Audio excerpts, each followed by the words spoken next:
All right, there we are. Hey, what's up? Gene returns to the podcast, healthy, Gene, welcome strong, and powerful. What's up, man? That's right.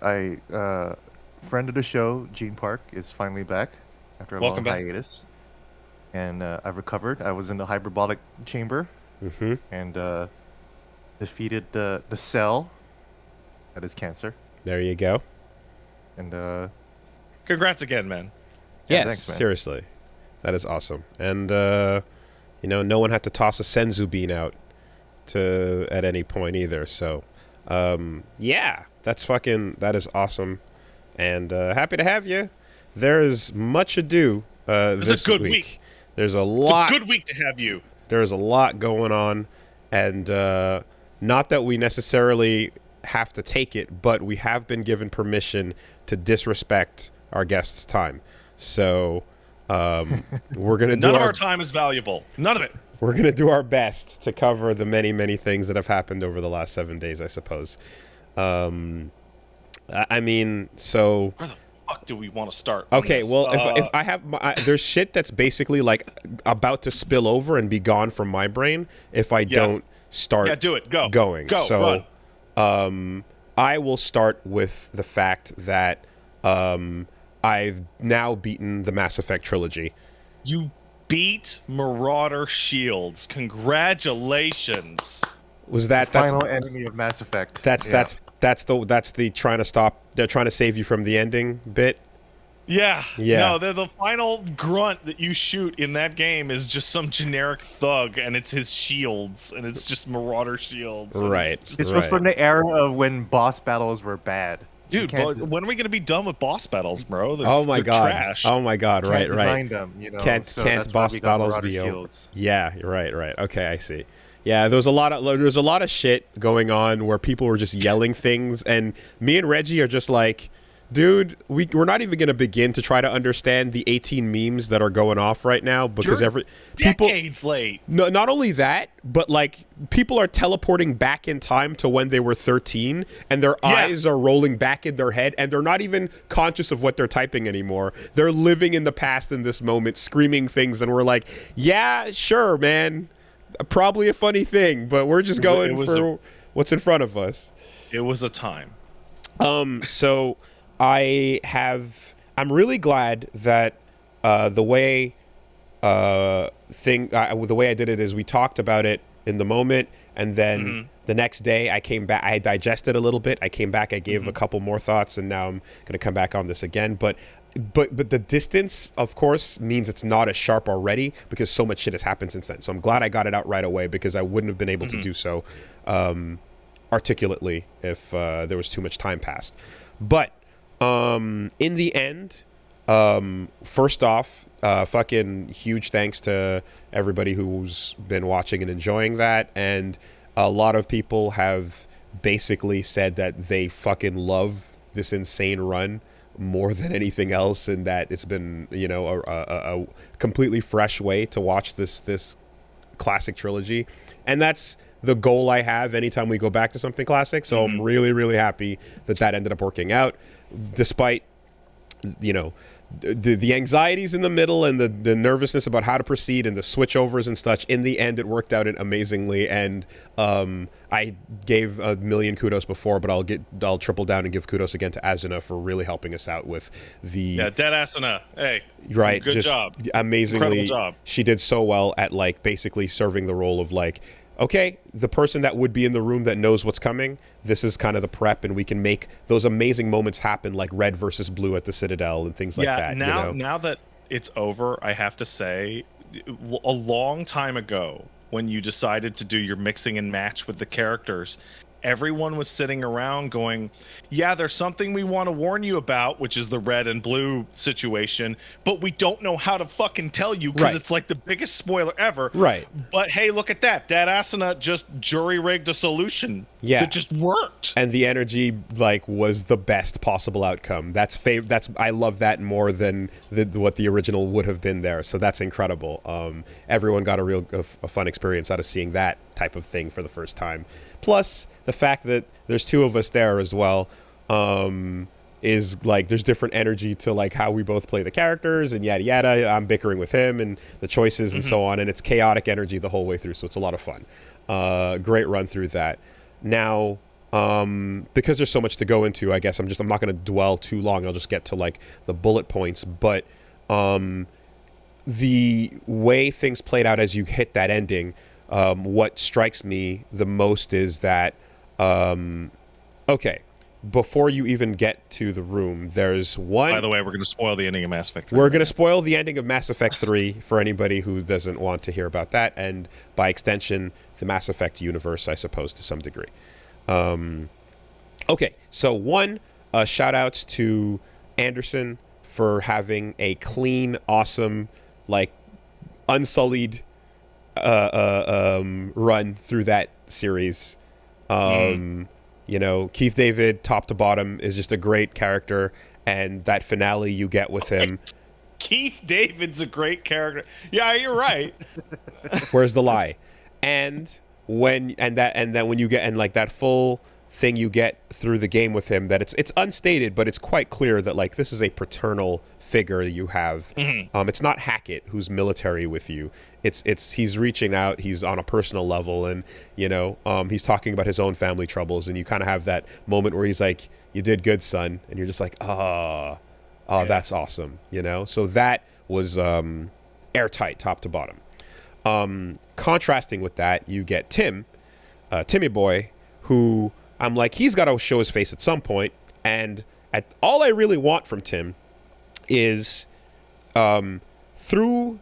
And I'm not even going to ask for the justification of where your infinite nonsense plot money came from.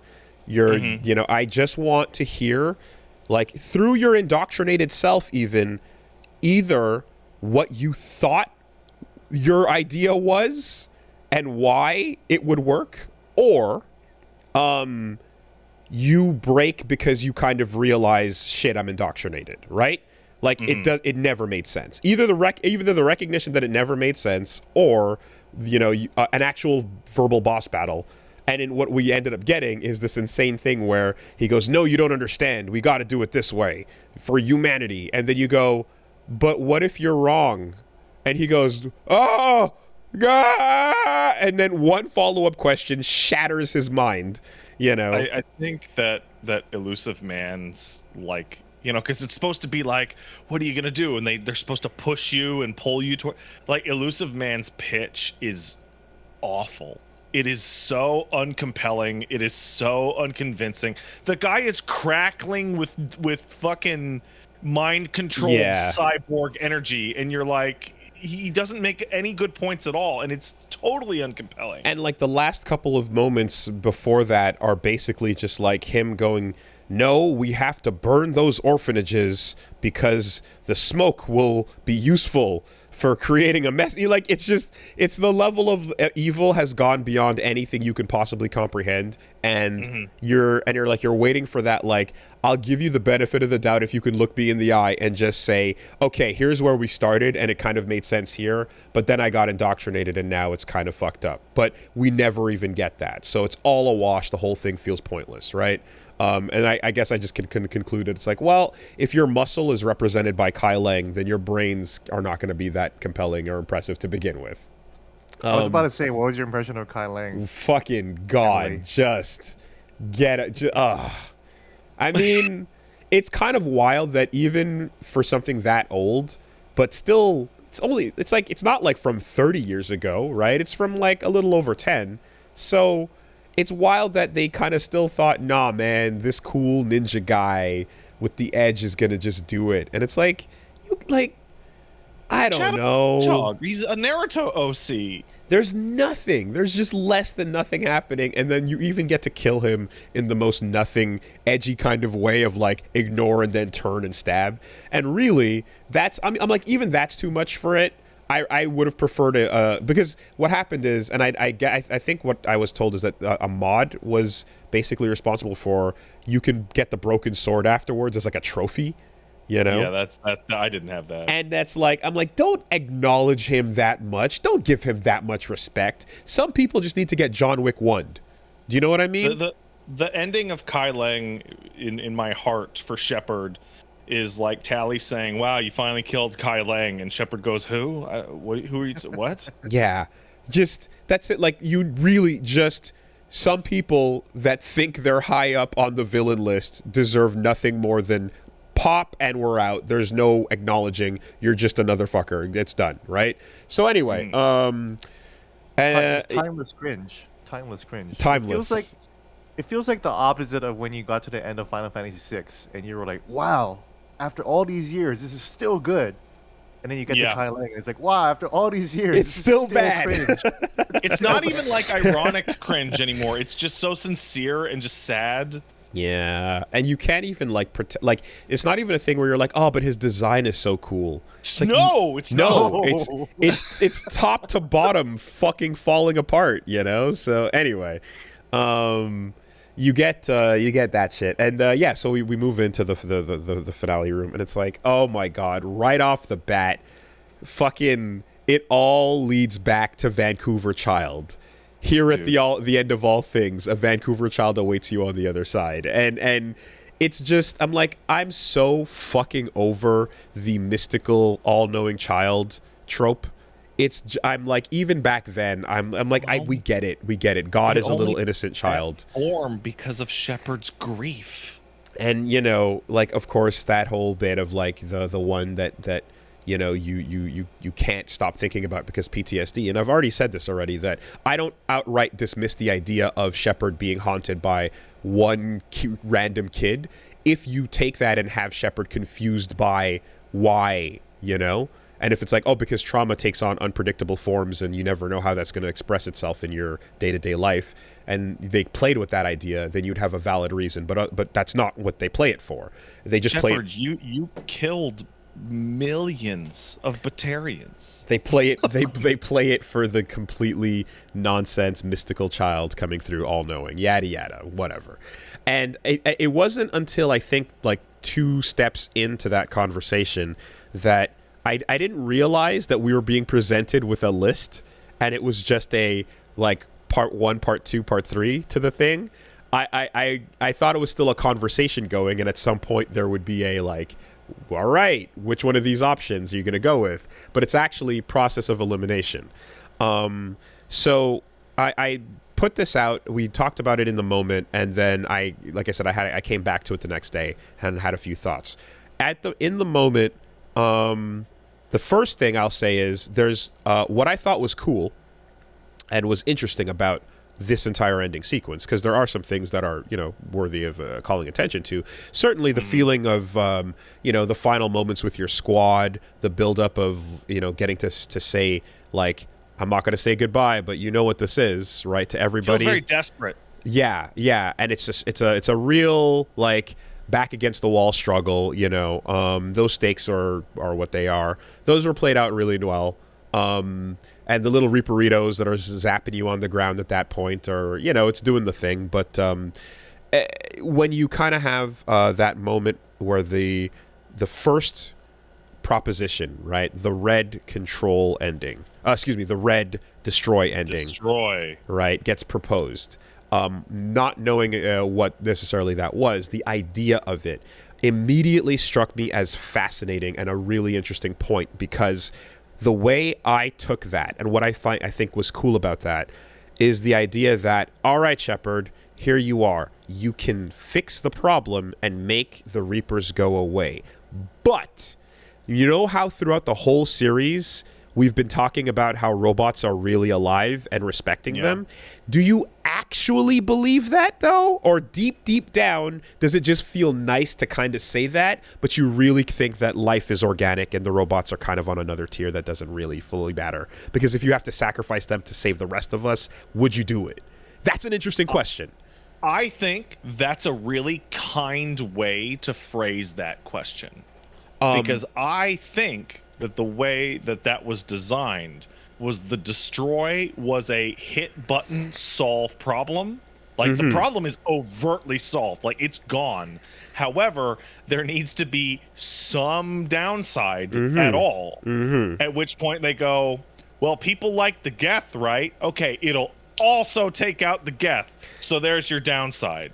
and Edie and anyone dependent on synthetics On to anything, live, right? really, yeah. And so, and then the count will be catastrophic. However, organics will survive.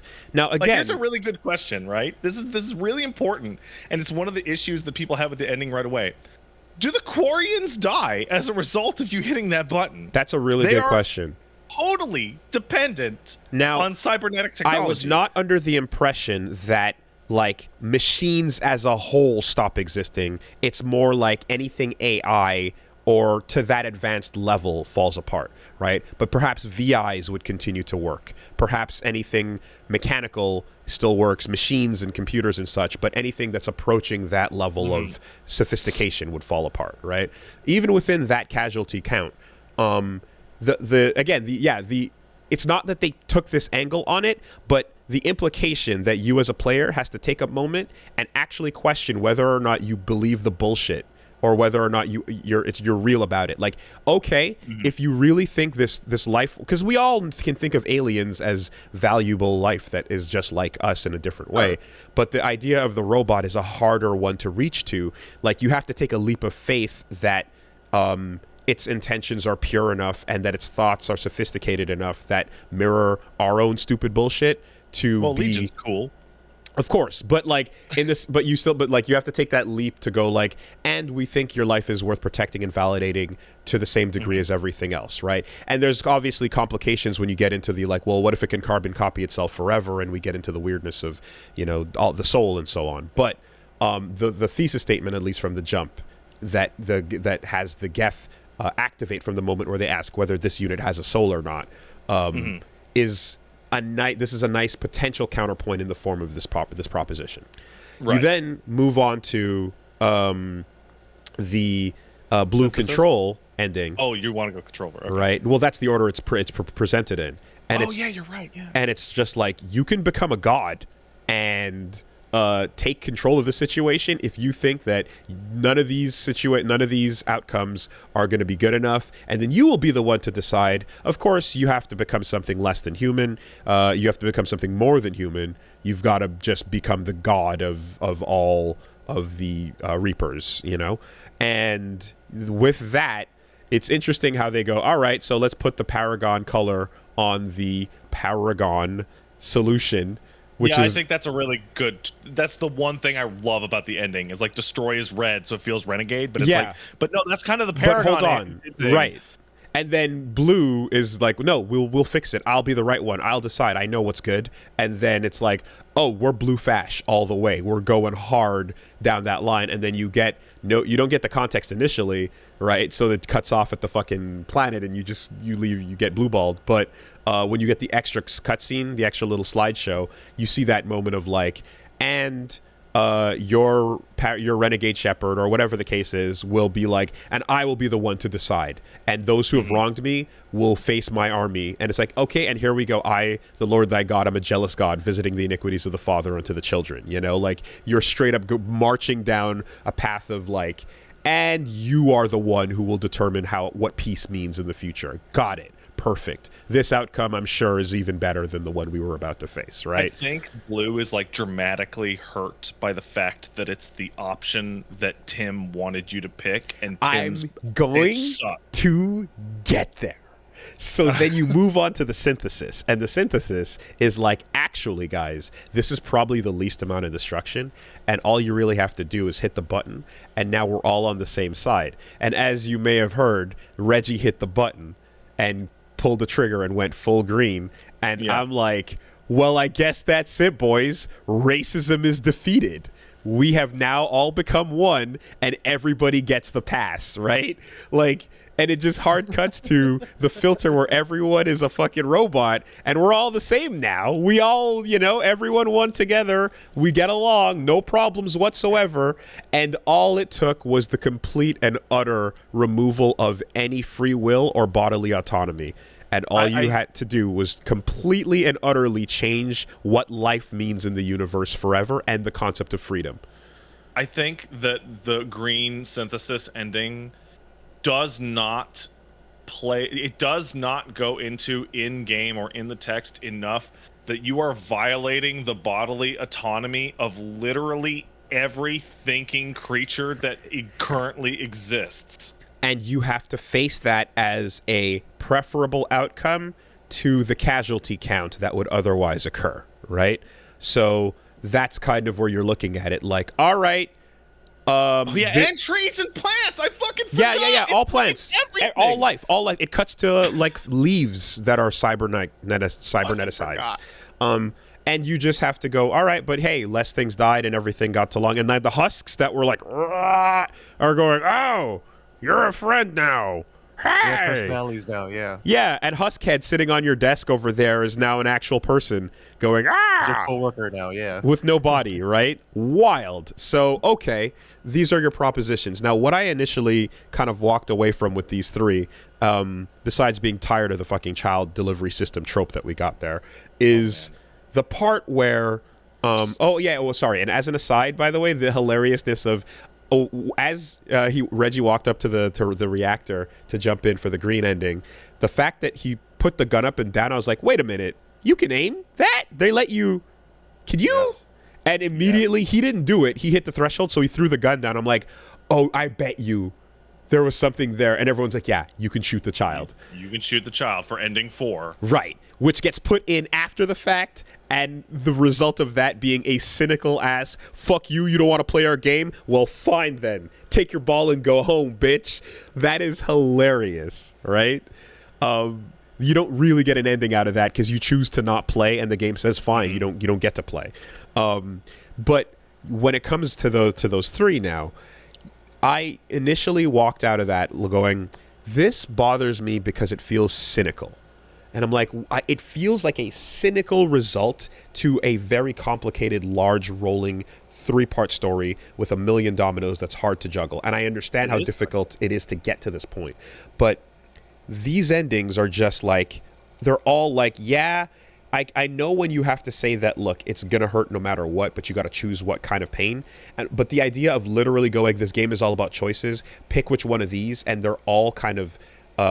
not just fucked up in what they propose to you, but targeted fucked up, because the cynicism I kind of realized after I came back to it and thought, like, this bothers me, but I don't know how to fix it. And then I came back and said, okay, wait, hold on. I think I have an idea of how to fix it. The reason why the cynicism bothers me is because you spend so much of your time in that game trying to provide an example of hope, right? As Shepard, and like people like Edie are asking you about that, going, why do you go against odds that are clearly impossible? And you're kind of just like, because we believe in each other, and because sometimes you just got to do what's right, and even if it means sacrificing yourself, all that Kingdom Hearts shit, all that, exactly, right? All that, like, basically Shimon and fucking Kamina talking to the anti-spirals about like the odds of bullshit, the human spirit, yada yada. So when it comes down to it, the game is like, no, actually, you know how you've spent the entire time going like that, and you've spent the entire time rallying against the likes of people like fucking Tim and people like fucking Saren? Well, it turns out those guys are right, except they're just not here yet. But because it's you can do their bad idea good. You can make the hard call. So the synthesis ending is like, oh, Saren was right, actually. We should Saren's ending. We should just join with them and give up all freedom and live in a harmony of nothing, because really this is just join the hive mind, Borg it up, right? But this is twisting that Borg presentation to be like, what if it was bright, green, and happy, and we had a baby in our hands, and it was a little baby Borg? The synthesis ending is not presented as such, and I don't even think they might have even considered as such when they made it. But when you pick synthesis, you are admitting that you played 3 games only to go along with the original villain's plan. And you talk him down so hard initially that he fucking blows his brains out after realizing the indoctrination. But now you're like, hold on a minute. Maybe we can scoop it back in, because maybe I need to actually, you were right, And then One step before that is the fucking Control version of things, when you just fucking walked past Tim's body on the ground because he wanted control. And he's like, no, you can't. Right. Furthermore, I saw the art of like the potential Tim monster boss fight where he gets big, dumb, stupid arms and shit, and it's like, a Joker in Arkham Asylum or something. It was exactly. It was Bane. It was a Bane Tim. And the description being like, oh, he uses his intellect to fight you. Meanwhile, he's fucking jacked out like crazy. It's like the dumbest shit ever. But Tim's ending is the fucking blue, and you're like, that is so cynical because he gave you no interesting proposition of that ending, and then now you're faced with the same choice and you go, yeah, you know what? I got a bigger dick. I can swing it wider and I can fucking fix the things that Tim was gonna not do, and I won't make the same mistakes because I'm special, which is literally the history of Fash. You know, we're gonna do it different this time though. There's a lot of little things over the course of the series that were like kind of little, I wouldn't even call them flaws. They're just like goofy little things. But when you get to the ending, they start to show real problems. The Control ending is victim to the fact that they were never able to decide what Renegade actually fucking is. Renegade in Mass Effect 1 is, I'm willing to make the hard calls and make the necessary sacrifices to do what's good in the end. And then 2 and 3 are various flavors of total BioWare psycho, right? And so when you get to the point of 3, I'm like, what is the implication for Control? Is this a character that's just like, this is what's best, and I, with a heavy heart, make the hard decision? Or is, want to be techno god and fucking genocide whoever I want? Like, and there's no way to feel it. And I think that that's a reflection of the fact that in 1, your range of activity is naive, good cop trying to do the right space thing, or evil, shitty, bad space cop being racist, right? And but that's as far as it goes. And then from 2 onwards, it's like, oh, but you might actually be completely outside the system, and you might actually be, you will be responsible for the deaths of tons of innocents as you roll through the galaxy, you know. But hey, winter's coming. We got bigger fish to fry. So that fact that the game's entire final choices that they try to push as like, your choices matter, or this is what it is, so here you are just the villains that you have handily struggled and argued with and fought against the entire time, and then you ultimately have to concede to that, is cynical. And it feels fucking dry, and like, again, there's no hope to be found in that. And I don't think that hope needs to be the final triumphant force in the universe. But the idea of this story concluding in a way where it's completely absent doesn't sit well with me.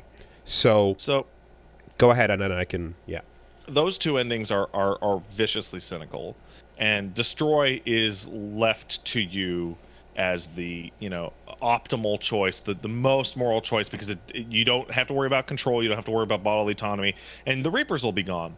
But then it runs into the fact that Mass Effect 1 and 2 and 3 had very confused themes. The original theme of Mass Effect, it's number 1's primary theme, and it's the theme of the first book that the writer of Mass Effect wrote, is AI of value as a living thing? But that kind of got muddled and kind of dissipated in importance. But then they rocket it back up in 3.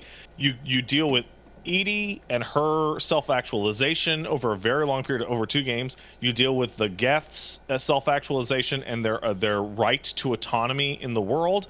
And the person who's trying to do is like, I'm trying to create a better future, I'm trying to create a hopeful outcome, is left with the decision, by the way, the largest non-Reaper effect you have had on the galaxy is going to be genocided by you hitting this button, because that's just the way it goes.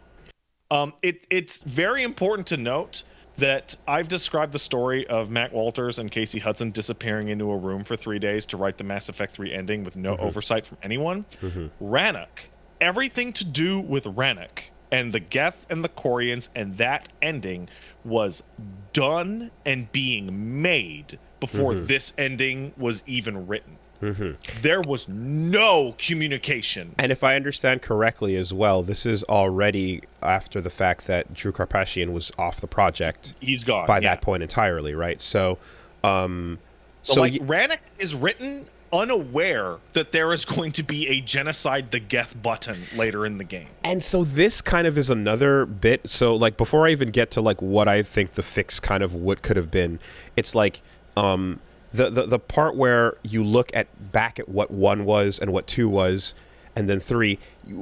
It feels as if like some of the best stories that we fucking love that are airtight are the ones where you can see how well put together everything was from the jump, and everything that was set up back here echoes again in the future, and doesn't just echo but like actually has application. It feels like a deliberate thing. It doesn't feel like you just wrote it as you went along, right? Writing yourself into a corner and then finding a way out of it sometimes works depending on your style, but in the case like this, where it's this game that you're just building on top of a framework and, you know, trying to figure out what the themes are as you go. We know that AI versus humans are the overall thing, but a lot of it feels like an incoherent way to get to this finale. It feels like you just had to like patchwork this conclusion into being, you know.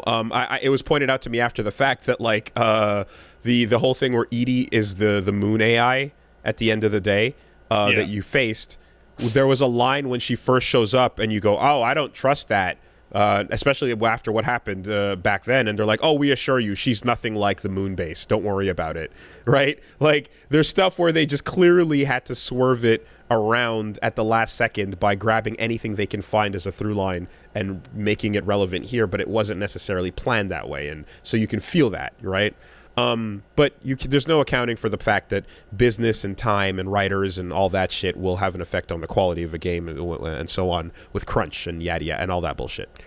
So when I kind of was like, all right, I don't like I don't like how this went, but I also don't know how you fix it because it's so complicated. I kind of came up with something that I'm like, here's what would have satisfied me given how complicated this whole fucking thing was. And my preface that I put out there is that like I'm not a writer. I don't know how to, you know, coherently smash these ideas together in the best way. But to start out with this as a framework, I was thinking that if you basically said fuck the idea of this pick your ending bullshit, you end up with with destroy.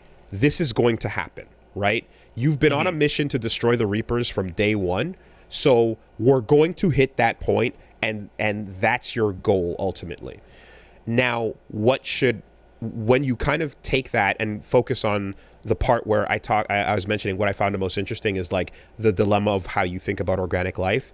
That can be a reflection of your choices that you've made along the way, what kind of player you've been and what kind of example you've set. Because when you decide, okay, this is the way it has to go down, we have to sacrifice all synthetic life. It would be so fucking interesting to hear from Edie and from the Geth and like what they think about this type of proposition. So I'm going to dive back into development of Mass Effect 3's ending right now. So we haven't talked about something, which is the ending pre-patch, right? Oh, yeah. I heard about that. Of importance. So it's of importance now that you bring it up because you're like, I would like to talk to Edie about the possibility of her dying for the greater good. Or Legion, the possibility of genociding his entire fucking race in order to solve this problem. Well, let's roll it back just a little bit. Every follow-up question you could have possibly had to Starchild is new.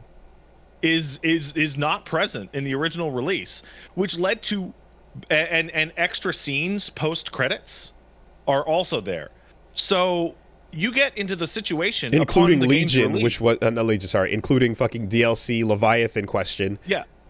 so you get into a situation post release where you got to a situation where the kid explains the three outcomes, and you're like, if I hit this button, will it kill the Geth? But you don't get to even ask the question, so you don't even know. Like you're like maybe, and then the ending like slides don't even show you, and you don't even know. You like just let alone not knowing what your party fucking thinks of it. You don't even know the real outcomes of those fucking things when they first dropped it, so you had even less context. That's fucking insane. Yeah. Well, now my favorite thing about the red ending, the destroy ending, real quick, is especially in the context of 2023, is if you ask a player now, would you get rid of all AI, and you think about the consequences, you're only getting rid of Chat GPT, yeah huge tittied women with like 12 fingers. And you know, I guess Hard people choice. who are writing like shitty NPC And like Siri. bots, whatever, and Siri. That's it. You know, that's it. And Yeah. like Tesla cars. That's it. right. So It's a really really easy choice to make. Like today, you know? red. Yeah, no, but that's it. I think like by taking that choice and zooming in on the destroy ending, and like let's now focus on the agony and the sacrifice and what synthetic life feels about this proposition so far, and that's where your choices and the rolling character you've played should come into play, right? And I think you could even have I need to pull a quote for you from Casey Hudson. This is a paraphrase. Don't worry, guys. Your choices are going to definitely affect the ending. We're not going to get into a situation where you get to the end of the game and you're given choices A, B, or C, and it doesn't reflect anything that you've done. This is a real quote from the Mass Effect 3 lead up. You can go find it right now. It's the funniest fucking thing in the world. That's amazing. Wow.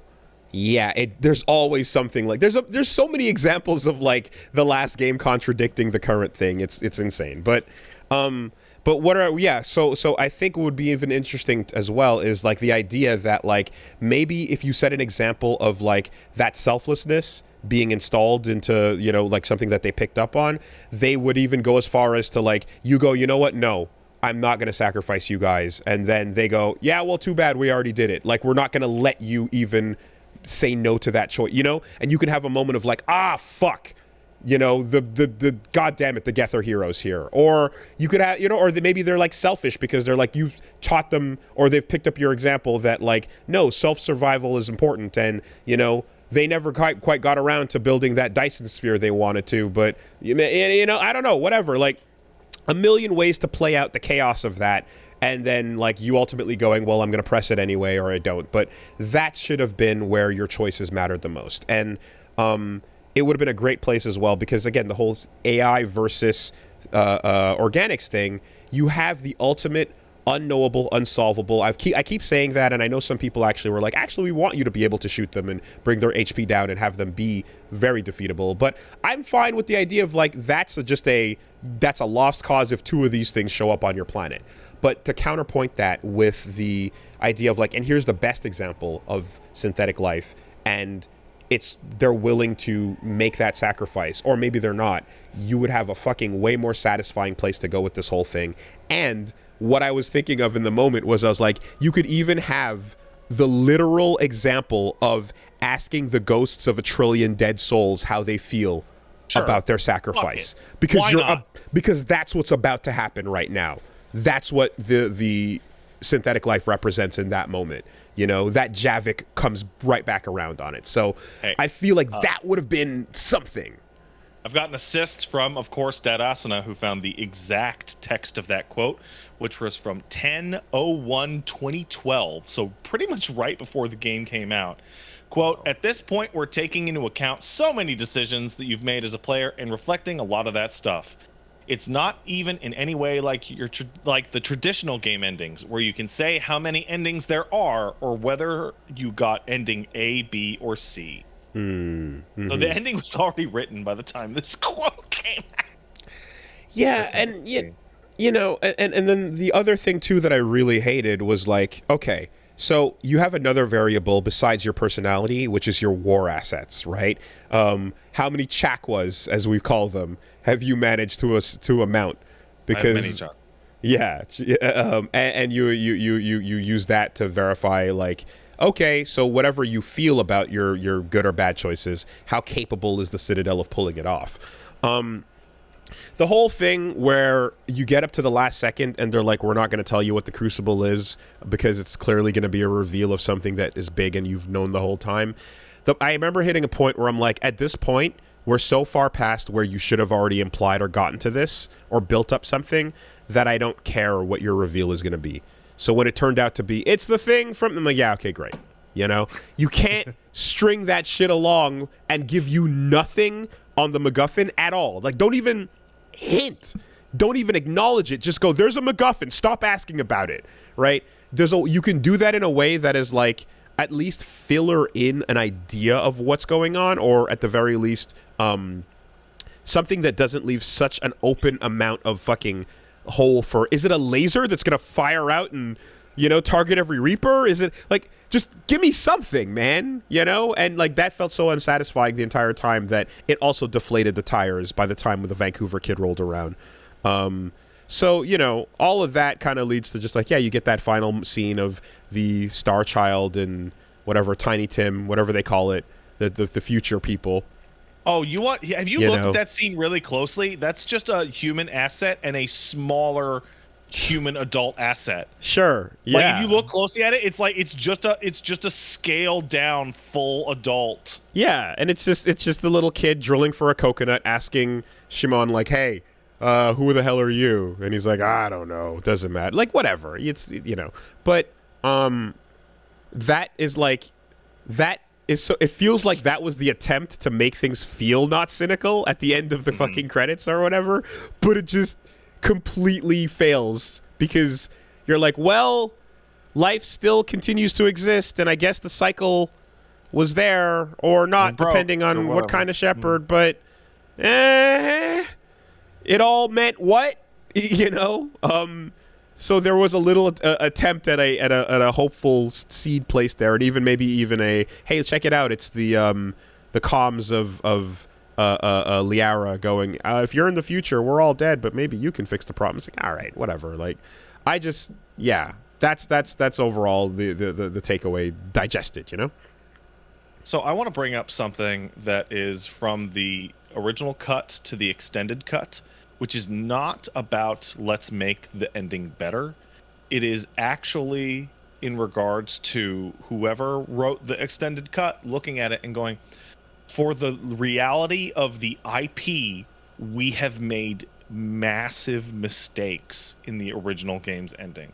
So the first thing to point out, and I went and checked and watched them while you were talking, in the original ending cut of all three endings, every mass relay is blown to pieces. All of them. They are annihilated.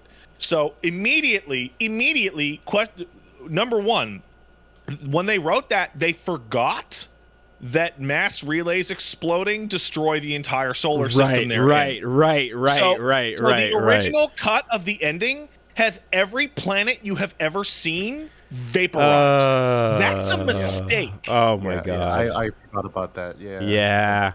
That is a mistake. Second of all, there's the cut where they're trying to outrun the explosion, you know, in the ship, and then they crash land on the planet and they get out of the Normandy and they're like, "Oh, we're on a planet. Oh, weird." And all the party members that would be there are there, right?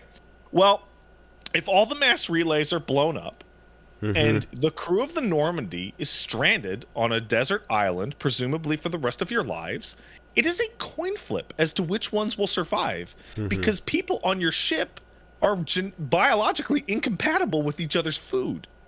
So did you land on a planet that humans can eat the food? Tally and Garrus are fucking dead.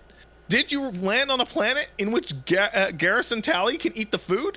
No human crew member will survive past a couple of weeks. That moment was clearly not meant to be like put under the microscope. That was a moment of just that moment. The mass relays are gone, and that's the ending shot before the future child. Yeah.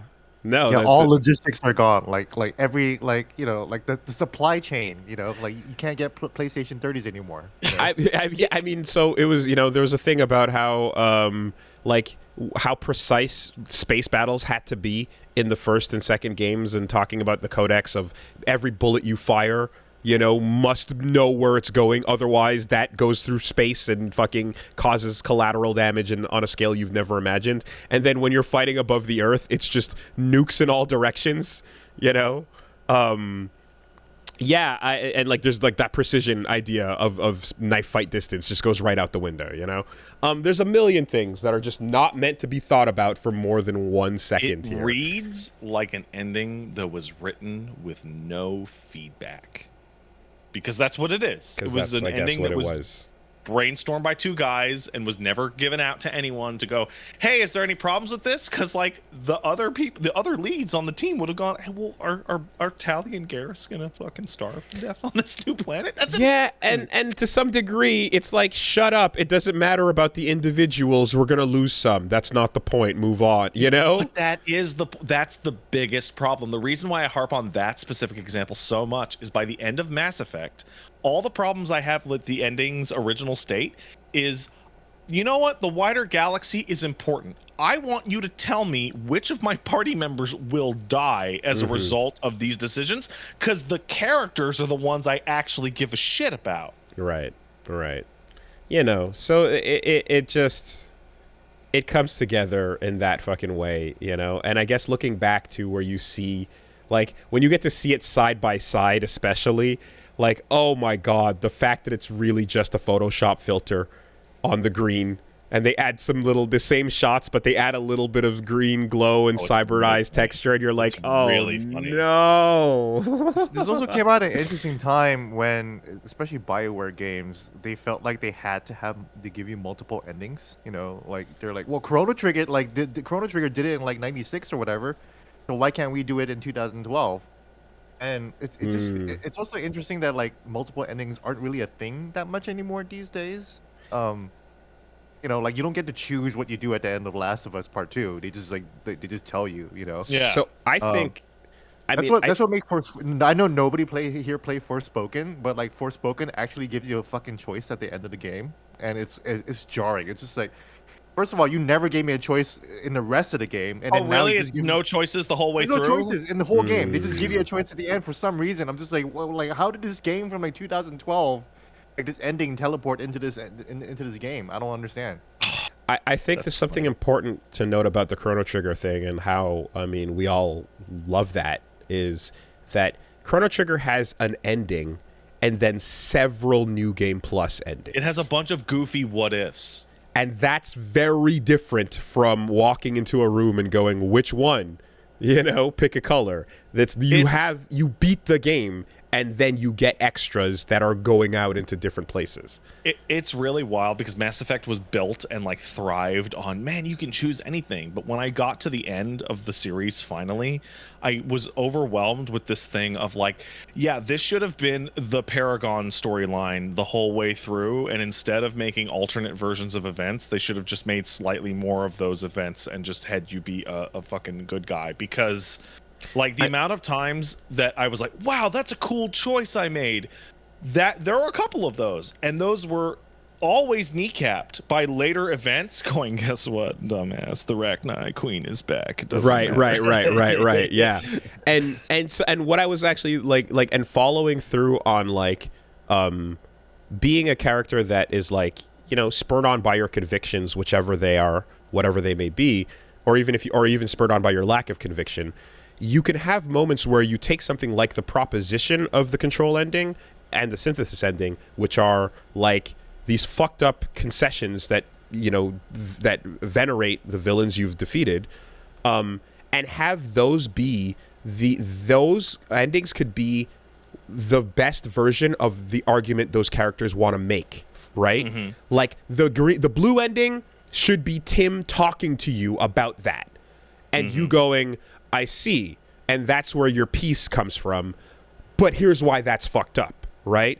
And if there was a way to you know, confront the Sauron aspect of the green ending, that can be a proposition of, look, no bodies, peace, the least amount of destruction. Is this not a desirable outcome? And then you can go, but here's what's fucked up about that, you know? And let show those examples as like the best possible argument, but then you can Mass Effect converse your way down from it, you know? Mm-hmm. It would really that would give the illusion that they actually gave a shit from Mass Effect 1. If you somehow gave a callback to Saren, if Tim was there talking through it, and it's like, oh yeah, it all built up to this, even though they clearly just improvised it and just like stumbled upon it, but at least they could have pretended Yes. and gave us the illusion, and we'd be like, oh, okay, now we have some agency, and I feel like I actually had agency throughout the story, as opposed to this weird Deus Ex, this literal Deus Ex ending, you know? That's it. And then whatever choices like you make that like you know, escape your control,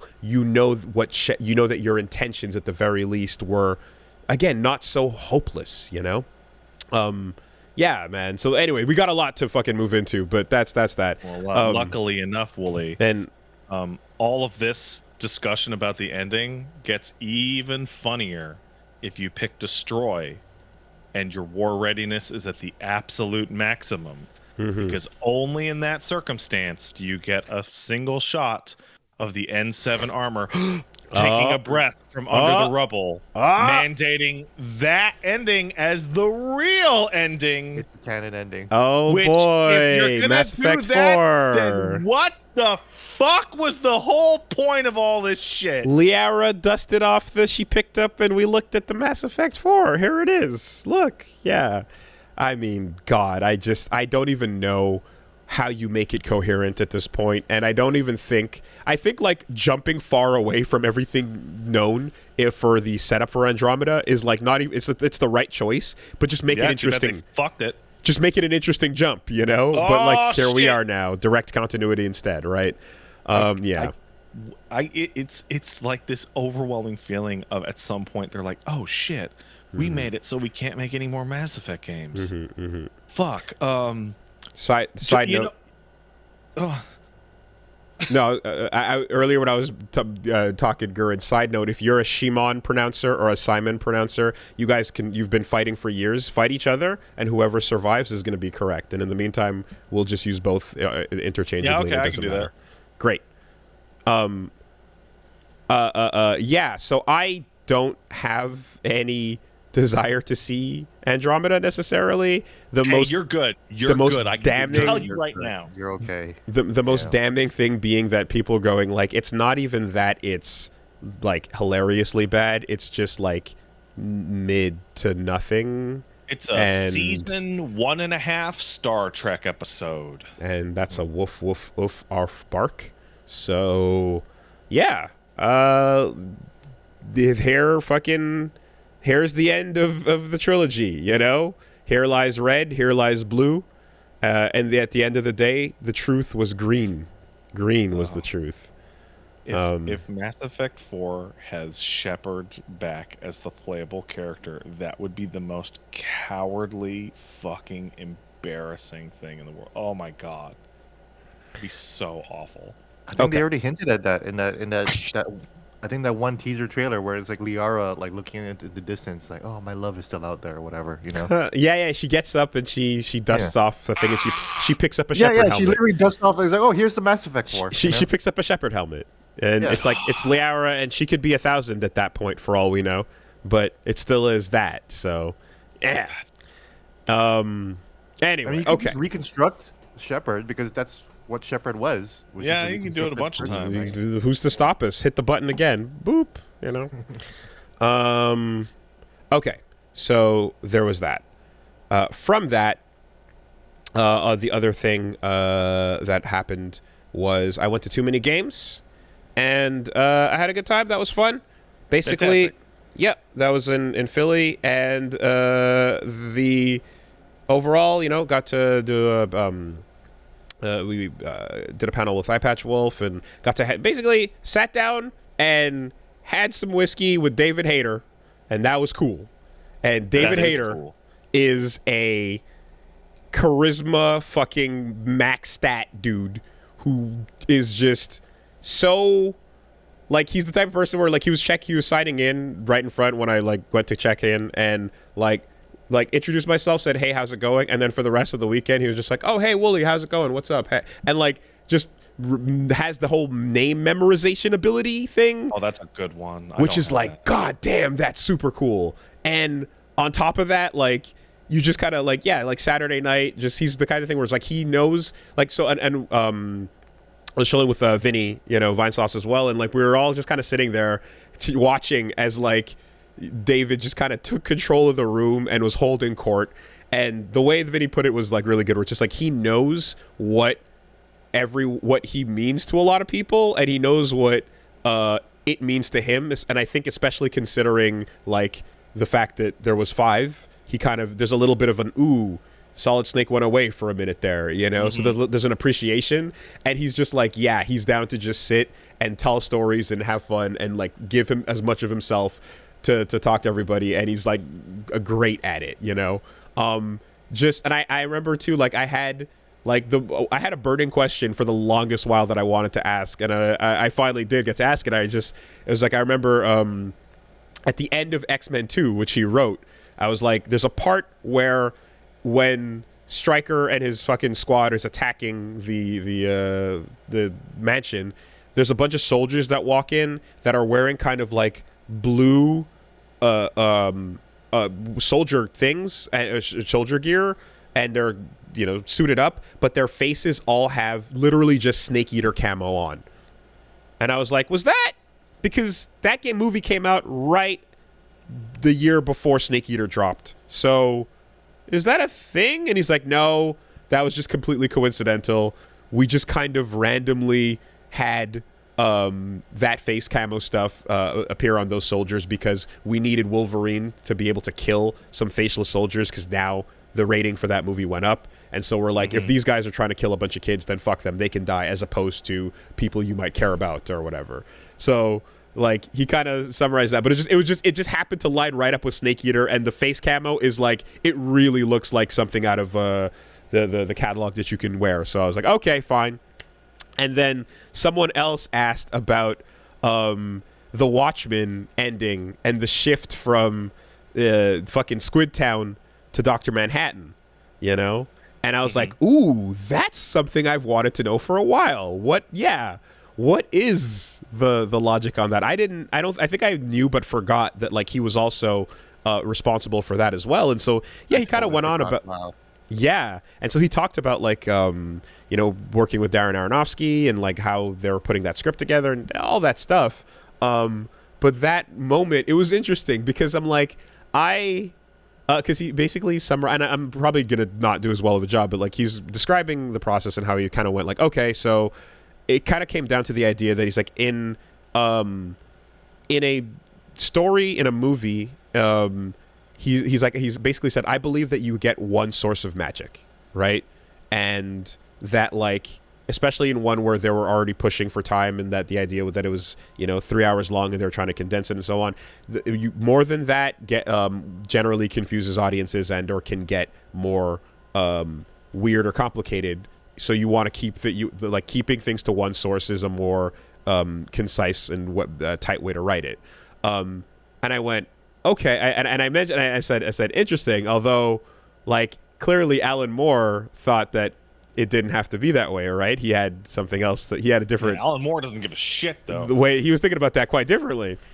And he went like, okay, look, I'm never gonna say a bad word about Alan Moore because he's talented and that dude's amazing, and like, you know, like he wrote a masterpiece. And the thing is, I guess, just like the amount of time he had to write that and the amount of things that were in there to build all that up over the course of a longer journey when you're reading it is not the same as being there in a theater for 2.5 to 3 hours. So it was more just kind of like a reflection of like what this was going to be for that time period and for the runtime and such, you know. And I was like, okay, I still I disagree. I still think that like the original ending sets up a lot of questions and things that about that world that Alan Moore set up that are better. But I get why. I get what he means and why he was going for. But like, yeah, overall, I think Watchmen the comic still is fucking, you know, way better at getting that point. And so he kind of told that story too, and I was like, huh. So just a bunch of little like, yeah, random factoids, like little itches that were like, oh yeah, I always wanted to know what that was about, you know. And he was just fucking great. So shout outs to him. Yeah, Kira Buckland was there, got to hug and say what's up, and you know, shoot the shit a little bit. And she introduced me to Casey Mongillo, who's like he voiced Emporio, but also is Shinji. And you're like, oh man, you are Shinji. Like you like just completely embodies that energy, you know. So yeah, that was just, yeah, overall a really chill time. And you know, shout outs to Vinny. good dude. Overall, I just can't. You're hearing me fawn hard over David Hayter because like he's that dude. Bless him. Yeah. So no, he's Shinji in a good way. In a good way. Like he's like, you know, kind of he's got the voice, he's got that energy, he's kind of a small guy. I'm not in the standing over the hospital bed kind of way. That's not no, that's not what I'm getting at. Stop it. Okay, back down. Good times there. Yeah, and then I suppose I should kind of acknowledge the part where the CEO this weekend went down and Blanca won the first major of a Street Fighter 6 tournament. Yeah, I'm gonna get to Blanca eventually. I just got a little bit more time. Blanca's the winner. Blanca's the winner, Woolie. The amazing part about I always remember when someone picked, I think it was V-Ryu, picked Makoto once in Super Street Fighter, and her forums on Shoryuken.com went from 2 viewing to like 900 in one moment because everyone's like, what the fuck is going on? You know, and then that night, like everyone jumped online and started labbing Blanca. Everyone on Twitch was like labbing Blanca, testing Blanca shit out. So it's this wild thing. And like all it took was, of course, Mena, like this fucking amazing player, showing off some of the basics. And I definitely looked at it and overthought because I'm like all the setups and complicated shit that I see the best Blanca players doing, like Wolfgang is a player who does amazing shit and so on. He didn't even do all that shit. You don't need it, dude. He just kept it simple. And I was like, wow. Nobody needs nothing playing Blanca. I mean, the knowledge will be shared and people will get better real quick. But for this first CEO tournament, he just kept it simple to the basics. And I was like, fair enough, man. When you have fundamentals and you know where to be and what to press and just you don't have cracks in the armor, then the gimmicks can be gimmicks, but underneath them is a solid player, and that's what we saw there, right? So yeah, that's pretty interesting. And nobody knows what Blanca is. They just don't know. Well, one day they will wake up and find themselves face to face, eye to eye, and they'll see their hands will be shaking, and they won't even know how they got there. You will shake our goddamn hands, motherfucker. Nah, I'm not gonna do that. Yeah, so that was fun as well. And so with the end of Mass Effect, there is an ability to transition things, and I suppose this is as decent a time as any to explain and unveil the new era that that we're calling Woolie versus Clout.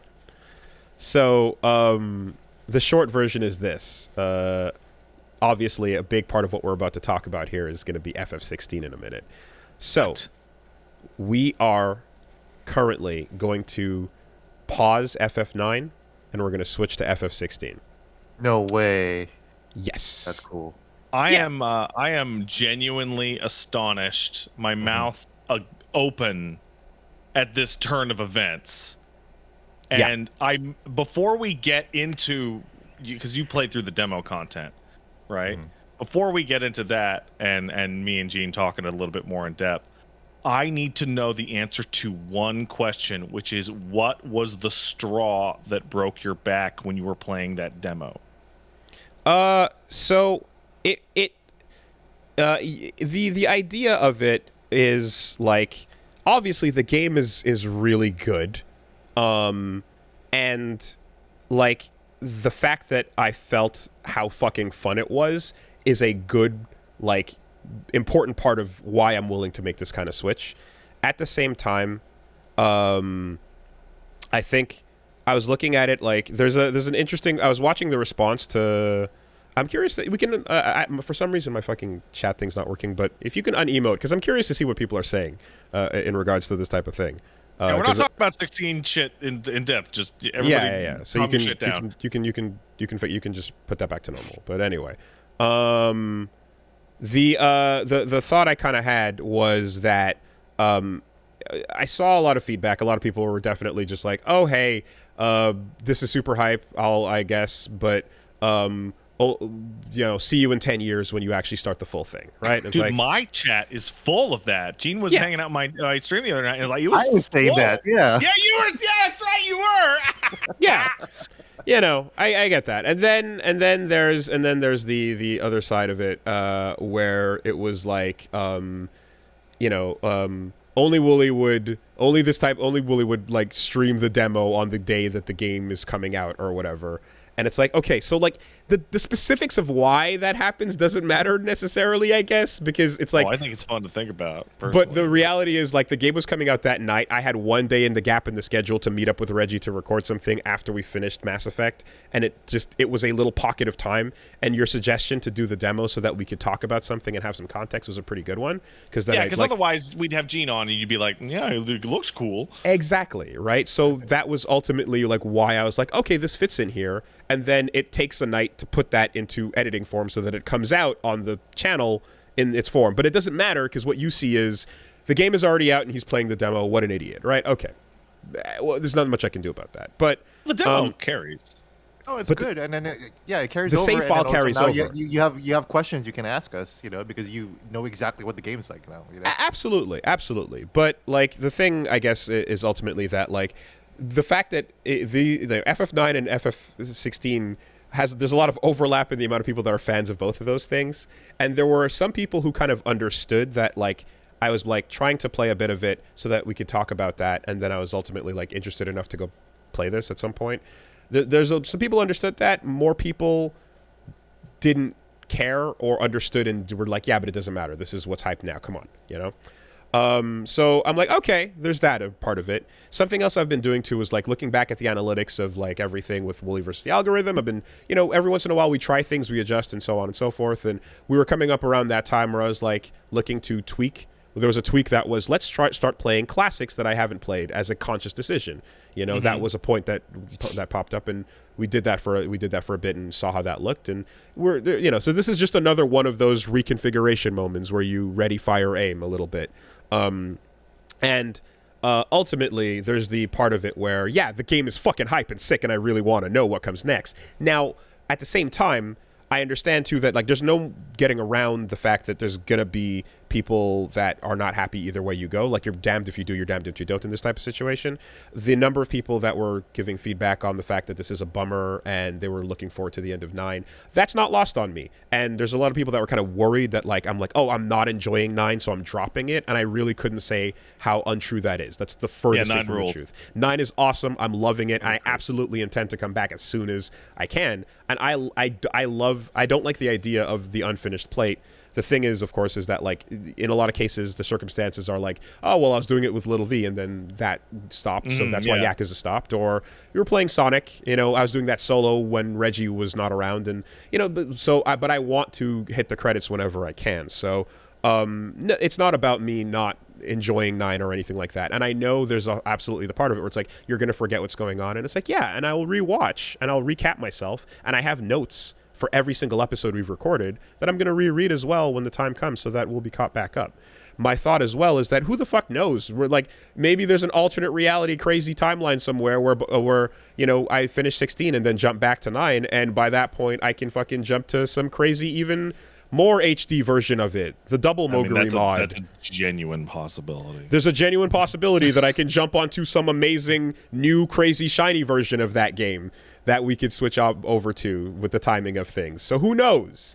But that is overall the sentiment. And you know, with that, I'm also going to be trying out a couple other things. We're going to do a couple more Woolie versus whatevers. And overall, I'm going to take the things that I see are like, hey, these are pretty successful. People like seeing this, and I enjoy doing it.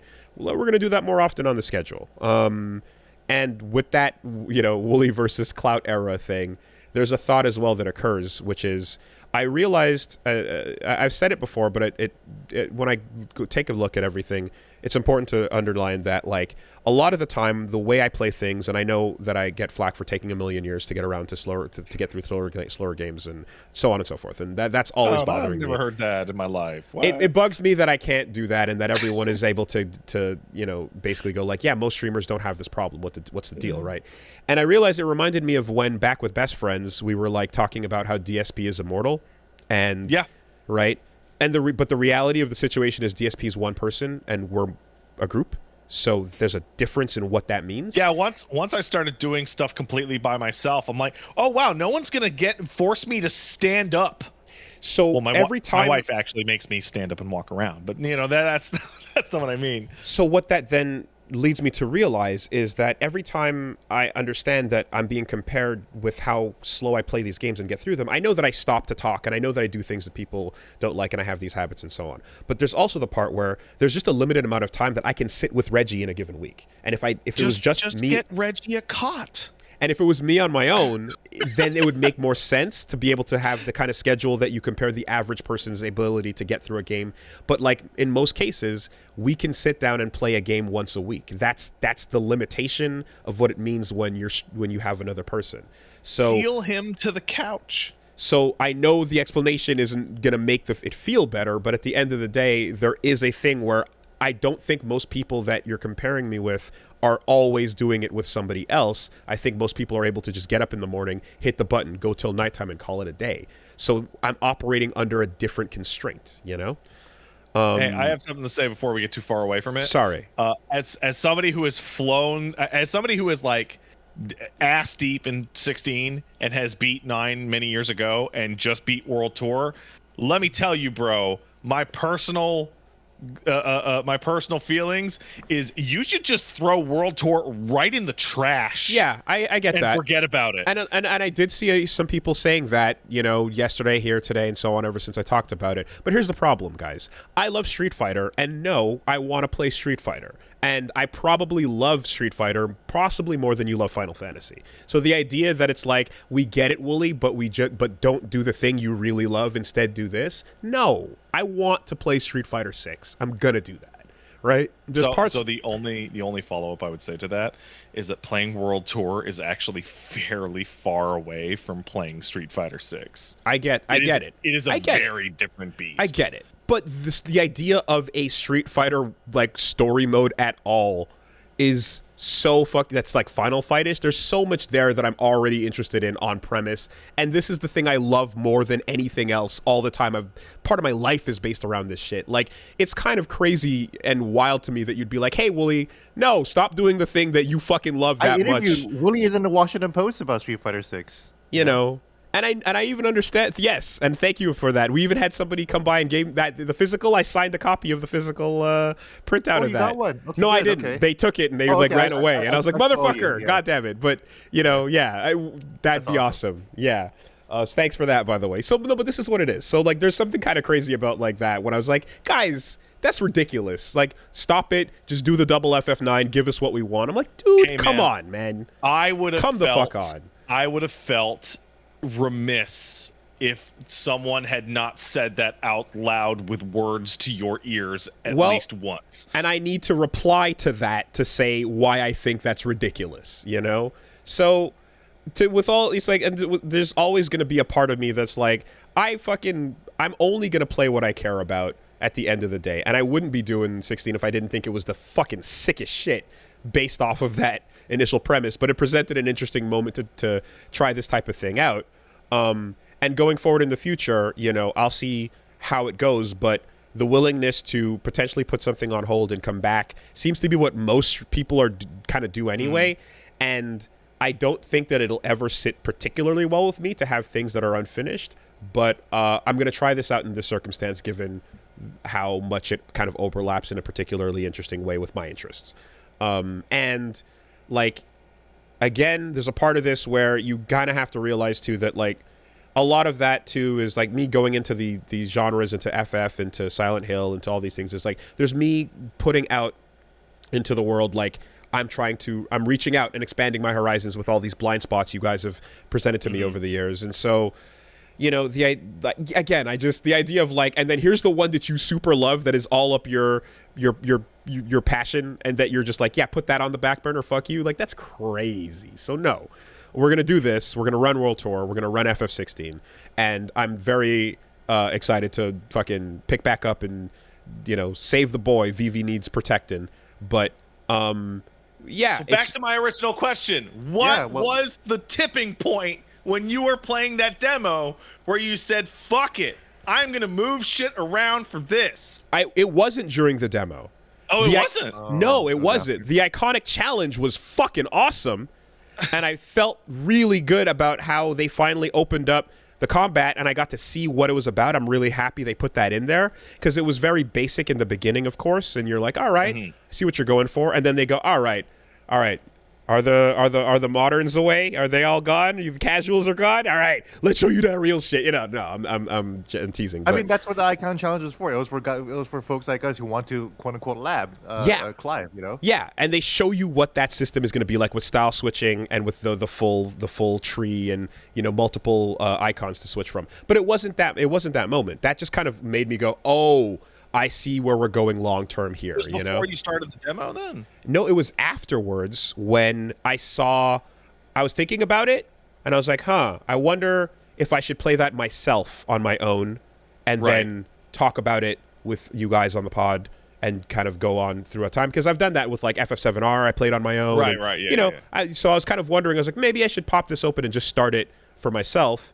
And then I was looking at the feedback on the demo when the first episode went out, and the responses from people essentially being like, this is really hype, we really love it, also like too bad you're not going to get around to it ever. And there's some people that were like, hey, no one would blame you if you drop this or that, but it was just, there was a bit of that energy, and then of course when I did announce it, then yesterday there was the counterpoint where the ones that were like, actually, I am bummed about the drop of FF9, to which I wanted to say, it's not a drop, and I do fucking love it, and we're going to come back.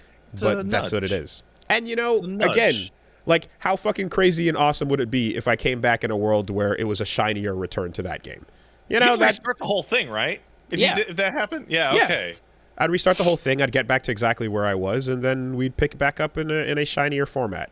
Who knows? That'd be a cool reality to live in. So, all this to say that there's these little moments of like, almost like with the blue-red fucking switch. It's like in the moment, but I see it's gonna be good. I think it'll be okay, and I think we'll have a lot of fun and we'll enjoy it. And I also think that knowing how much time I have to record with Reggie in a given week, you got to make time. Got to do what you can with that time if you can increase it. And so. Yeah, I'm going to try to do what I can to also streamline this playthrough. I'll do things off camera if I need to, Elden Ring style, to make it go a little bit smoother, get the lore going off camera, side quests and so on. There's a very obvious list of things you could easily do off camera in this game. Yeah, I know, and I'm going to do my best, guys. I'm going to do my best to make it as not as excruciating as it might be if you're like waiting for one session a week and so on. So this is my promise, but like that aside, this is the reasons, this is what we're doing, and I think it'll be good, And then of course, like anything that I haven't finished that I want to get back to is always there, and I do want to maintain the ability of saying like, yeah, the playlist in that game, you hit the credits on it every time, but we're gonna see where this goes for now. I hope that makes a lot of sense, and I hope you understand it. So you really like Soken's music as soon as the all-male chorus started kicking in, and you're like, oh, is this a Soken that I've heard so much about? Gene, you is are this in my the head. Power of Soken? I'm looking at that video right now. Yeah, there you go. That icon boss battle starts between fucking Phoenix and Ifrit, and the choir starts going, and it's like, oh shit, oh, this is different. Like, yes, it's an epic theme with the traditional use of the word epic, but if we're going to get this power for the next 50 hours, let's fucking go. Like, that was a real nice... And because, in the way that, like, it's just, getting a taste for something awesome at that early on in is, like, that's a nice promise for what's going to come, I believe. I get it now. This is the man who is composing on his hospital bed, like... Fucking you've talked about it. The idea, because I had cancer, right?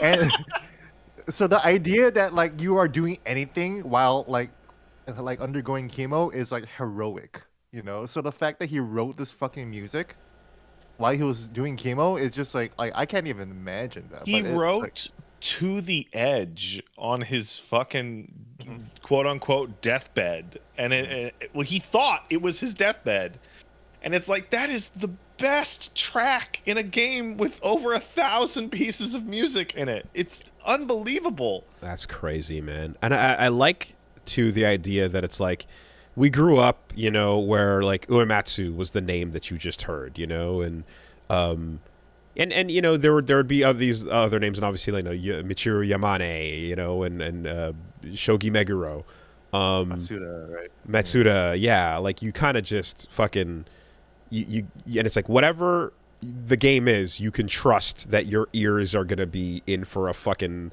you know, blast with it. I don't think I've ever played anything that he composed, but I don't know for sure. Have you played FF14?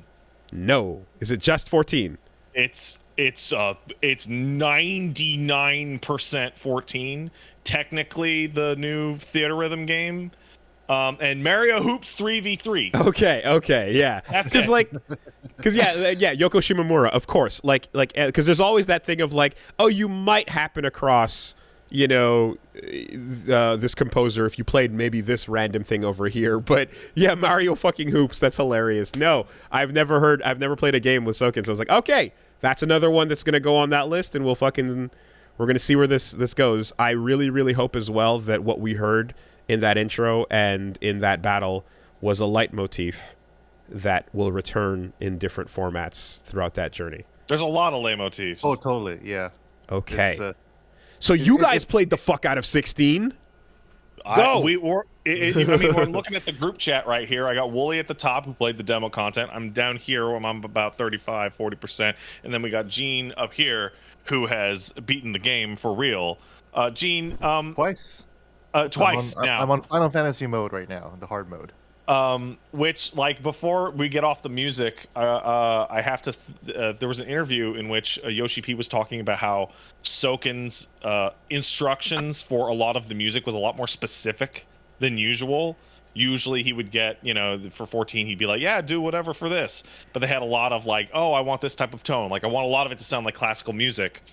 But every now and then, Soken would show up and do stuff what was wildly not what was asked for. And last week I got to one of those boss fights in which it is a synth dance track for a boss fight.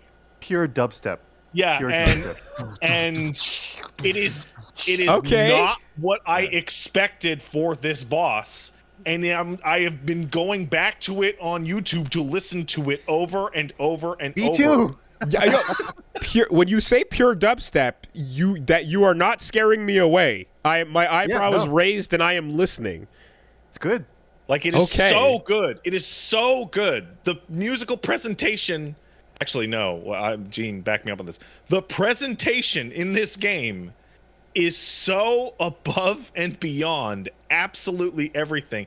These are the most expensive boss fights I have ever seen. Okay. Now, just so that we also have a frame of reference here, right?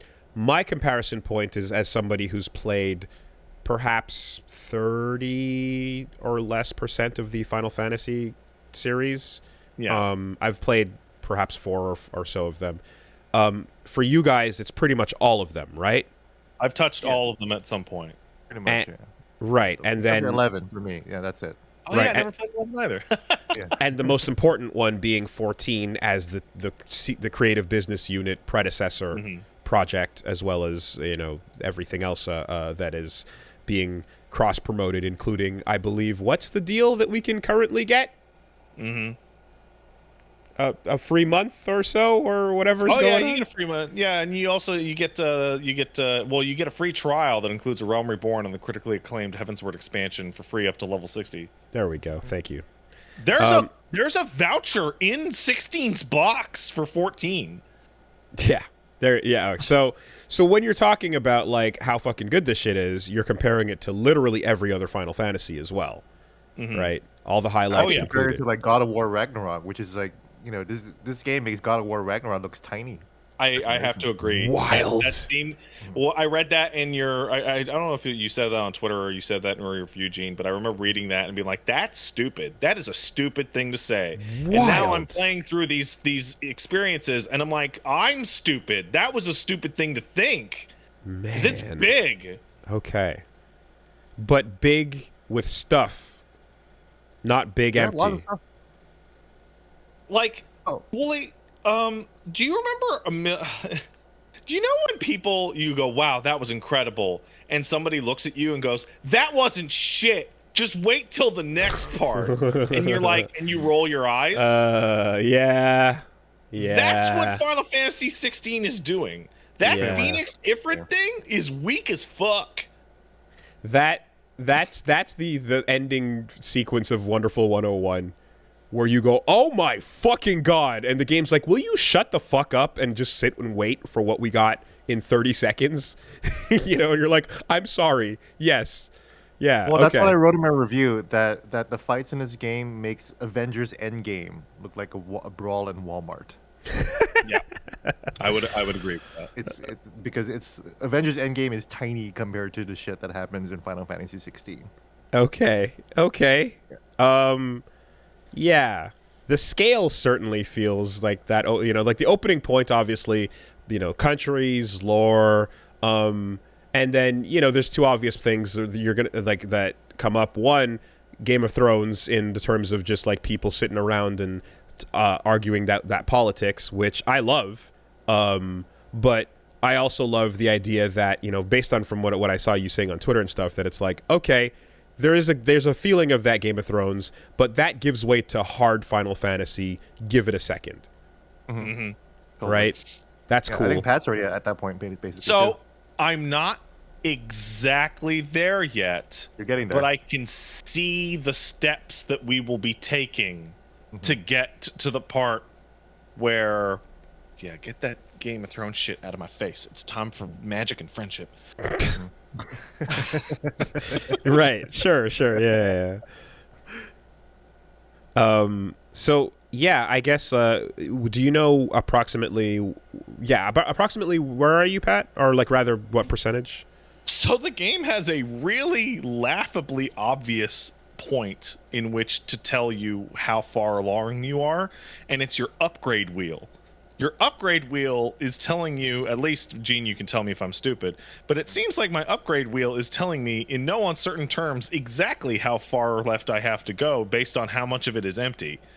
So it's like looking at the Mega Man stage. Mega Man bosses, right? Mega Okay, Man gotcha. Bosses. It's like, oh, you have 7 more bosses, so you know exactly how much more. And like they just show you the bosses over and over and over and over in cutscenes, talking and being like, "Oh, I'm over in this country. I wonder how Clive will get to me here." Yeah. Okay. He'll never reach us up here in the sky, especially now that he's down underwater. In a different. I'm about, I want to say 40% maybe. Okay. It is not, so it's a character action game through and through. It is clearly made from unapologetically. But it's not, and I saw an interesting comment on Twitter, which was, I forget who it was, but the point being that was a good thing to say, which is it is not like Devil May Cry. It is very much not like Devil May Cry, and it shouldn't be judged in its proximity to Devil May Cry-ness. Juggles exist, but comboing the enemy into oblivion is not the purpose. It's much closer to Kingdom Hearts, actually, which is a very good action game when they let it. At the end of the day, there is no style meter, right? I think there is. Oh shit! Mode. Oh shit! Okay, it's just arcade only mode? on replay. Okay. Because I think that the fact that the game is called Final Fantasy, right, and like with a number and not any kind of other like suffix, makes me automatically go, your goals are to make a Final Fantasy game, and anything that's less that is what you should be like considering, but don't judge it on a DMC game. Exactly. Like, no, I feel, because I'm like, I would judge it on a Final Fantasy, you know? When FF7R got more action oriented, it's like, okay, but the parts that were still there that were ATB were what I was looking at it to like preserve, and then everything else is just how to fucking flare on top of that system and make the combat feel good, you know. And here I can see that it's like they went way harder than I expected, but what I expected was it's still gonna have you needing to do some. I expected some kind of like micromanaging of your systems and such, and not just timing and moves and launchers and so on, you know. So yeah, it makes sense to not judge it that way. Well, yeah, you're going to have to take the abilities you want, and then you're going to have to read the tooltips, then you're going to have to assign them to your hotbar, then you're going to have to hold down the right trigger and hit them based on their cooldowns while you're doing your regular rotation and avoiding AoEs on the ground, and therefore you can tell this was made by the fucking FF14 team. It's basically Final Fantasy 14, but instead of like the auto regular attack, you're just actually attacking with square. And then like the rest are just obviously managing cooldowns and like dodging lanes of attack. You know, I dodged the series of grids on the ground from Benedicta. Oh, it's hilarious. And I'm like, oh, okay, I guess that's what that is, right? Like, yeah, there it is. There's like there's a mini boss. There's mini bosses with like straight DPS checks. You know. Yeah. And with enrage timers, and you're like, Jesus. You're fighting enemies that look like I fought a griffin. There's a notorious mark that's a griffin, right? And it's like, that's the griffin I have in my fucking inventory right now for my Final Fantasy 14. It's exactly the same.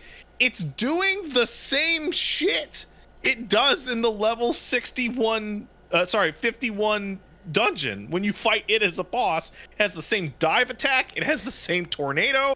I mean, like, it's also hype as fuck when it's like, yo, who's rolling in? It's a dragoon. What's he about to do? A jump. Because that's what dragoons fucking do, and that's what we've been doing.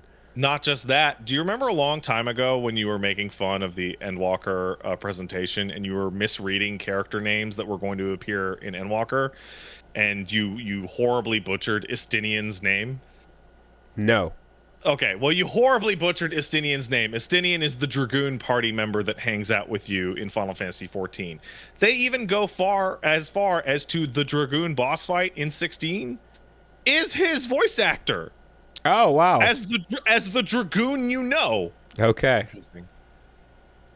So they're laying it thick. 16 is mostly every 20 minutes like, oh, this is just like Final Fantasy 14. So I will use the best example, and I will not even mention the name of the boss, but it is so hilariously just this other game, but for single player, that I fought a boss during my last session, and the boss forms in the arena, and me and 30% of my chat started yelling, "Fuck yeah, it's Pepsi Man! Pepsi Man is here!"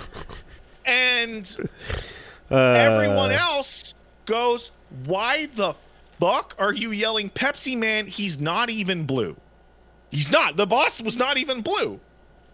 But to those who understand why I'm calling this enemy Pepsi Man and watching me deal with Pepsi Man mechanics, are like, wow, they're picking up shit and just dragging it and dropping it into a different folder. It is that on the nose. It's more than made by the same team. It's full of the references and it's as everyone is saying, it's trying to gateway drug you across Gene, the bridge. Could you repeat your advice about plus quests? Oh yeah. Every time you see a quest marker and has a plus sign, you should do it because it'll give you a good quality of life upgrade or a new equipment or a new feature. And I totally forgot because I only played the vanilla Final Fantasy 14. That is exactly the same UI element. Yeah, he said 16 in his tweet, but it applies it's even like the same icon. Yeah, more or less. Okay, it fit into 16's UI. It's hilarious. It's endlessly hilarious. Like I was talking with people in my chat last night. No, a couple nights ago when I was going through the second big crystal dungeon, And I got people going, oh yeah, this is the dungeon layout from Saint Morian's Arboretum from back in fucking Heavensward. Like it's all there. It is a remix, basically.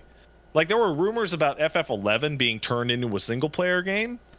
This kind of is FF14 turned into a single player game. So what I was wondering about, I guess, was like, yeah, like as you kind of mentioned that, it's like, are you gonna hit the point where it's not just the voice actor, it's literally a cameo reference in some like direct way of a I thing? was saying that I was gonna get so mad if I played all through Final Fantasy 16 and I didn't realize that it's actually like an offshoot or spin-off of Final Fantasy 14, and I just never realized it. You know, like, oh, this is the multiverse, and Final Fantasy 16 is one of them. I'm just like, oh. I mean, God. that's like that I don't Ivalice mean to shit, break right? it- I don't mean to break it to you guys, but that's a genuine possibility. There are actually 12 remaining shards in 14 that have never been seen. Okay. So you could just roll with it. But Woolie, you mentioned a cameo character. Not exactly, but you do have situations in which you have, hey, this character in Heavensward is an older adult male role model figure that's like a dad to you and a bunch of other characters and is a really cool guy and will take care of you and has a really emotional arc.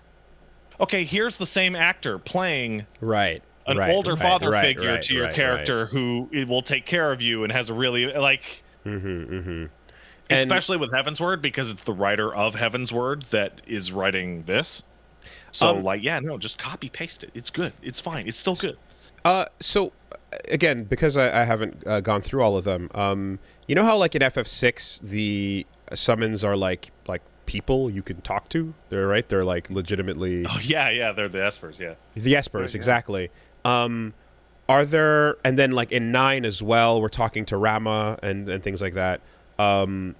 So there's always that idea of just like, okay, well, here are the same summons, eidolons, icons, whatever you call them in each iteration. In 14, because you're reaching into all of these different worlds, like, are they the same incarnation in all the worlds, or is it one being? No, 14 has the summons be like religious iconography, and the idea is that the summon will look like what its worshippers think it will look like.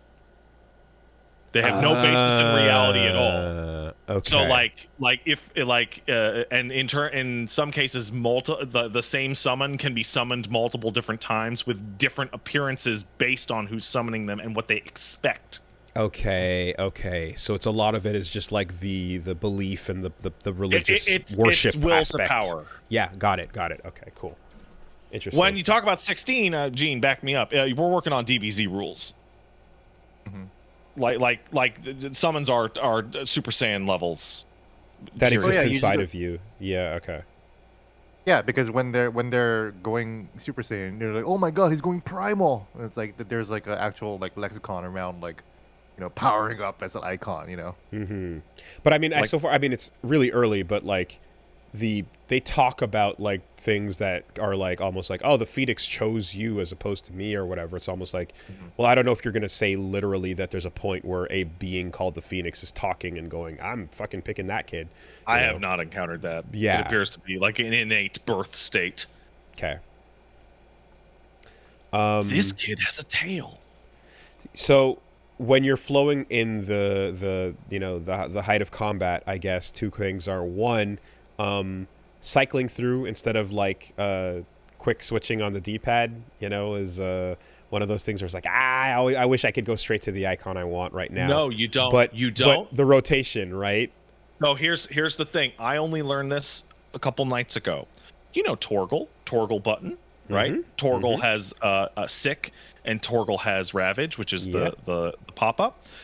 Did you realize that Torgal has exceed timing for your regular combos? Oh shit!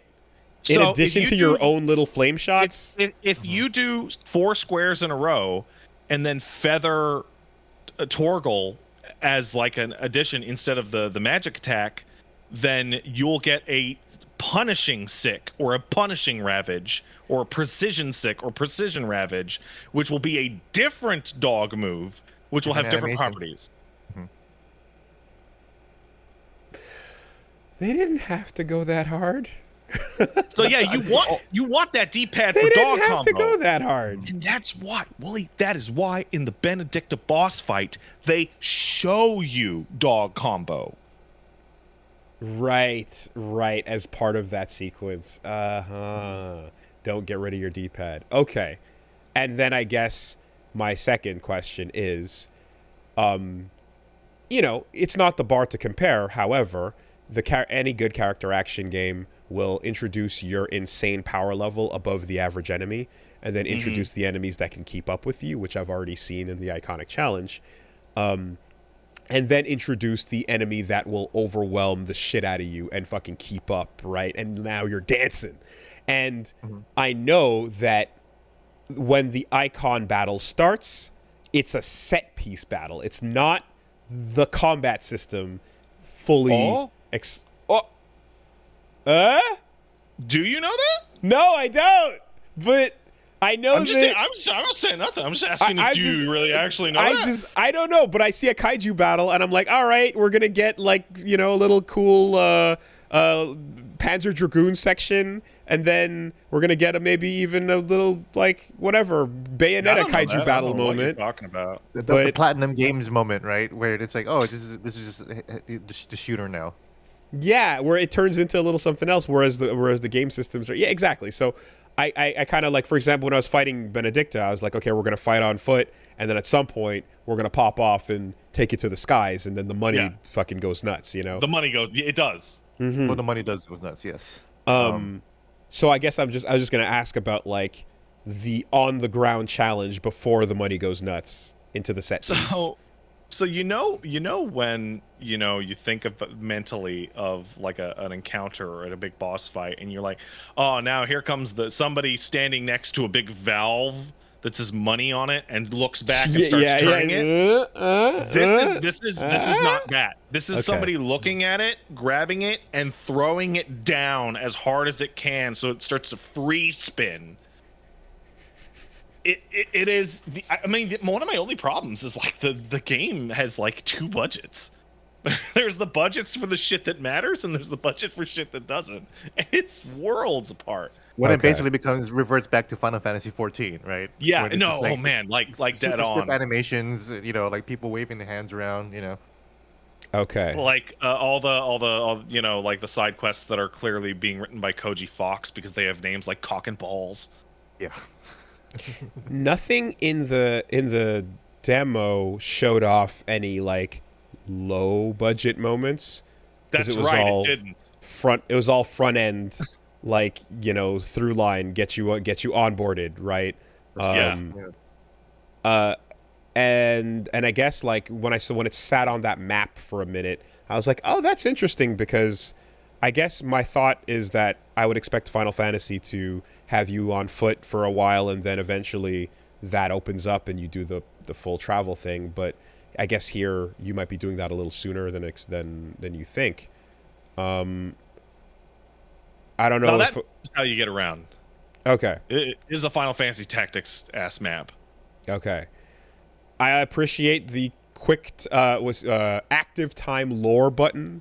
That's a very Woolie ass fucking addition. I approve of. I have spoken to people, and it is my responsibility to tell you, Woolie, there is a guy you can talk to that just has all that shit later. So yes, I found out that in the demo you cannot go back to those moments to get the context, but in the real game you can update in person, and you don't have to do it all in the scene. He just has the Mass Effect codex, and that's wonderful, because as much as I love it, it became immersion breaking when it would change from scene to scene in the same cutscene, and I'm like, but I'm just in the scene right now, So that's the thought, right? I did a couple streams where people were like, check the ATL, they tell you more about the mark, and I'm like, I am not stopping this fucking cutscene to read tidbits about this dude's tattoo. I will find that out later. Thank you. The thing about active time lore is that it's a fantastic system. I fucking love it, right? This is the Final Fantasy game that needed it the least. How so? Because it's not that complicated of a story, to be quite honest. And when I interviewed Yoshi P, he actually made a reference to like, oh, I know that we've been in trouble for having a lot of proper nouns. So he was like directly like addressing like the criticisms of LC and LC of Final Fantasy 13. And he's like, oh yeah, well we got icons here, but like like we try to make it real simple. And it's like, yeah, it's really simple. It's like icon is the most Yeah, they're like, you and need to know branded what. and bearer are like the words that like you need to figure out. And like once you got that, then you're pretty good. Yeah, you need icon, branded, bearer, dominant, and fucking there's a word later that starts with A, but they tell you what it is when it happens, and that's it. You know, it's funny you kind of describe that as like a lot of pronouns versus or proper nouns versus the I guess games that or stories that don't have that. I think about whenever I tune into like a sci-fi story and I expect jargon and I like it when there is because it feels like, ooh, there's meat on this bones. There's a world that I want to dig into and find out more about, you know? So like in a sci-fi setting, I'm like looking forward to that. But maybe in like something that's not that or in like a modern day, I'm like not expecting it per se. And like basically, you know what it is? It's not even that it's sci-fi.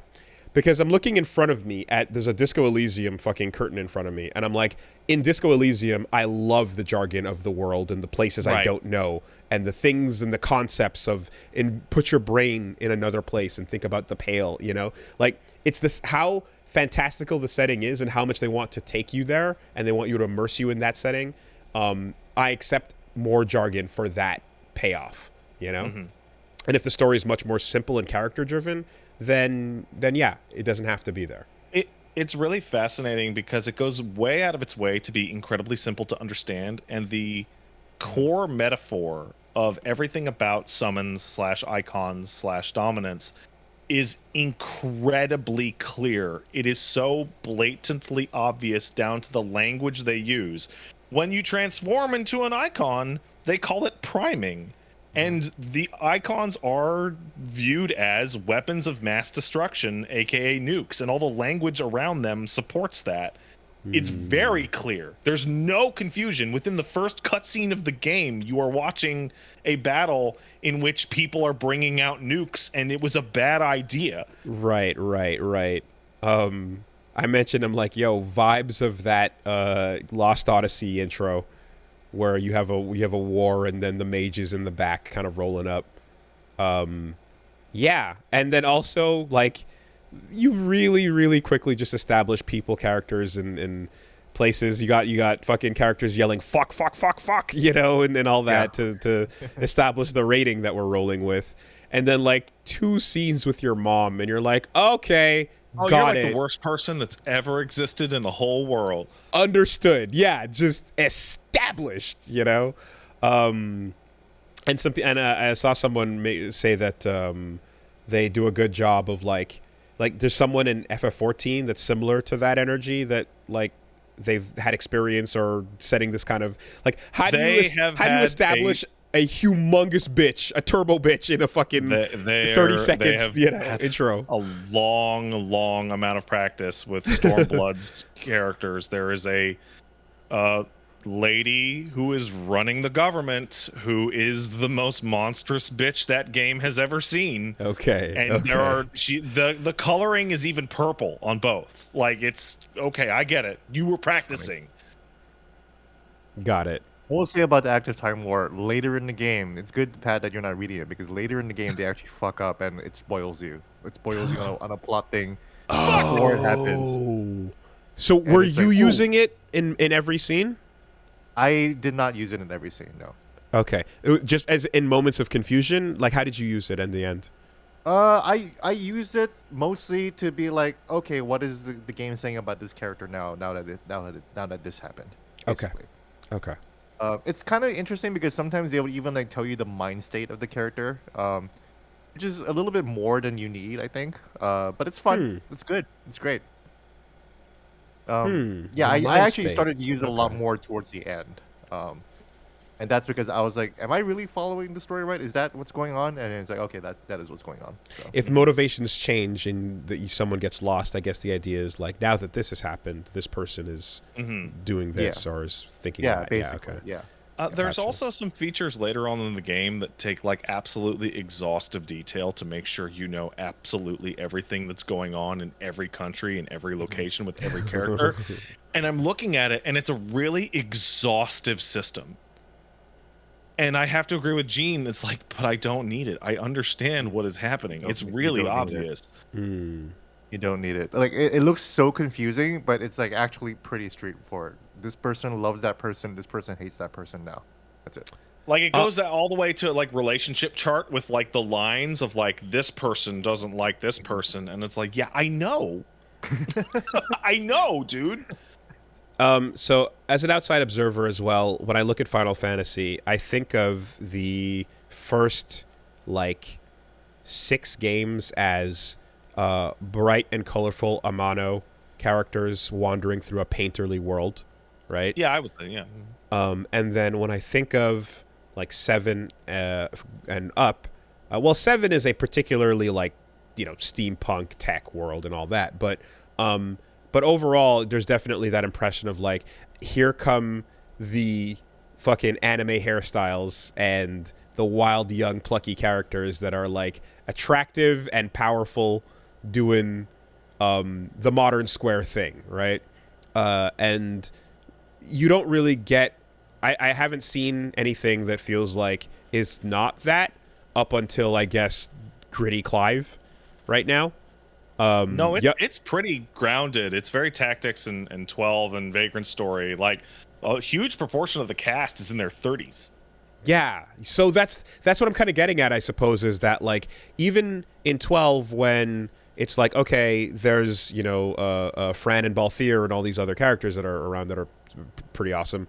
There's still that whole like young, teenage like power kid thing that's generally carrying through all of these games, right? And then I suppose there's no Vaughn parallel here for sure. Right. It's the younger version of Clive, if anything, and then you jump into this where it's just like, oh, the world is kind of just everyone's a bit tired and old and gray, and that's okay, So I guess I was just wondering if like this is the first time that's the franchise has kind of gone that way or maybe I just missed something,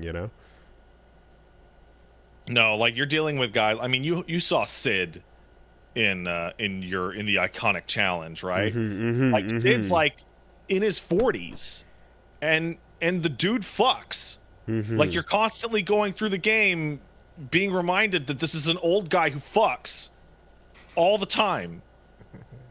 Yeah, I kind of just I wonder about the like when you see the decisions that lead to designing characters that look like the Squalls and the Lightnings of the world and overall just that cool hairstyle, young plucky appeal or such, and the edge to it, Sephiroth energy wherever you can get it, like. It's a very bold decision, I guess, to like just go, we're not doing that. No, you saw those versions of the characters literally die. Yeah. Like, we're just not doing that at all. You're like, okay, that's cool. I'm super down. I'm just surprised that the brand is like, let's go in that direction, and that no one at like Square is going to kind of step in and go, hold on a minute. We want to market this. This grumpy old fuck can't be the face, can it? Like... Yeah, it is. Yeah. Well, I mean, they still make Clive like super hot and like the biggest chest. Like, he's got huge tits. That's gaming, true. Yeah, no, he is. He is like a hot, damaged, fucking, dude. I guess, but I suppose it's like he feels like the tired old party member that would be supporting the young hero on the coming of age, whatever, your Orin or whatever. Yeah. The coming of age journey, right? I like Clive. Clive's good. He's a good boy. He's like Shadow. He'd be like the Shadow of your party. Yes, yes. He would be the older, like, tired party member, not the star of the show. So that's cool. That's cool. Anything, I guess, like, interesting in terms of any little, like, any triple triads or any No. little mini? No, the side I quest wish, thing, man. the side quest in this game is Notorious Marks, aka you want to go fucking fight your ass off to Okay. big bosses. Okay. Yeah, so Um, like, so the bigger activity is basically the hunts, which is like what Maximilian Dude did when in the Final Fantasy event where he played against an S rank hunt, like 15 levels above him, and he got wrecked. Yeah, so you want to go do a bunch of optional boss fights here. Yeah. So the optional boss fights are definitely where like the most of the challenge is, because the game isn't really. And I think I think Pat is also experiencing this too. Is that the game isn't that hard at all, honestly. Oh, I haven't died once. Well, so that was my question when I was asking about the challenge on foot before you hit the set piece. Is that you know another way of phrasing that in a way is like when you encounter weapon in a traditional Final Fantasy, you know what you're in for. You're gonna sit there and fight a long ass fucking menu battle. But this is an action game, and it would be kind of insane to just drop you into a fucking Allfather Rodin battle. So what are they doing? The game is being balanced around people who play Final Fantasy. I remember I was getting into a very climactic big fight, big icon battle, the one with the good music we were talking about earlier, and I'm like, wow, this is fucking so cool. And then I whooped the shit out of him, like no problem. And it was still a fantastic, bombastic moment, but I'm judging that what Gene's been talking about Final Fantasy mode is that like the difficulty is backloaded to New Game Plus. New Game Plus. Okay. And even now that I've experienced most of Final Fantasy mode, it's not that much harder. Like I've died more times in Final Fantasy mode, so it is appreciably harder. But I'm still kind of coasting through it, kind of. So it mostly Gene, just give you like most of the big fights are like when you have there's a big attack that will kill you in one shot. That's it. I see. Yeah. You did mention as well. You did mention as well that the writing is like if this is your first Final Fantasy, you'll be really satisfied with it. If it's not, it's okay. If you played any other JRPG before, then you'll be like, oh, okay, this is what they're doing. If you haven't, then you're like, oh my god, what an interesting concept. I can't believe they went there. That poses so many interesting questions and moralities. But if you played any other game, we've seen this. Okay. Then you've seen this before. And like the part of the story right now where I'm going, I wonder what's going to happen once we finish this part. What could occur? I don't know. But it's well executed. I can already see Pat kind of guessing like what's going to happen already. It's a familiar concept, but it's executed well enough. Oh, it's executed well. It's executed cleanly. It's clearly told. It's just very again goes back to how this game doesn't really need active time lore because it's really simple.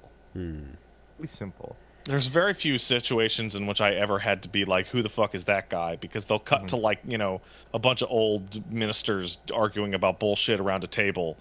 And then they'll just put the location in the fucking corner. And I go, oh, this is the political staff of this kingdom. Okay, done.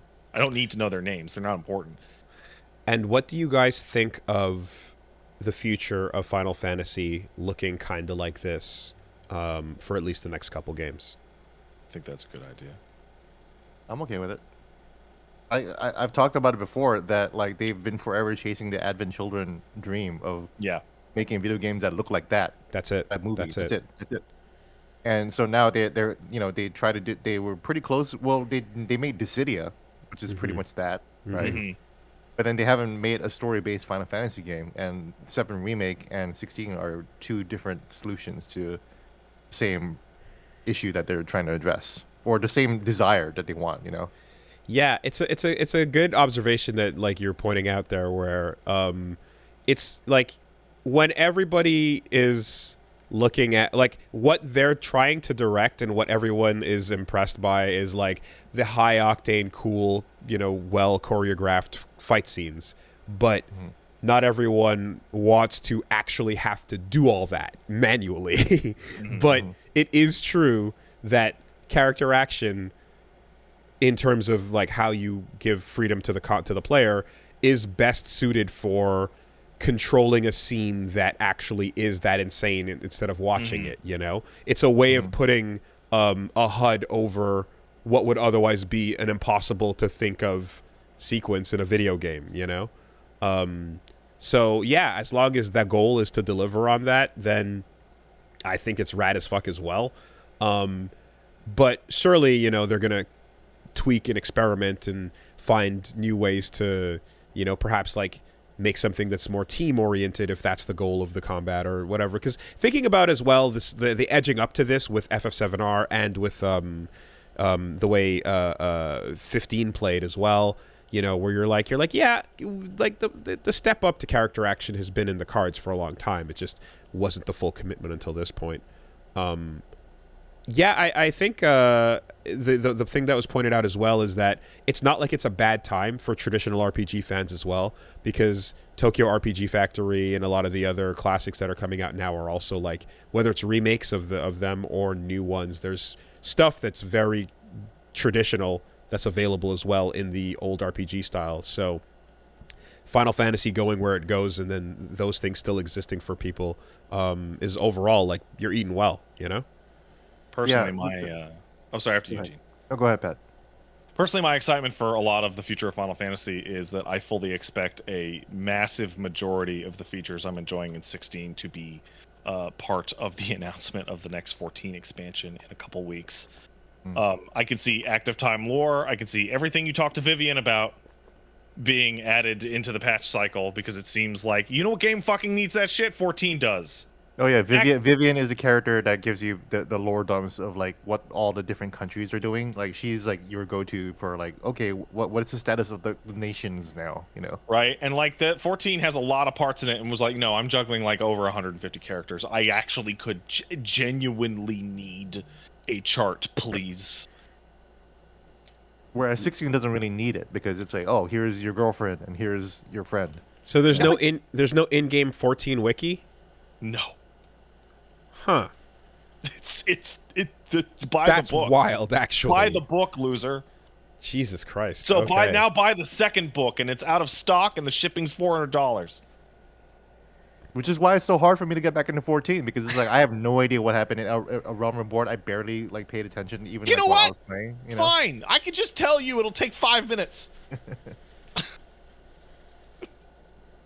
There is one thing I want to talk about, especially now that Gene is here, about 14, which was the kerfuffle before the game came out about the fact that the game doesn't have any depictions of any people of color whatsoever. Oh yes, we should talk about that. And Joshi P gave a really unsatisfying answer in interviews about, well, they wanted to go with a really specific depiction of medieval Europe and yada yada, and it wasn't very emotionally fulfilling, and it didn't really seem like the real answer.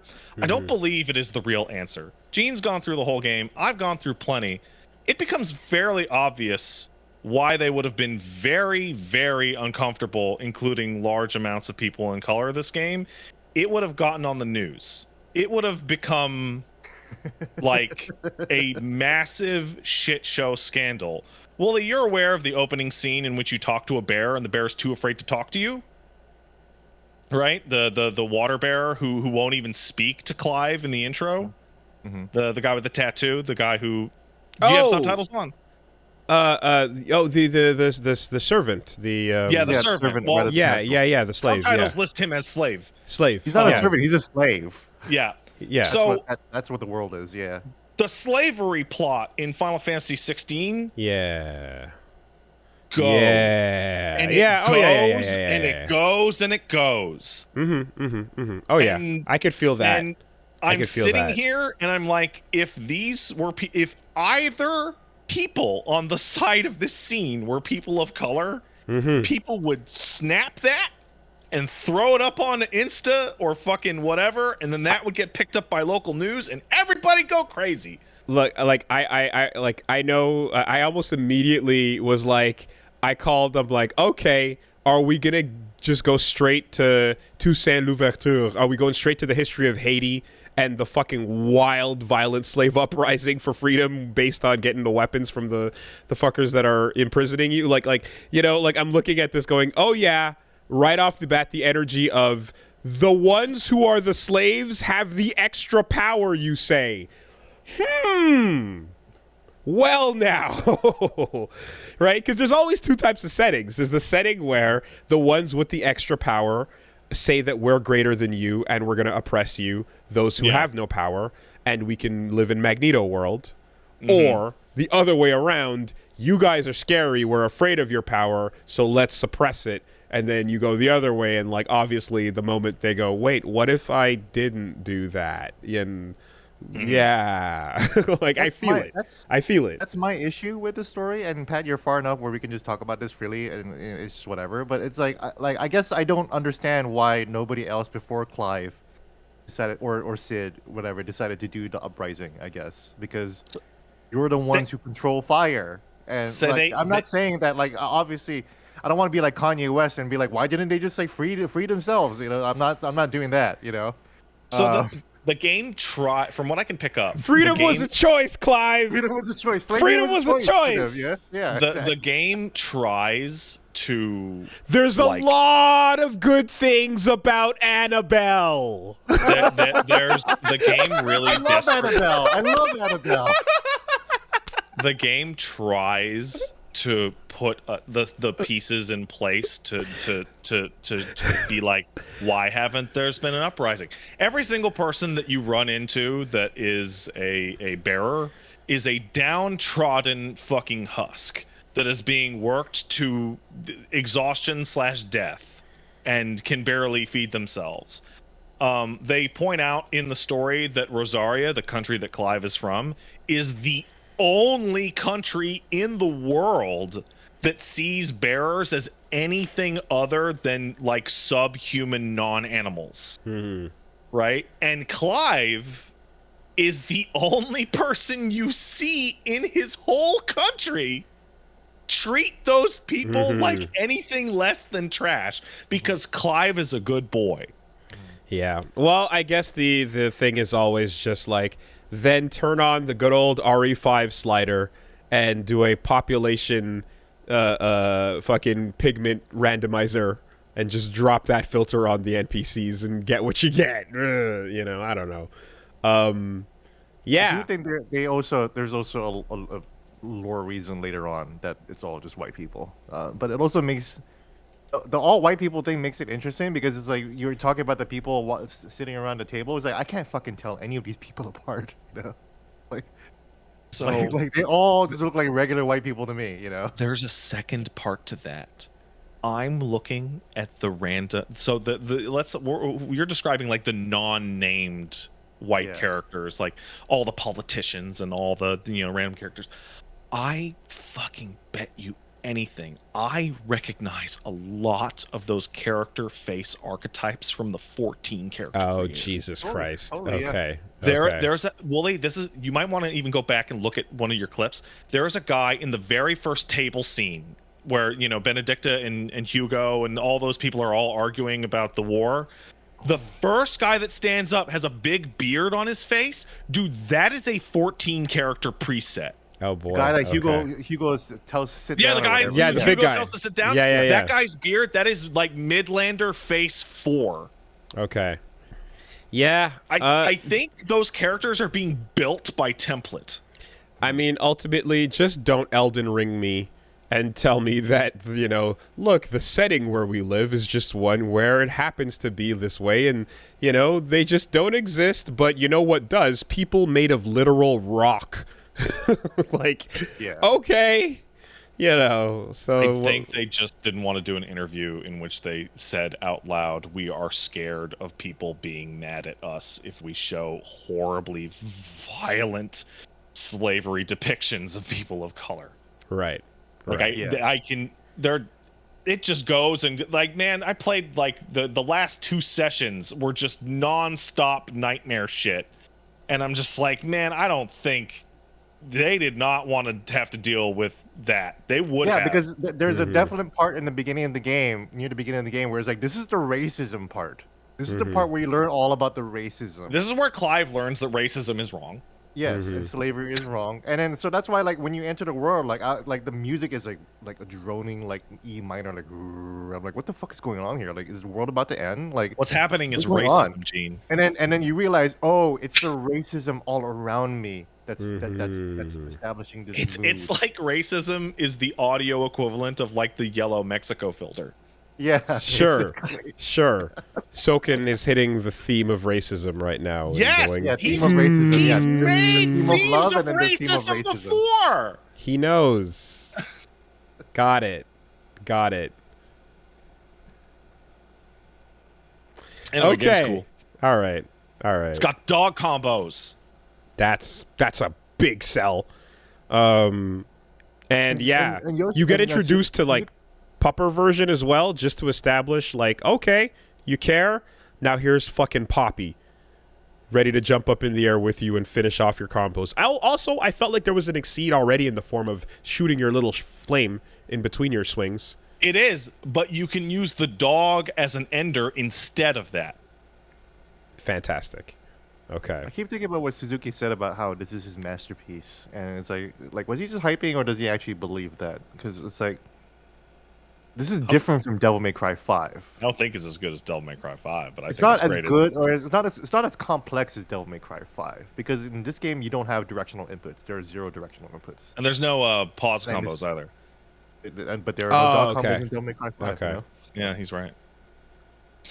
Yeah, but at the same time, this is certainly like the biggest platform I think that genre is going to ever get in terms of widespread audience, introduction Yeah. to that shit. Definitely. So if anybody comes out of the other end of this going, that was a really cool game, but the gameplay in particular, I'd like to go further, we can fucking point them to the pipeline, so... Exactly. I mean, there are a lot of parts in this game where it's like, oh, this is what Bayonetta 3 would have looked like if. Oh, Platinum yeah, had it's put the up money. You know? The comparison is so obvious and immediate. It's sad. Okay. All right, let's So take there's a lot of comparisons, like part of the reason why I'm not like super high on the story of FF16 is only because I'm comparing it to like Nier Automata. Okay. Okay. Well, yeah. And it's like, okay, I'm comparing Final Fantasy 16 to like the absolute peak. Then it's like, okay, so that's where I'm coming from.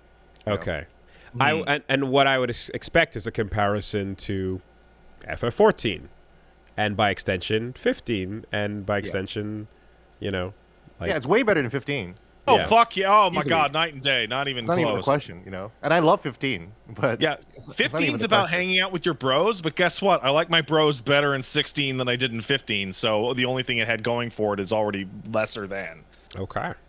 Yeah, the one thing about 16 though is that like the women writing isn't like is better than it was in 15, but it's not like amazing, like I mean, in 15, I didn't know that women existed in that game. there's one woman and she dies, Yeah. And in this one she doesn't die, which is nice. So but I feel like FF16 is still very much like a really good game about like a lot of different types of cool men, basically. Yeah. No. Gotcha. And 15 was about that too, but 16 is just more so because these men are a lot No, cooler and like there's more 15 different was types about a of bunch men. of cool boys. Boys, yes. the boys. Yeah. The boys are going on the fucking road trip. Yeah. I mean, and I feel like so far, 16. Well, to me, 16 is like a bunch of dudes going at drunkenly singing their drunken revelry songs, "Rah, da, da, da," and then they just get melted by fire. That's what 16 has presented me with. Another thing with the slavery thing is like everyone just talks shit to Clive and is super racist to Clive too, and it's like you are a literal walking nuclear bomb. Like, why are you just taking it? So like I keep thinking about like how Geralt, because there's obvious parallels between Geralt and Clive. Like they wear the swords the same. They both have the same British Batman or European Batman gravelly voice. Mm-hmm. But I feel like Geralt wouldn't have taken that shit. He would have like found a way to like embarrass the racist. Whereas Clive is like, oh yeah, I'll be your Uber Eats driver. There's a moment that I dealt with a little bit ago in which Clive is accosted by some essentially clan members. Okay. Who are like just saying everything the game's setting supports about him. And I'm sitting here going, I just got a gameplay upgrade 30 minutes ago. And I'm looking over at my chat, and I'm like, how long do you think it's going to take me to sweep these dudes into the dirt? And the answer is sub 30 seconds. It took me 28 seconds to murderize them all into goo. And Clive knows that. Like, Clive is aware of his ability to pulpify anyone in his vicinity, but he still just takes it.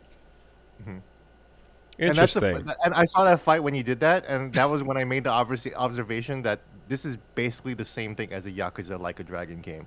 Yeah. Where you heat action move the children, you bust their faces into the classroom, and then in the next cutscene they're like, "Oh my god, I can't believe you did that to me," you know?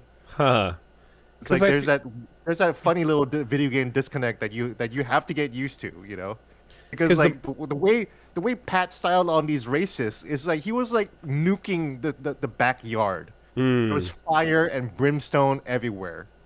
And then the next is like, "Oh, you really showed us, mate," you know? Oh, dude, there's one where two random guards wanted to duel me, and I just stingered one into the air for 25 seconds, and he never hit the floor, only for the cutscene to have him take a knee and go, "Whoa. Oh, yeah, oh man, that was pretty tough." I'm surprised to hear that, because the impression I got based on the intro was that, like, as soon as we, cut past as soon as we go forward in time, that you're in a world where peace was never an option, And I kind of assume that, like, Clive's a good boy. Okay. Yeah. He's gonna try and solve things with his gravelly, incredibly handsome Ben Starr voice, his slightly damaged giant tits, and his charm. But he didn't turn into guts. No. Yeah. Okay. No. Despite having justification too. The most berserk this game gets is what you saw already, which is the basically the Evangelion like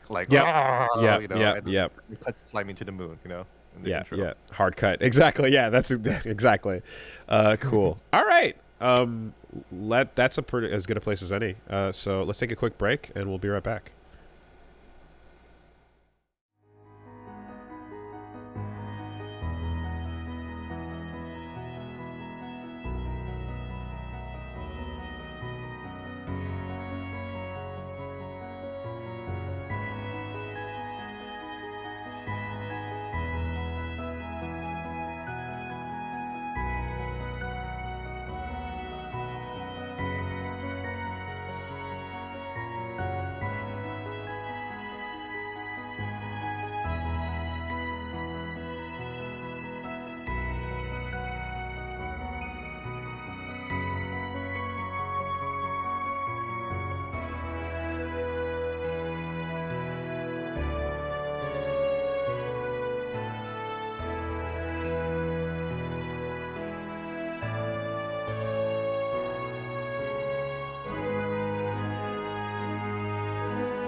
right. Let's take a quick word from our sponsors.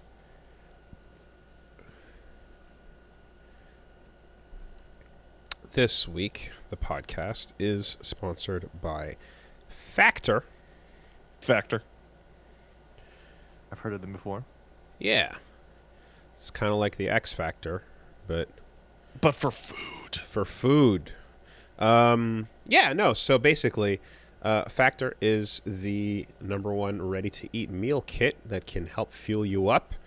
You want to basically be able to eat well and stay on track to reach your goals. So the whole point of Factor is your ability to get your time saved, get your good eaten, get your choices, get your nutritional quality.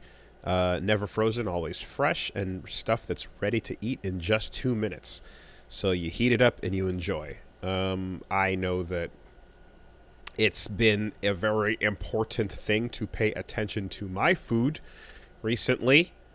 And the ability to, like, literally, we just took a break on the podcast, run downstairs, get some food in me, and then come back up and resume is important, right? Because we're going to go for a while. We're going to talk for a while. I'm not going to get a full meal in the time frame that, you know, I should be able to. So that's where a 2-minute healthy food is going to be perfect, because it's rough to try and work in the time constraints and also not eat like crap.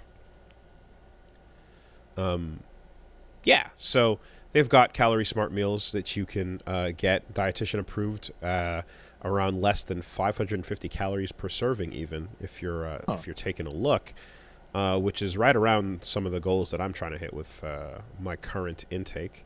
If I had some of this Factor, would this help me be slightly less of a fetty boy? A fatty boy, perhaps. Yeah, fatty boy. Yeah. A fetty boy, I can't help you with. You can. No, I said fatty boy. The sound that came out of your mouth was fetty boy. It did sound fetty. Yeah. And that's up to you. You can fed it up to your heart's content, bruh. We don't want No judgment here. No judgment here. You know, you go hard on the fat. Are we talking about fettuccine? Is Factor easy to cook? I like the other week when someone with the chat was calling Factor the modern controls of cooking. The modern controls of cooking. Yeah. No, we're talking. You got different options. You got again 2 minutes to heat up and ready to go is all it's going to take. Surf and turf. You got surf and surf. You got roast garlic, filet mignon, shrimp, all kinds of choices, and the flavors each week are going to change for your variety. If you want to go with Calorie Smart, if you want to go keto, vegan, veggie, protein plus, they have it all prepared by chefs and dietitians. So it's ready to go and you'll hit those goals. 34 plus chef prepared meals to choose from weekly.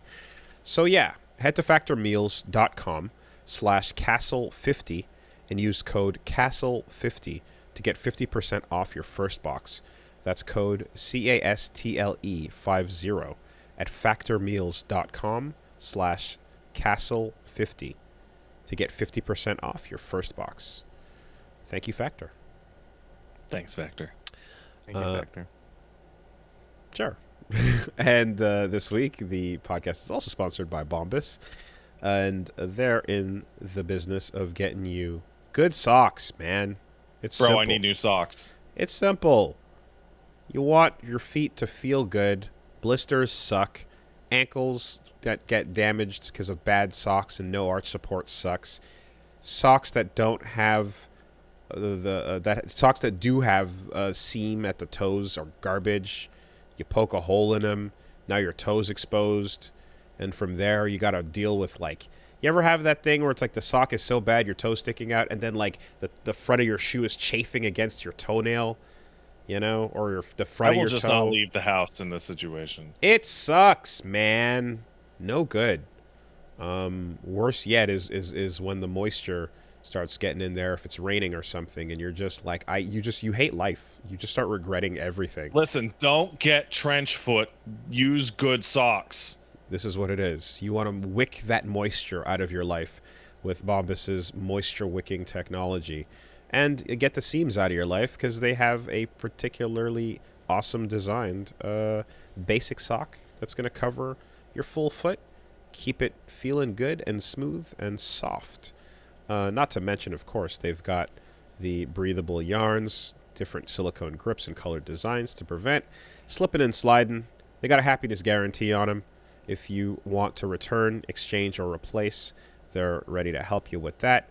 And they donate a pair for each one you buy. They've donated over 100 million items, and each purchase adds to that impact as well. So just get the garbage socks out of your life and get the stuff that feels good going. You'll have a more pleasant day. Go to bombas.com/superbeast and use the code superbeast for 20% off your first purchase. That's bombas.com/superbeast and use the code superbeast at checkout.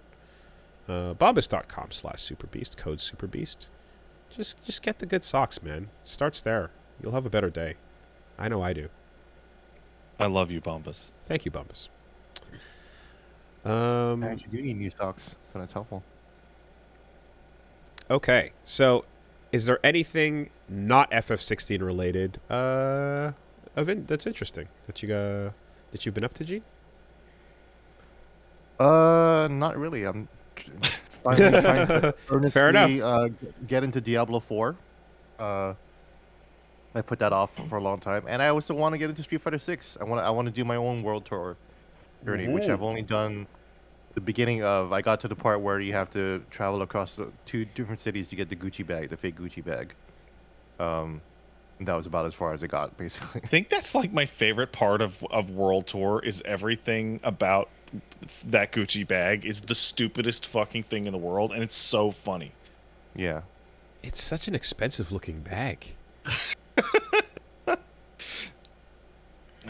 Cool. Okay. Well, fair enough, man. 16 is a beefy ass fucking thing to spend your time on. So yeah, I'm making my way through Final Fantasy mode. Like I said, it's a little bit harder. A lot of the enemies are tankier. You know, the max level cap for the regular game is 50, and Final Fantasy mode will take you to 100.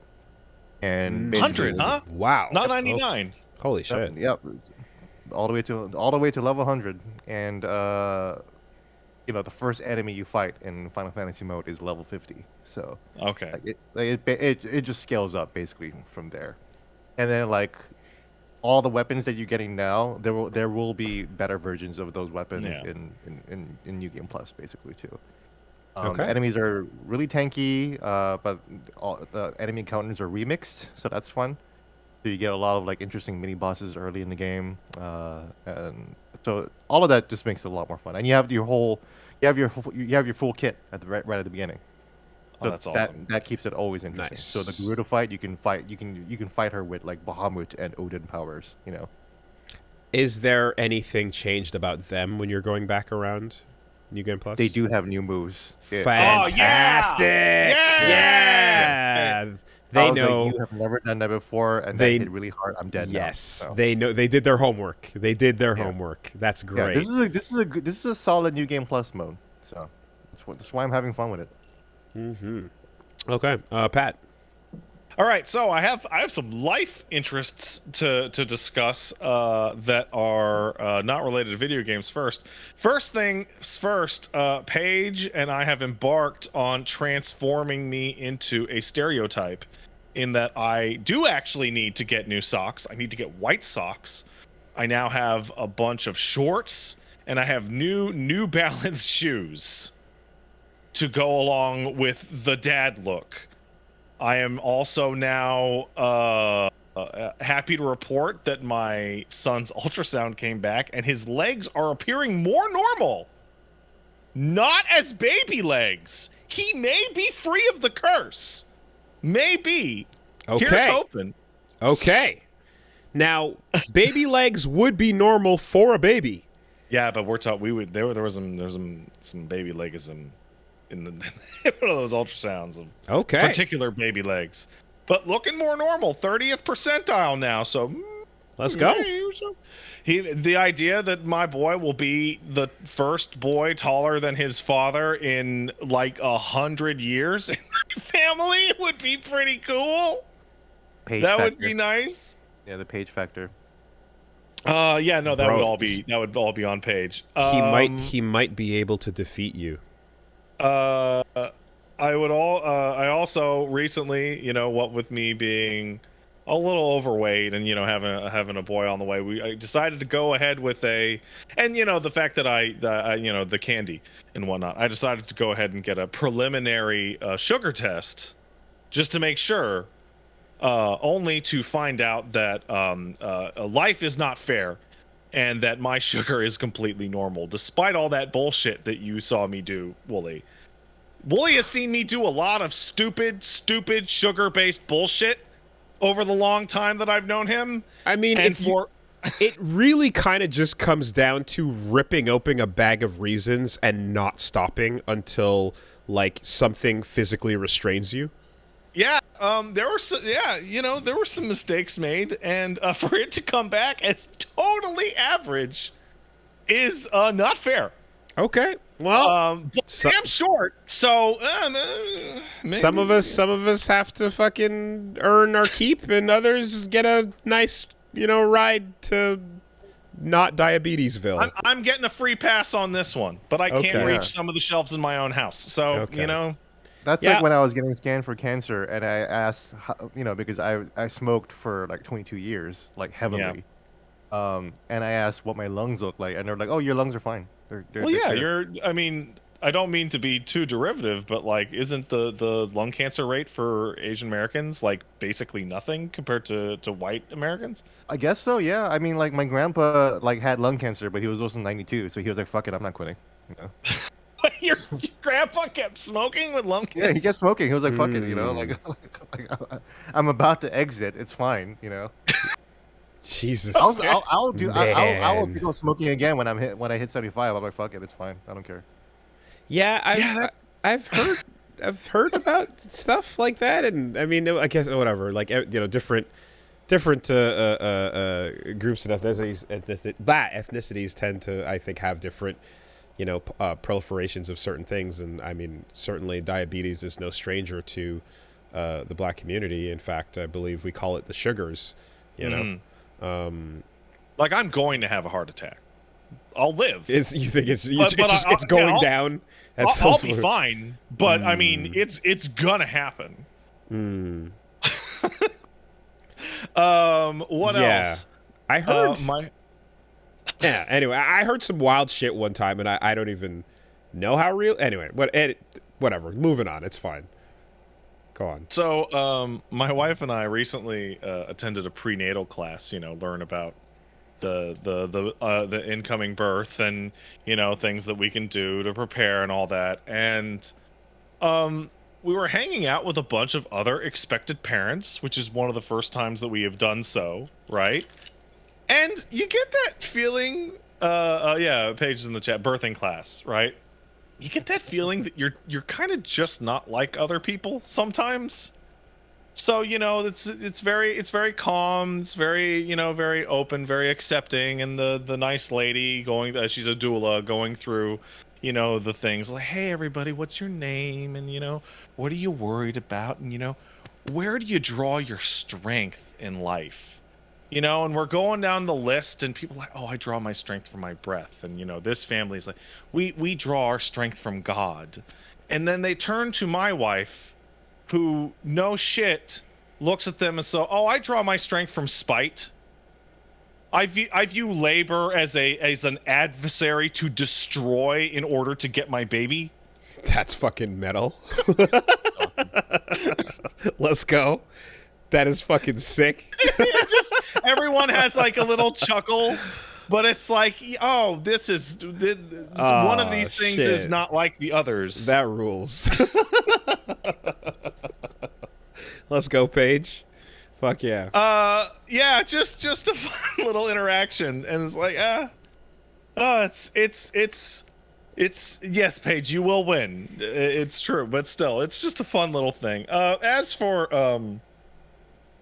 video games, I played the Final Fantasy 16. No need to go into that. I've been playing nonstop more and more Street Fighter, in which the only thing that I want to say is that the discovery, I think today, of like a perfect option select in the corner that will cause you to never get thrown. And people don't understand how fucked up it is. It's so fucked up. It's like the most broken thing I've ever seen. That thing has to go now. And thankfully, Capcom has already talked about the fact that they're on it. The thing that sucks is the idea that it's based on the thing I was just praising, which is the simultaneous input assistance, right? So I talked about how some moves require 2 punches to be pressed at the same time, and some require 3. If it's a 2-button move, you can press that no problem on a stick or a controller. But if it's a 3 kicks or 3 punches move, that's a lot harder on a pad. So I wish they just made everything 2, so it wouldn't be an issue. But what they did was they made it so that you put on a button that you click, and then when you toggle this on, if you press any punch, it'll automatically become all 3 punches, and if you press any kick, it becomes all 3 kicks.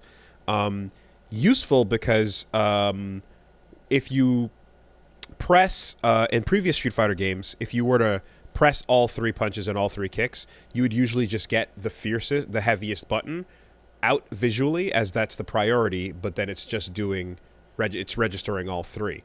So what ends up happening is, because this game does a little thing where you can hold simultaneous assist button, press jab, and you'll see a jab come out, but the game will register all 3 punches behind that jab, right?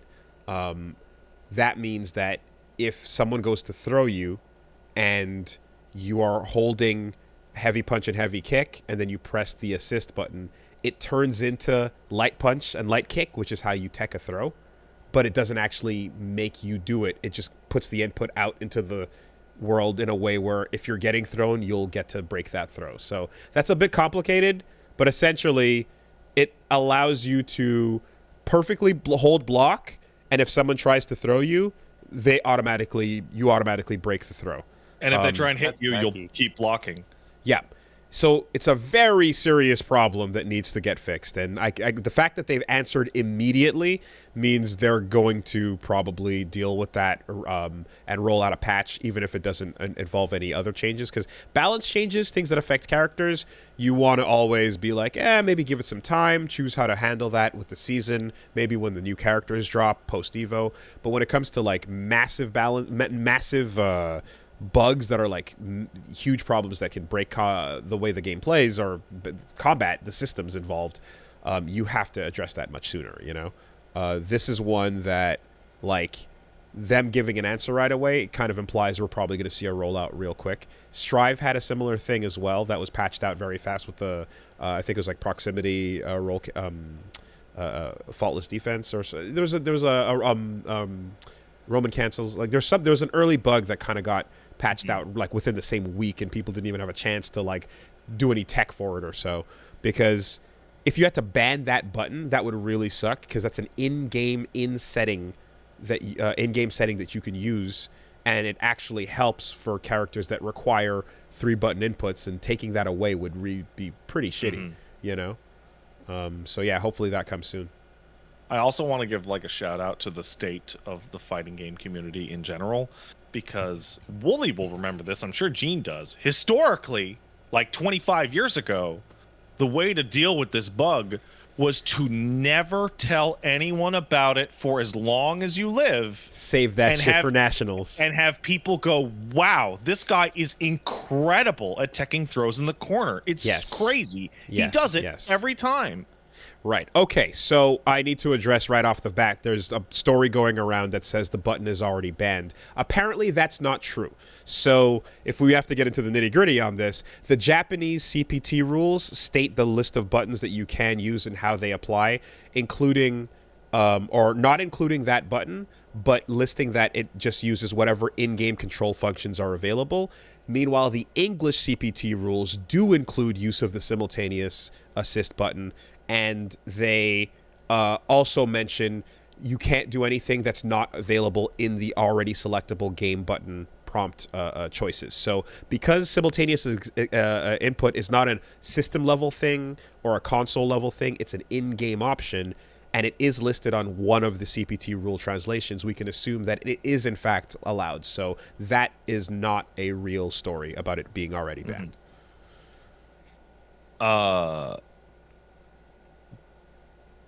I forget what I was talking. Street Fighter 6. Street Fighter 6. Hey man, so I've been playing a lot of Jamie and Geef, and that's great.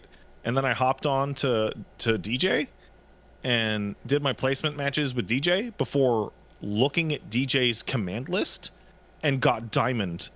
And I'm like, wow, this character is like gets to do shit for free. Like for free. Like everything is free. Damage is free, spacing is free, got a good projectile, got an incredible drive rush. Yep. Some characters feel like they don't have to work as hard. This is... Oh, it's upsetting. It makes me upset. This is DJ did get a big glow up for sure. You know? And in particular, like, the thing with it, too, is that, like, a lot of the time, the weaknesses, like, once you look at it top down and you know what they are, it becomes more... evident. Like, okay, you have weaknesses that are the same as like this other character or this other archetype, but in terms of just like the average skill level of the player that has to deal with that, Guile and DJ are in the exact same camp of, my strength is if I'm down backing, good fucking luck, right? And then like I'm kind of winning the match by default if I have the life lead and I'm down backing. Now the moment that I stop, it's on you to make use of that time and find a way to either bait me into doing something wrong or slip through my defenses. But for the most part, I'm a solid rock that you cannot get in on. You just, like, it's done. Like, I cannot believe, like, DJ's low medium punch into his light machine gun upper does more damage than some characters' raw supers. It is like the most brain dead thing in the game, and it is just like 20% of your life right there. And you've got a great reversal. The angle, like up ball, has a weird thing that misses sometimes. Zangief level 1 super misses sometimes. Marissa, Zangief's level 1 is the worst move ever. Right? Marissa's angle, like Zangief's is too high, Marissa's is too low, and they whiff on anti-air situations. Up kicks with DJ, they hit, they connect, and in some cases, like even if you're spaced out a little bit further back and you're trying to bait them, they still catch you. You know, yeah, man. And then his drive rush is so fucking fast, and it goes so far, and then you get a low out of that, and you go into like his crouching medium kick or so. Unbelievable, you know. And then even if you don't have your charge, you can still do his slide as an anti-air. That's amazing too as well. He gets to do a lot for free. He really and it's does. Like I messed around with Jury, and like I was trying to learn Jury stuff, and I'm like, well, why play Jury? I'll just go back to DJ. DJ stuff is easy. Like Jury has to hit buttons. I don't have to hit buttons with DJ. Yeah, I just have to hold down back. So I know how to hold down back. So to basically what it's going to kind of come down to is that like the only time DJ is going to start to feel like more fair in as you fight is when you're fighting against people who took a second to go like figure out what he's got and like where the weaknesses are, because it's not immediately apparent and evident what you can get around and what to look out for. But like with anybody, there are weaknesses. You're going to have to go study them a little bit. I like Street Fighter 6. I have a new complaint about Street Fighter 6. The way they're handling Player 1 colors is embarrassing. It's the worst ever. Being able to get all the second costumes and all those colors in World Tour is great, but like I watched some of CEO, and CEO was like literally all Player 1 colors because no one can fucking unlock them on tournament setups. It's awful. It's awful. Yeah, I really do wish that full costumes were available for tournament setups, because that was what we got for the previous games in when at some point, like maybe not launch version, I think, but definitely at least by the first season or so, or second, they would have like all the colors and all the costumes available so that you get the most presentation variety on tournament streams. you want the stream setup to have like a lot of things to show off the game at its best, and lacking colors and lacking costumes is certainly not it. It's weird. I'm kind of surprised there is no like monetization option for buy every color. There is. Like there is. You're missing color 10 for some people, but you can buy usually 3 through 9 right off the bat. No, I don't mean per character. I mean a button that says give me the whole game. Every color. Yeah. Right. You'd have to go to the each character, give me all of them, and then get those one by one, you know. So but yeah, I would definitely would agree that with that. And again, I hope that we see that free up a bit more over time. Or just like, you know, have those dailies and weeklies and shit to give you drive tickets. Like Christ, there's like you can earn like 400 drive tickets a week. It's like the worst. Or a battle pass with enticing rewards.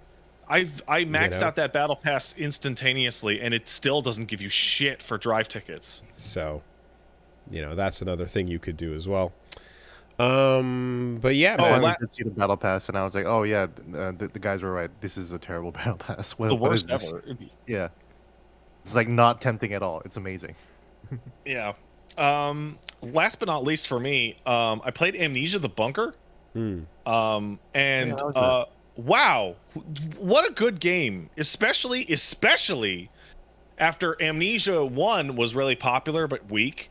Amnesia 2 was one of the worst horror games I've ever played, and Amnesia 3, called Amnesia Rebirth, is also one of the worst horror games I've ever played. But The Bunker is incredible. Bloober team? It is... What's that? Bloober team? No, Frictional. Okay. It is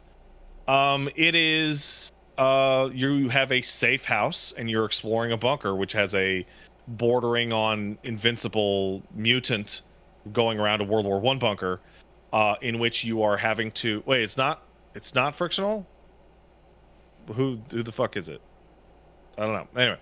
Anyway, in which you're having to find fuel to power a generator in order to actually turn the lights on. And you have a hand cranked flashlight as you're walking around and like pushing like boxes in front of holes in the wall so the monster can't get to you as easily, and trying to burn your way around things or use rocks to break down doors. Like, it's kind of like an immersive sim horror game. It's excellent. It's absolutely fantastic. It feels like a really good version of what Silent Hill 4: The Room actually wanted to be. If that would, then I realized. Do you understand what I mean by that, right, Gene? Yeah. I actually had... funny enough, the Silent Hill 4: The Room came up this weekend, and I was kind of told that, like, there's stuff in that is worth checking out to see how it's handled. Yeah, that game's cool, and it sucks. Yeah. That's a great way to put it. Yeah, and I know what that means. I think I know what that means. Like, individual awesome ideas, overall execution failure. Mm-hmm. Yeah. Okay. Yeah. Cool. And that's it for me. I'm going to be playing Bunker, Street Fighter 6, and Final Fantasy 16 over at twitch.tv/PatStaresAt. Okay. Go to it. Go to that website. I'm actually still kind of playing Zelda too. I'm actually playing Zelda 1.0, where all the glitches are still available. Fuck yeah, that's the good one. Yeah, so I'm basically essentially quote unquote raw dogging Zelda, patch free, and no protection. So now I have a collection of 5 Master Swords, that are all unbreakable. Fantastic. And then 3 of them are fused with like elements. So like I have like a Master Sword, an unbreakable Master Sword for like different situations. Like if I wanted to like create ice rafts, that I break out the Ice Master Sword that doesn't break. Nintendo's like, you know, Gene, we can offer you some protection, and you're like, nah, man, give me the weird shit. Keep it in there. What's the point if it can't get fucking weird? Yeah. All right. I mean, I already beat the game, so it's like let me just have fun with it now. So. Cool. Well, yeah, over on my end. So yesterday we started World Tour, sponsored by Junk Food. Shout outs to Snackbox for that. You can check out those episodes. They're going to be dropping on Woolie Versus on YouTube, and of course on the Twitch. And tomorrow we'll be picking back up with Final Fantasy 16. I'll load up my save file from the demo and, just resume from there. So those 1 out of 5 to 5 out of 5s we're going to see on the episodes are actually going to get updated to just be parts 1 through 5. And that's good. Resuming from part 6. So tune in tomorrow. This weekend as well, we won't be streaming because another Street Fighter Major is going on. We've got Ultimate Montreal Air Dashers. UMAD is happening. So if you're around and you are looking to get some Street Fighter action, then that's the place to be. So going to be out at that. But yeah, that's the schedule for the meantime. And if you happen to be curious, Woolie versus the Algorithm side channel as well. We just dropped the latest Woolie versus whatever episode, Return of the Slop, in which it got real. There's a lot of moments in there of visceral damage, whether directed to me or Reggie. We both took damage. That fucking Joker video, man. God. Which one's that? Is it Joel Havel? I think is the name. Oh, yeah. Joel Haver. God. Have you heard of Kick, Batman? Oh fuck. God. It's no good. It's no good. So yeah. Love Joel Haver stuff. He does good stuff. It's legal. Yeah, so that's out. Go check it out. Good times. All right. So, news. Fuck. Boy. All right, Good listen. thing it's a slow news week, right? All right, listen. Here's what's up. There are the stories that are not Nintendo Direct related, and then there are the ones that are. So I fucking completely forgot there was a Nintendo Direct. Yes. It feels like so long ago, but yeah, let's do it. So let's touch on what we can. Obviously, we got to go a bit faster, just to because this is a thing. But in terms of the pre Nintendo Direct stuff, for one, there was certainly a big ass headline. You want to talk about the console wars being similar to the Cold War. Microsoft exec was ready to go spend Sony out of business to strengthen Xbox. Yeah, that's Matt Booty. That came out of the FTC filing when they're going through everybody's emails and finding out all the stupid anti-competitive shit they said in correspondence that a judge could look at. So, it's almost like in perfect mirror to Sony emails from earlier a decade ago leaking some wild shit. Of course, you got now this where Xbox CFO Tim Stewart was, they're having a discussion about Microsoft being in a unique position to spend Sony out of business to get ahead in the console war. And then also the positioning, I believe, alongside this story of Microsoft saying that we're effectively losing the console war, and that's why the merger should not be blocked, right? Yeah, I mean, I'm going to paraphrase it slightly, and Gene, as an actual reporter man, you could let me know if my ballpark is inaccurate.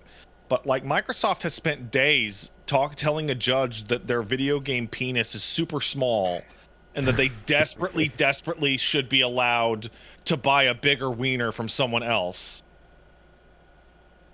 Like, it's embarrassing. It is interesting that the assessment is as follows too, because you have to look at how we've been talking about a lot of the up and comers, so to speak. The Stadians' ears perk up, and the lunatics are rising to hear what has to be said.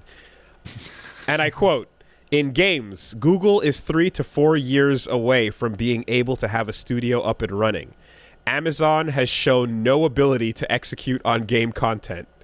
Content is the one moat that we have in terms of a catalog that runs on current devices and the capability to create new. Sony's the only other player who can compete with Game Pass, and we have a 2-year and 10 million sub lead." So, like, right off the bat, it's like, okay, we've been staring at Amazon trying for a while now, and yeah, no, don't even look twice at it. Dismissed immediately. What were the two companies that Microsoft suggested they buy? It was Sega and Bungie. Bungie. They were talking about, hey, no, you know what we could do? We'll just buy Sega. We'll buy Bungie. We'll have good Sony. Oh, take that. But Today they talk about Square Enix. Yeah, the one that got me the hardest was that they admitted in court that the reason why the Bethesda acquisition went through was that there was a rumor that Sony was going to make Starfield exclusive for PlayStation. Like, it wasn't even confirmed, and they just jumped on it so hard. Ridiculous. Yeah. I think the wording was, if we had to look back, we would say, hold on, okay. A different view in general might be that we're in position to be able to outspend Sony, to spend Sony out of the business. If we think about video game content matters in 10 years, we might look back and say, totally would have been worth it to lose $2 billion or $3 billion in 2020 to avoid a situation where Tencent, Google, Amazon, or even Sony have become the Disney of games and own most of the valuable content. So, and then it goes on talking about the streaming aspect of it and comparing it to Hulu, CBS, and where video streaming content has gone and such. And it is clear as well too that like the whole Netflix of games thing with Game Pass like is kind of just not going to happen. Like it seems as if like it's still the major one thing they're kind of holding over. That's like their best feature or so, but like at this point, I also kind of wonder if like, at what point do you kind of just move? Do they look at it and go like, all right, let's try to accelerate this and move the generation forward because we're kind of tapping out on this one, you know? I mean, the Game Pass numbers have plateaued. Like, yeah, you know, it just not getting any bigger than 29 million. You know. I never hear you guys talk about Game Pass. Like, do you guys even use it? I don't use Game Pass at all. It doesn't. It doesn't work on my fucking computer.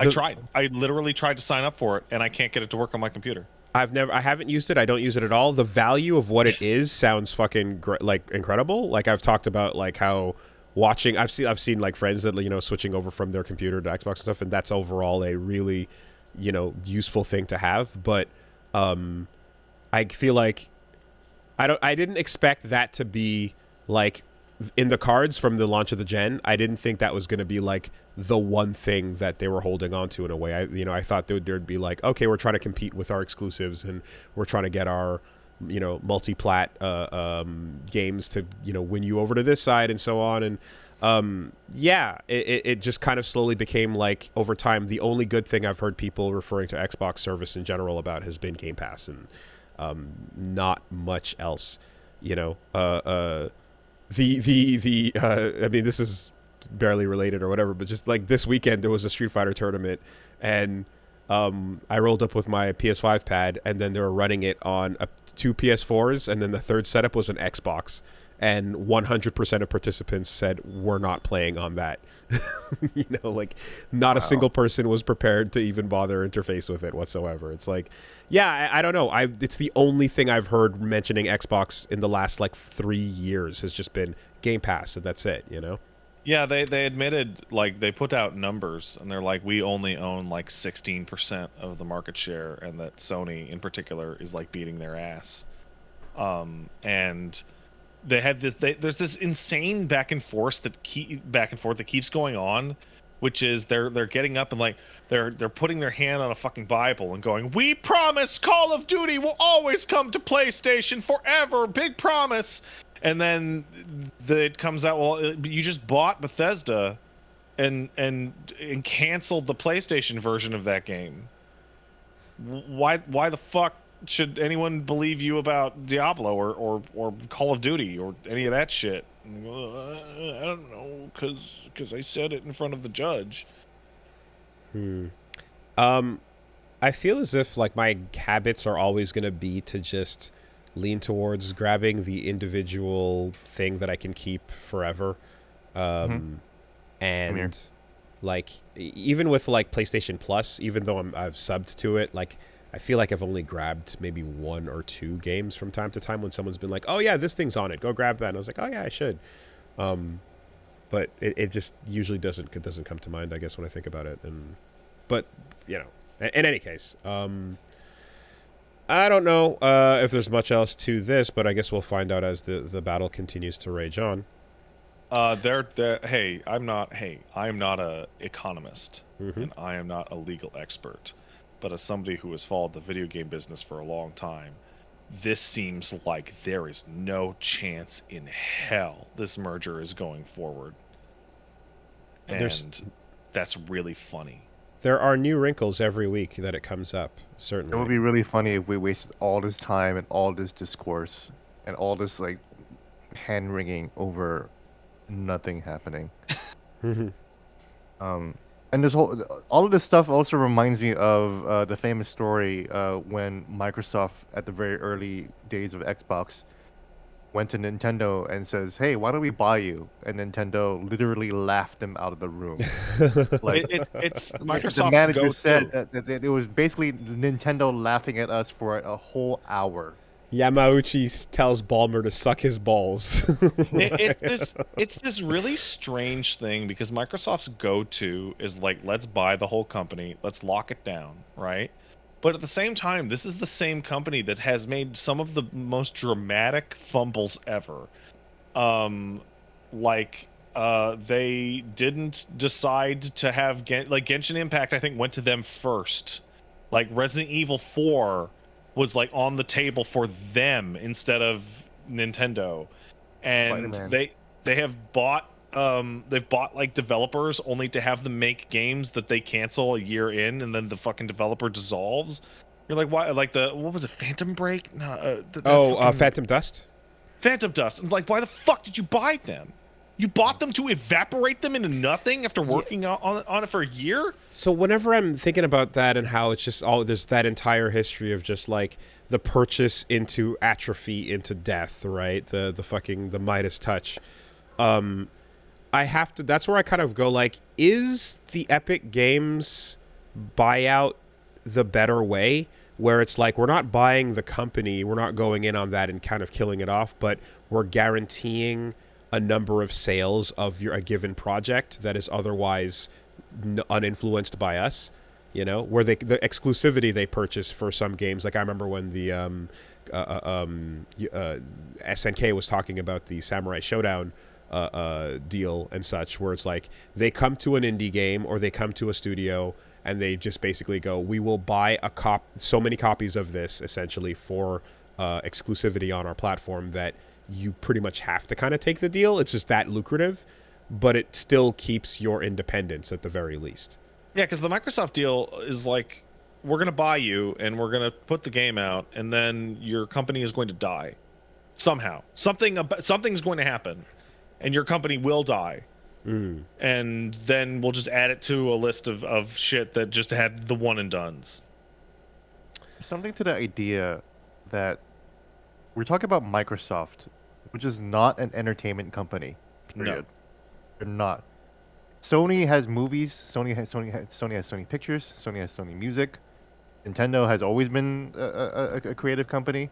Mm-hmm. Microsoft is not a company that seems to know how to deal with creative people. Yeah, they deal with software people And software people. creatives. And I always and it's like, oh well, Fable's dead now for 12 years, you know. It's funny too because that just reminds me of like the little tidbit that's like, up until the PlayStation 3, Sony's biggest income was still medical equipment. Yeah, right? why not? There's some wild like thing where it's like, no, their medical equipment wing was the most profitable arm of the company, and like the PS3 was the first time that overtook that. Yeah. Anyway, I foresee a situation in which this merger does not go through, and then we start to get rumbles of like meetings in which Sega and Atlas, sorry, no, Atlas is part of Sega now, but like Sega and Konami and all these companies are like getting Microsoft reps in, going, so how much would it take? And they get fucking laughed out, just like, no. I mean, it is not going to happen. You do like the console wars thing has always been like this outside speculative bit. So it's an interesting thing to get a look at what they actually think internally, you know, themselves, and furthermore to then get the statement of, okay, but no, look at it. It's really small, you guys. It's so tiny. Like, just look. There's nothing there. Come on. It's kind of wild. Yeah, but like even without like making fun of their tiny business penis, like having like people go up and be like, we're really bad at running our company, and that's why you should let us eat this other company, is the strangest fucking thing ever. I don't imagine fucking weird. I don't imagine people that are in future propositions to be bought out would read these emails with confidence, you know? Oh, yeah. Like, say you want to work with Microsoft and you have your future boss saying how bad he sucks shit. Yeah. Anyway, so other stuff going on. Not officially announced yet, but apparently AEW Fight Forever has an online Stadium Stampede match type that uses a battle pass, and it's a Battle Royale style mode pitting together 30 wrestlers at once, fight in a massive stadium, and be the last wrestler standing. So, Battle Royale Rumble once again. It's Royal Rumble, yeah. Except this time in a wrestling game now as a mode, and there's some pictures of Kenny Omega riding a horse or a golf cart and a full football stadium of wrestlers just going at it. Rumbleverse, I suppose, lives on and not quite... Actually, no, this is not Rumbleverse. This is just, like, the actual wrestling game doing the Royal Rumble, the Battle Royal Rumble thing, you know? Yeah.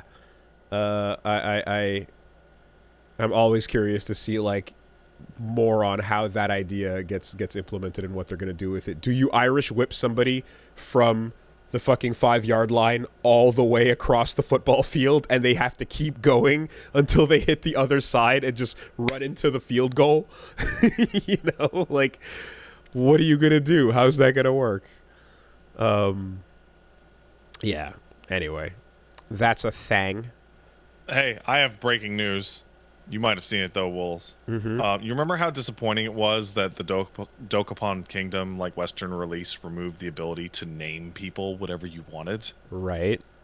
The game's coming to fucking Steam, so people will be able to fix that. So there goes that. Yeah. Interesting. Okay. What's the point if you can't name your friends Bobby Kotick? You know, really. That being said, oh my god, Dokapon Kingdom is coming to Steam. That means everyone can be touched by its nightmare. Satan is invited into your Steam library. Here we go. Shit, actually, let me run to I gotta use the bathroom real quick. Yeah, have fun. Alright, BRB, quick one.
Okie doke. What up? We are back. And I'm just marking my time. Yeah. So, before we again hit the Nintendo Direct, the other thing I caught this week, and yeah, a bit of a weird one. Just the Skullgirls updates have gone through, and they came out and basically made some changes to the content. The woke updates, right? The woke updates have been dropped. Skullgirls Exactly. has been infected by woke. It has, in fact. Woke girls. And and then that has led to the Steam reviews getting bombed pretty hard. So I guess like taking a look at it, they more or less updated the art books and some of the artwork in the from the concept designs and things like that. In some cases, literally just like background characters that were not necessarily in-game stuff. There was more or less trimming down of like fan service stuff like that. And then references to like Nazi armbands that got edited out, and some of the depictions as well with Big Band's backstory.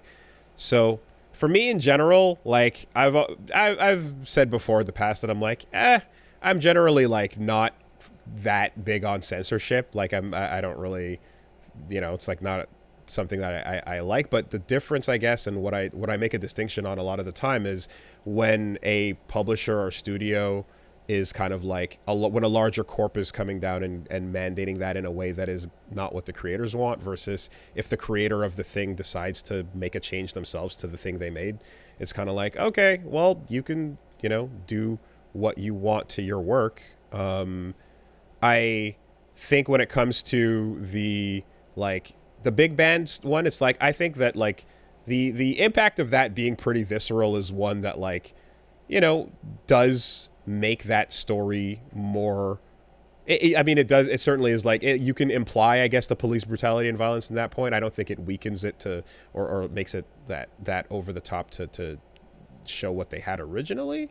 But when it comes to the stuff where it's like a bit less horny and or just they're making those changes, I think it's a big overblown deal that people are exploding into insane overreactions over something that's pretty fucking minor and hardly a big deal, I don't think it's really something to go crazy about in terms of if they just decide to do that themselves. It's kind of like, yeah, okay, well, that's fine. It's your fucking game, man. Like that's how I feel about it.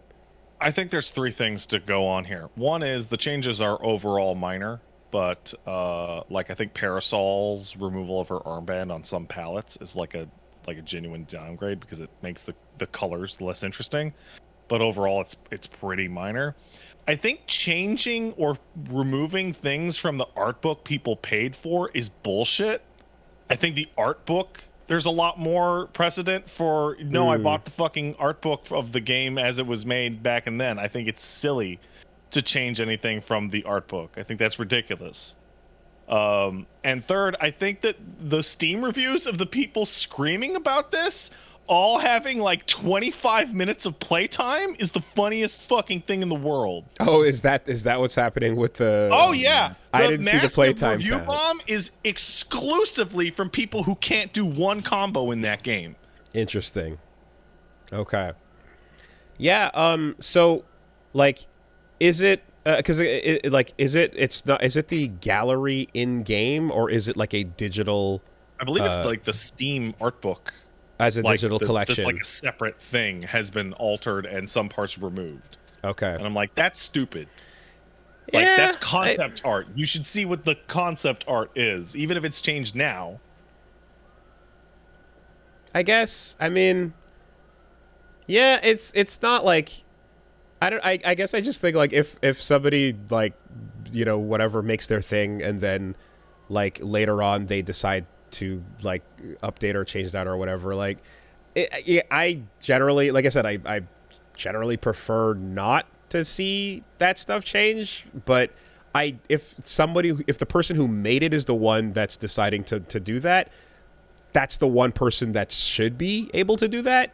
I guess is kind of how I feel about it. It's like, you know, it's different energy if I feel like someone's being mandated or spanked into this, or it's being forced because it's, you know, going through some other publisher's designs for the product or whatever. But if it's coming from the creator themselves, I tend to feel differently about it. It's like, yeah, do your thing. It's your work, you know.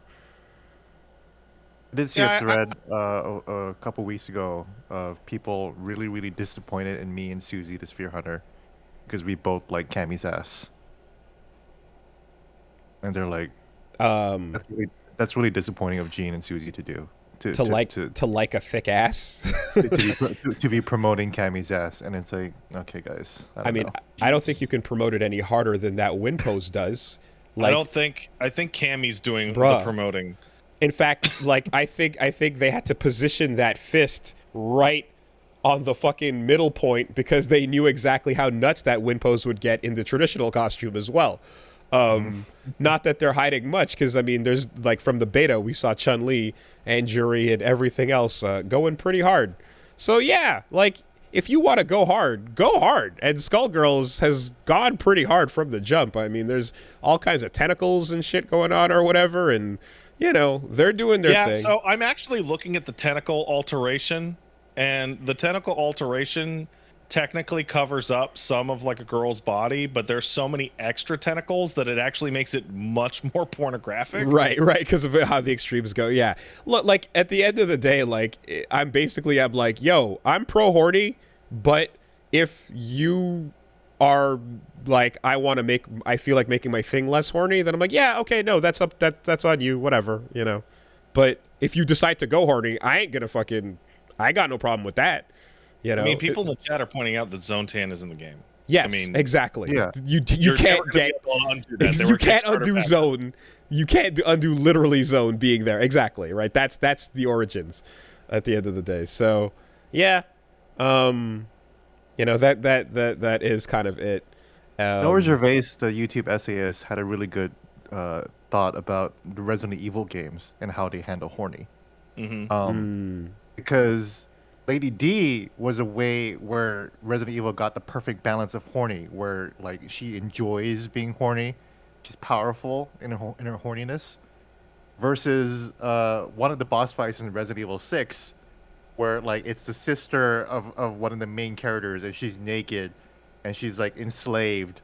She's also writhing, and then you shoot her with like a million bullets. As she's that whole boss like, fight is like uncomfortable. It's very, very uncomfortable. It's awful. I hate that part of the game. Yeah. So there's definitely like there's things like that where you're just like, what are we doing here? I've made oftentimes reference to the weirdest parts of Ultra Despair Girls Danganronpa, how it's like, wait, what the fuck is this boss fight? You know, and of course one of the classics is the Hitman Absolution sexy battle nun corpses, you know, in that cutscene where he's got to like kill them all, and it's just it can absolutely get fucking weird and uncomfortable, for sure. But yeah, I guess I like I said, like I feel like I look to the person that's making the thing as the like, you are the arbiter of how you want to feel about this, and if you're gonna go all in, then like, all right, let's see how this goes, barring again like that fucking weird shit. But at the same time, I'm seeing some people say, hey, but George Lucas though. There's actually a really fantastic breakdown of my thoughts about the changes to the art book in our chat right now. It's from Artorius the Trench Fighter. It says, in the case of the art book specifically, I think it's less of a case of, quote, the original artist shouldn't be able to change their art, end quote, and more, quote, hey, I paid for personal copies of this art specifically, not access to a Google Drive folder of art that you can change as you see fit. Okay. Right? Like they're like, if it like all you have to do is like mentally change it to a physical art book, and it would include somebody coming to your house and like the idea is over your book. The idea is I bought this thing in its current state for the state that it is in, and just because it's digital, it's not the same as like patching a game or so. Yeah, people are aware that games Right. change, but like your books. And now we're in not the realm really. of that whole like album changing thing, where I remember like Kanye would like patch his albums to change the songs as time went on and stuff. Yeah, that's bullshit. Yeah, That was a moment in time when Kanye was literally live patching, right. his latest album. And if I remember correctly, I'm songs a fix went wolves. That was the famous tweet. I'm a fix wolves. If I remember correctly too, like there were some songs that were literally unfinished that then went to being finished, like better mastered after the fact. But yeah, okay, no, from that perspective, from the perspective of like the thing that I purchased, yeah, I get that. That makes sense.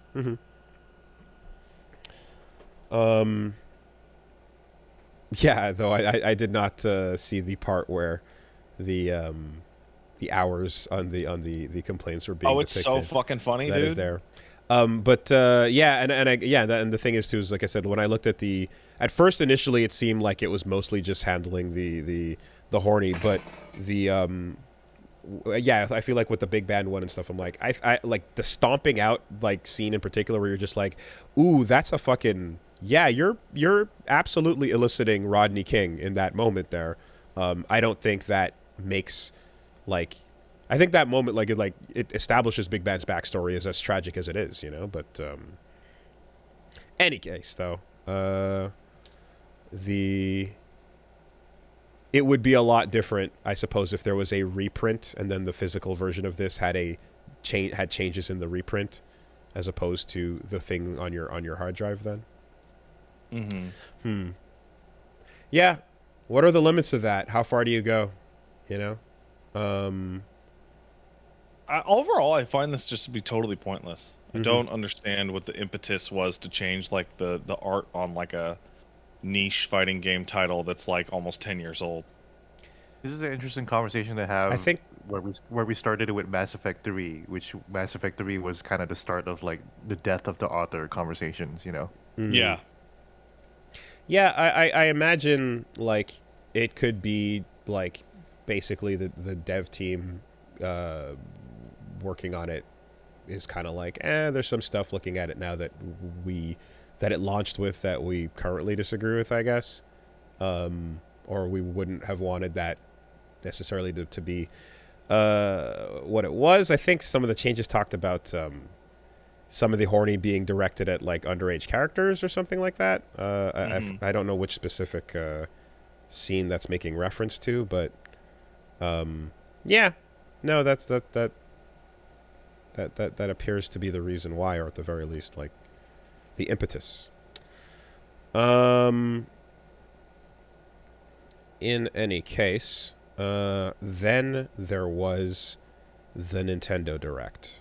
Oh my god, do you guys care about Pikmin? Because I fucking don't. I'll tell you what I do care about. Right off the bat, I will like extract and fucking put on a plateau how fucking sick Penny's Big Breakaway looks. That game looks so good. From the Sonic Mania team, they revealed this platformer that just looks fucking awesome and colorful, and you're running through on walls, and They should have just called it Sonic Mania 2, because that's what it is. But it's Sonic 3D. Mania 3D. But it's 3D, and it just, yeah, man. I'm like, whatever this new world is and these new characters are and whatever's happening, I want this. There's speed. You're rolling on your yo-yo. It momentum, they really understand how momentum works, Absolutely. It just looks, it kind of is like so when I played, what the fuck was it called? God damn it. That Sonic fan game that was in 3D. Shit, I forget what it's called, but it had a like similar idea to how this looks with the Mega Man Legends style art cues for how you handle real world 3D with low poly. Robo Blast, yes, Sonic Robo Blast 2. There you go. Yeah. This looks like taking that and adding some time and budget to it, and just joy and fun, and like tons of mechanics that show you like, oh, there's a lot of different ways you're going to control these characters and, beat the enemies up. And the yo-yo can do combat. The yo-yo can do traversal. It can helicopter. It can speed through walls. Like, it fucking just looks like a good old time. So yeah, check that shit out. It's also coming to Steam too, so you don't have to get it on Switch. But that was awesome. They also then announced Sonic Superstars, which is they said for the first time ever 4-player simultaneous Sonic, and I was like, wait, what? Yeah, that's true. Really? Sonic Heroes with 3 characters too. We only I did don't know. co-op. Yeah. Huh. Well. Yeah, so they showed off that. And then, of course, the big announcements. Fucking Super Mario RPG. Fuck After yeah. all Have you- this have you time. played that, Woolie? Yeah, fuck yeah. It Oh, was hell yeah, hell amazing. Yeah. Gino officially gets acknowledged, not just in the form of a costume, but for reals this time. Yeah, man. That's a nice one. Didn't expect to see that. I want Culex to look like he's a fucking Unreal Engine character. What do you do my for God, that? dude. What do you do for that? He's Yeah. in like the fucking Luminous engine, for some reason, That's pretty awesome as well. Like I know there's now For like people who don't know, QLX is the the super boss, FF in boss. Super Mario RPG, and he's basically a literal Final Fantasy endgame boss in Super Mario RPG. shout outs to the Star Egg taking care of him for me. Oh yeah, that's the way. But yeah, it is cool because there are a number of different Mario RPG franchises at this point, like that they can decide to jump back in on. But this has always been one that we've been like, yeah, that original did some different stuff that was really fun as well. And I know too that I heard some people say that the amount of remakes we're seeing kind of signals that this is the end of the Switch's life cycle. Yeah. I believe that. That's certainly a possibility. You can get get the big remakes out if you have nothing original down the pipe, or if you do have anything original down the pipe, you've moved it over to the launch of your next thing. I would say the signal to the end of the Switch's life cycle is the fact that a second Legend of Zelda game came out on it. That is often the pattern. That is true. Alongside that was the new Princess Peach announcement, which is cool because there was the original Peach games. Haven't seen anything in a while. That was DS, right? Not even 3DS, if I remember correctly. Yeah. Original Super DS. Princess Peach, yeah. Mm-hmm. The one where she uses her emotions to attack. The power of emotions, yes. Yeah. This goddamn irrational woman is powerful. Women are so emotional. Hysteria. Yeah, she's getting hysterical. Her tears will help solve the platforming puzzle. Yeah, and when she got angry, she was like, "Come to me, Ifrit," and then becomes super angry. Yeah. Maybe we'll get movie Peach that jumps into the Mario Kart outfit and starts swinging around the spear. I like the stage aspect of the Peach game, and it's is that a throwback to Super Mario Bros. 3? Mm-hmm. Yeah. There's also a transformation tease that they end on, and there's always that they're never gonna do Bowsette in any world, shape, or form whatsoever.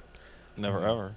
But an official character was the evil Peach incarnate from the Thousand Year Door.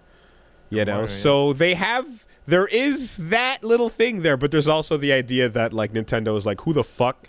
We're never doing that again. Give us this series back. How dare you? Because Thousand Year Door went fucking hard. Oh, hey. So we were talking about the end of the Switch life cycle. Bobby Kotick in the fucking FTC trial today just casually mentioned the sequel to the Switch is coming very soon. Well, there you go. Yeah. No, so anyway, I don't know if I should use a character from a game that opens on... I believe episode 1 of my playthrough was Paper Mario Thousand Year Door. Is that a noose? So, anyway. And then they announced Super Mario Brothers LSD, apparently. Super Mario Drugs. Just... Wonder is, first of all, just moment to moment, holy fuck at that animation, right? Yeah. I saw a great thread describing like, wow, Super Mario Wonder looks really good. Now let's look back at how fucking dog shit the animation in New Super Mario Brothers has been for like 8 years. So it's not like they couldn't do it, but they've been generally really conservative and like afraid to touch it too much with all of the new Super Mario Brothers games, you know, all the way up to Mario Maker even. Like they'd get like wild with some of the power-ups and shit, but in terms of like giving extra animation to the little moments of platforming and stuff, like they've kept it like they're like, hey, if you want the old thing and you don't want that to change too much, we're gonna more or less keep that 90% intact, and we'll fuck with a little bit of extra here, like, oh, you got your cat powers or whatever. But and I remember too, it's funny because I remember that, and I remember two people I know, a friend of mine and someone I used to work with that were huge Mario fans that like were like, that's right, you better fucking not fuck it up and make it weird. Keep it the way it is. You know, like, and like even when they first, like, I want to say, like, I think it was like one of the first new Super Mario Brothers games that came out for the DS, not even 3DS or so, like way early DS. It was like, yeah, I remember like one of them was just like already kind of like, I don't know about this new 3D look though. You know, they should have just went with crisper sprite art, and you know, so like the level of just like the wall I remember them having towards all new artwork depictions, even if they were playing it super safe, was pretty aggressive from these people that I knew. I'm glad to see that finally they're just like, fuck it, we're doing all kinds of fun shit with just a little extra animation, and 90% of the time, again, you're still just doing the normal platforming and stuff, but there's more flavor and there's more fucking personality to it. The new Super Mario Brothers style, like Mario had like a fucking 3D face just painted on with like a generic expression no matter what was happening. It looked like shit. Yeah, So, and this new one, like he actually looks like an art style character where like his mouth is to the side, and it's like, you know, like this is an actual design character and it's evocative of like the old, you know, the artwork that you would see in the instruction booklets, and it's like, this is perfect. stylize it, man. It's crazy that it took them this long to figure it out, you know. Yeah, and then on top of that, like, yeah, you get Daisy, but for anyone who's a Daisy fan that's happy to see her playable, for all you know, that's a hallucination caused by the fucking LSD. So, The wonder, yeah. you know, like he touches the wonder seed, and then, you know, just Mario, take one of these seeds, full tab, and put it under the tongue. Let it dissolve. Give it about 15 minutes, and let's see what happens. You're an elephant now, Mario. I know at least one popular Twitter account that will be abjectly ruined by Daisy's inclusion in this game, and it is a very sad process because that saved you a click video game. Clicky on life support going to become the fucking Daisy HQ. Clicky on Sudoku watch. Yeah, no, sorry, folks. Daisy might not be real. Daisy probably never existed at all. I want the power to wear off and and then she just fades into fucking endgame dust. Well, because she's from Super Mario Land, right? Yeah, from Sarahasa Land, I believe. Yes, Sarahasa. Was that even a real place? You know? Was it ever anything? Was it not just another dream that Mario was having from Mario 2? Yeah, it's like Birdos and Shy Guys. It's like, what the fuck are you doing here now? Does anyone find it very strange that it's taken approximately 65 years of Mario eating mushrooms to have a game that has any psychedelic-looking visuals in it at all? Is that not the... That's true. Yeah, because Nintendo did everything they can to run the other direction from an obvious drug reference. You know? And they managed to really, like, keep it out of the movie, too, as well. Like, the mushrooms are these big, extreme power-ups, and they never are like, you know, these dried things that you slice up a little bit, chew on for a minute, and see what happens. Anyway, I like the whole thing where like Mario was on top of like a stampede, and, like they ran over the flag, and it's like, this reminds me of like when I first saw Super Mario World, and I saw like Mode 7 graphics in like a 2D Mario game, and right? Like, that's interesting, you know. Yeah, some of the wilder, like, oh my god, it's actually kind of 3D. What's happening? Yeah. No, Mario is also a thing where like your brain knows what to expect of the formula, so when you fuck with it, like it kind of like it grabs your attention, you know. Yeah, no, let's I appreciate that, because I basically like, I feel like Kirby games get to be daring from game to game. They get to fuck with the formula aggressively and change everything. As long as you get your little Poyo buddy to absorb powers, everything else can change. But Mario's got to be Mario, you know. So this looks like an actual like fucking attempt at like, I don't know, like Mario 5 or something. Like, you know, like there would be a number attached to this in a way. Yeah. This does remind me of like the forgotten land of 2D Mario games, kind of, you know. Pretty kind of like just fucking formula. Yeah. They also showed off a new Luigi's Mansion Isn't that a new old remake? Luigi's Mansion? It's a remake, Dark Moon. Yeah. It's Dark Moon enhanced. So I love that game. It was Luigi's Mansion 3 is in one really really big hotel, but Luigi's Mansion 2 is across 5 big mansions, which is cool. So it's like, I've only played the cool. first one, but I yeah, really so liked they it. actually have like different like layouts in each like world, like mansion and everything, and it's fucking cool. Okay. Yeah, Kind of better than 3 actually. I was going to ask how that series went, because again, like I really liked the first one, but I didn't touch the others, you know. Does the formula, I guess, stay interesting over time? Yeah, totally. Okay. They showed off the Arkham trilogy.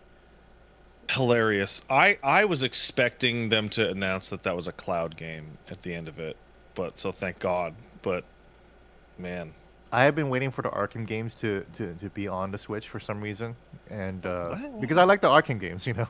Well, yeah, but like, why the Switch specifically? You wanna play I them don't I don't know, because I like playing them, and it's like I'm usually on my Switch, and it'd be cool to just like boot up a Batman game, but you know.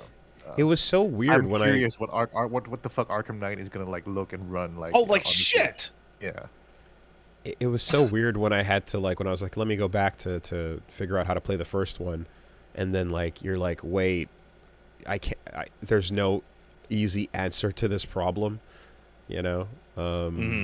And I don't think the Switch performance is going to provide that answer in any way for anything. If I want to go look at, you know, Arkham 2 or 3. Yeah, and they also completely skip over what I would argue is actually the best one, and Origins. no one else says this, is Arkham Origins. Yeah, so I like that one. I know I know in my heart, I don't know for real, but I know in my heart the reason why that is because Arkham Origins had all those progression blocking bugs that they made announcements that they were never going to fix, and they don't want to fucking deal. They don't want to deal with the fallout of releasing a version of the game that has like sequence breaking problems that can fuck your save file up and getting shit for it. And they never actually fixed them. Not only did they not fix them, they put out a goddamn like press release saying we are not going to fix these. We don't care. I can find it for you if you want. It's fucking embarrassing. Wow. Was it kind of in the tone of, hey guys, unfortunately we heard, but also get fucked? Like what? GameSpot Jesus. article from 2014.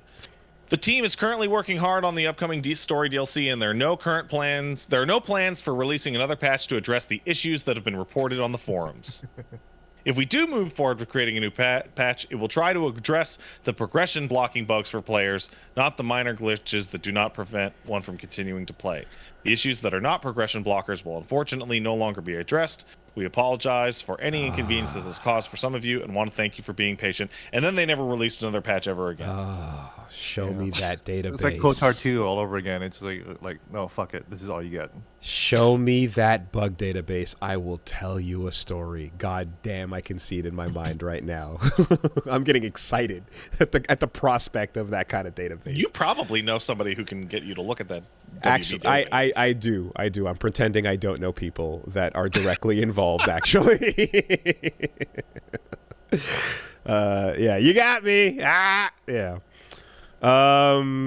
Fucking Vampire Survivors getting its it's due on the Nintendo Direct. That's hey, always if you're fun. interested in having your Switch burst into fucking flames, here you go. Co-op Vampire Survivor. I mean, there's something amazing though about like a Nintendo Direct stopping to introduce this fucking pixel looking shit in the middle of Zelda and Splatoon announcements. You know what I mean? It's more important. It's more important.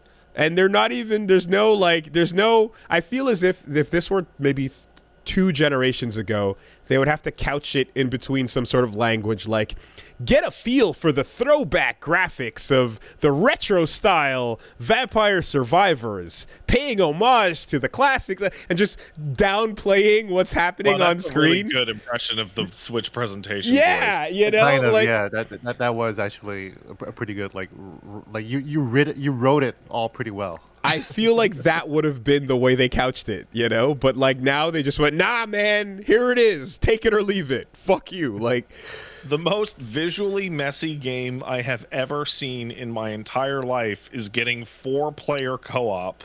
Yeah. How? They I don't showed know how that's going to work. No, like, they showed pixel why? games before. And why? Yeah. Why not? Like, well, I mean, like it's like Convince having me 4 otherwise. 4 icons, like 4 summons on your same side. It's like, what the fuck? Like so you have 4 unstoppable beings on the map now, as opposed to 1. Bullet heaven. That has to come along with stages built for co-op that just send the universe at you, right?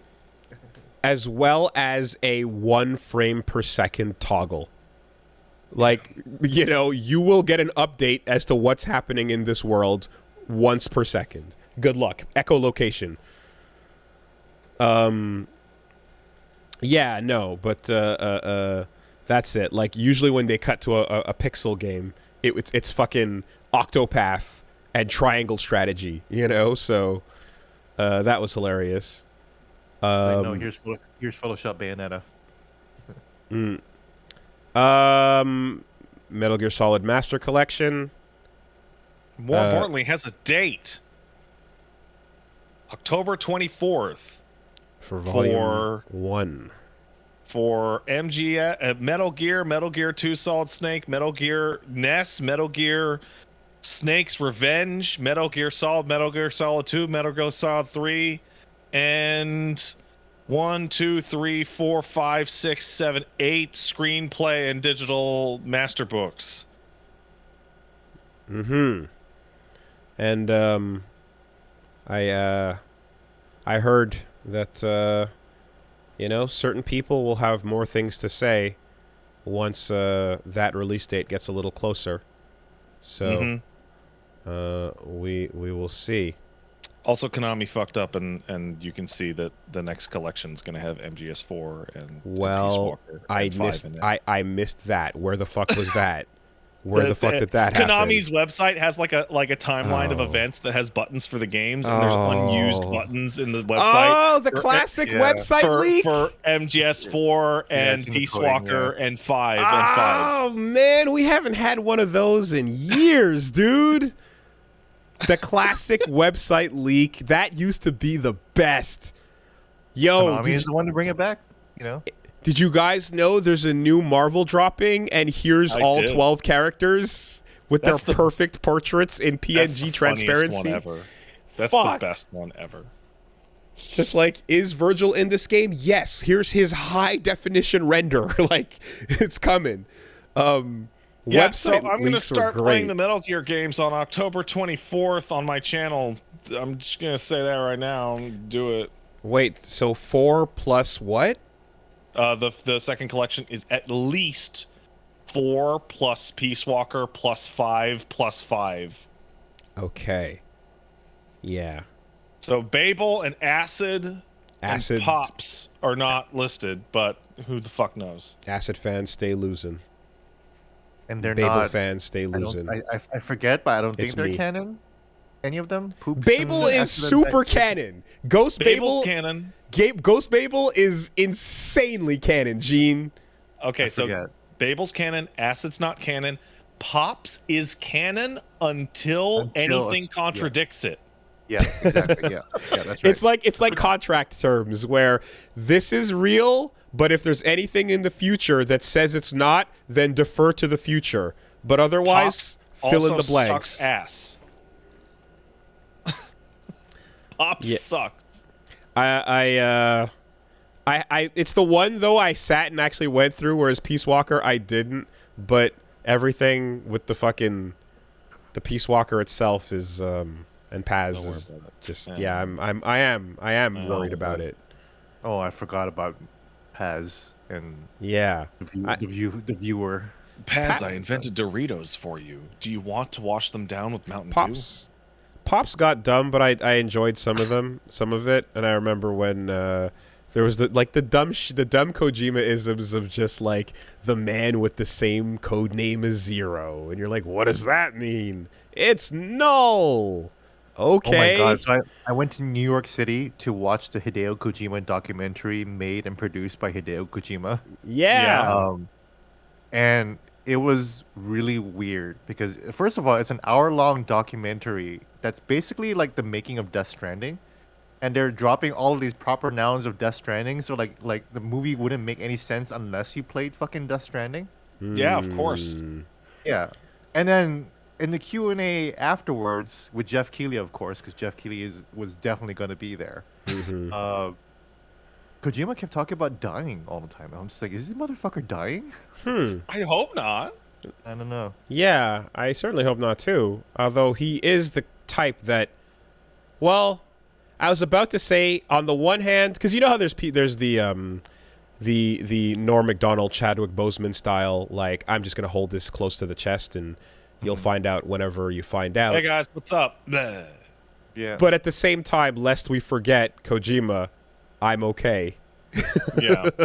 Yeah. Like, you know, so he did say he mentioned he's doing 3 projects, which is Death Stranding 2. The other one is the whatever mystery game he's working on with Microsoft, and he has a 3rd game. He says it's not been announced yet because it's still in his head. Okay. That's not. You're not. Fuck off. Oh, Yeah, I love this man. Yeah. And I love You haven't that. done any work on this game. You're not working on a game. And I love that Jeff Keighley is now his anger interpreter, his bulldog and his guard, sworn fucking blade of Kojima, ready to slay. The entire theater was laughing as soon as the announcer says. And afterwards, a Q&A session with Jeff Keighley, and everyone, the entire theater exploded into laughter. Yeah. He will die.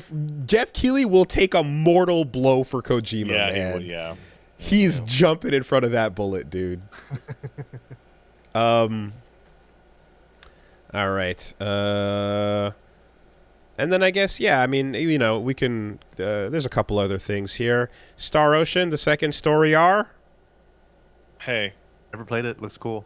So I know about Star Ocean: The Second Story. Star Ocean: The Second Story is an RPG so good that it has carried a really bad RPG series into the future based on entirely how good it is. If I'm not mistaken, there is one good Star Ocean game, and it's this one. Right. This is before the thing, the problem, right? Yeah. Oh yeah, it's before the problem. And my understanding as well is that Star Ocean can be very enjoyable as long as someone who has played it tells you the exact moment when to stop.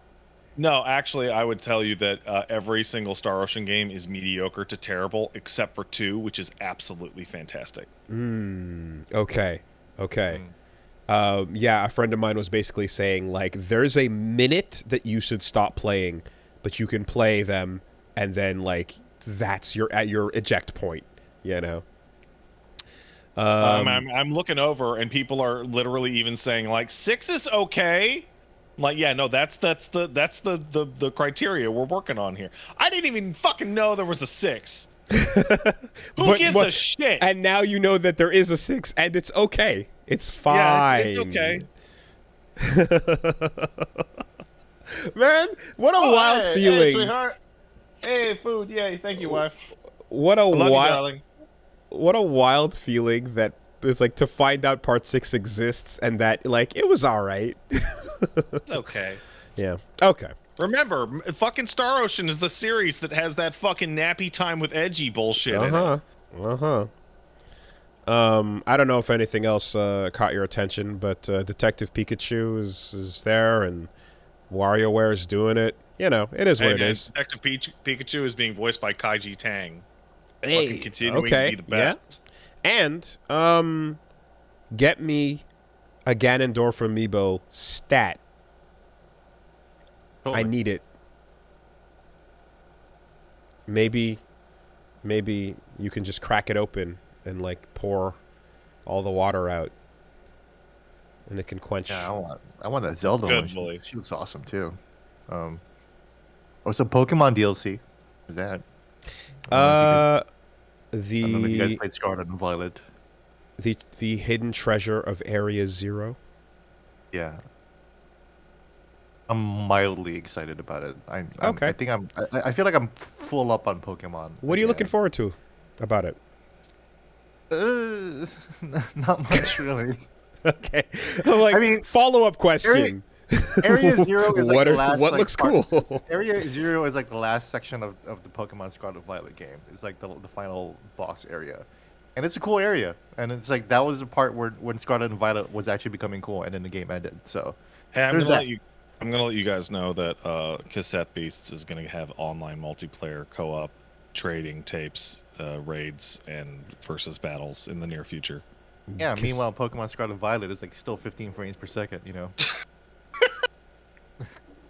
Yo, check out Cassette Cassette Beasts? Beasts fucking rules. Right, Probably worked should. on by one Mika Frar, as well as currently being LP'd by German Spy, I believe. If you want to take a Game's peek, incredible.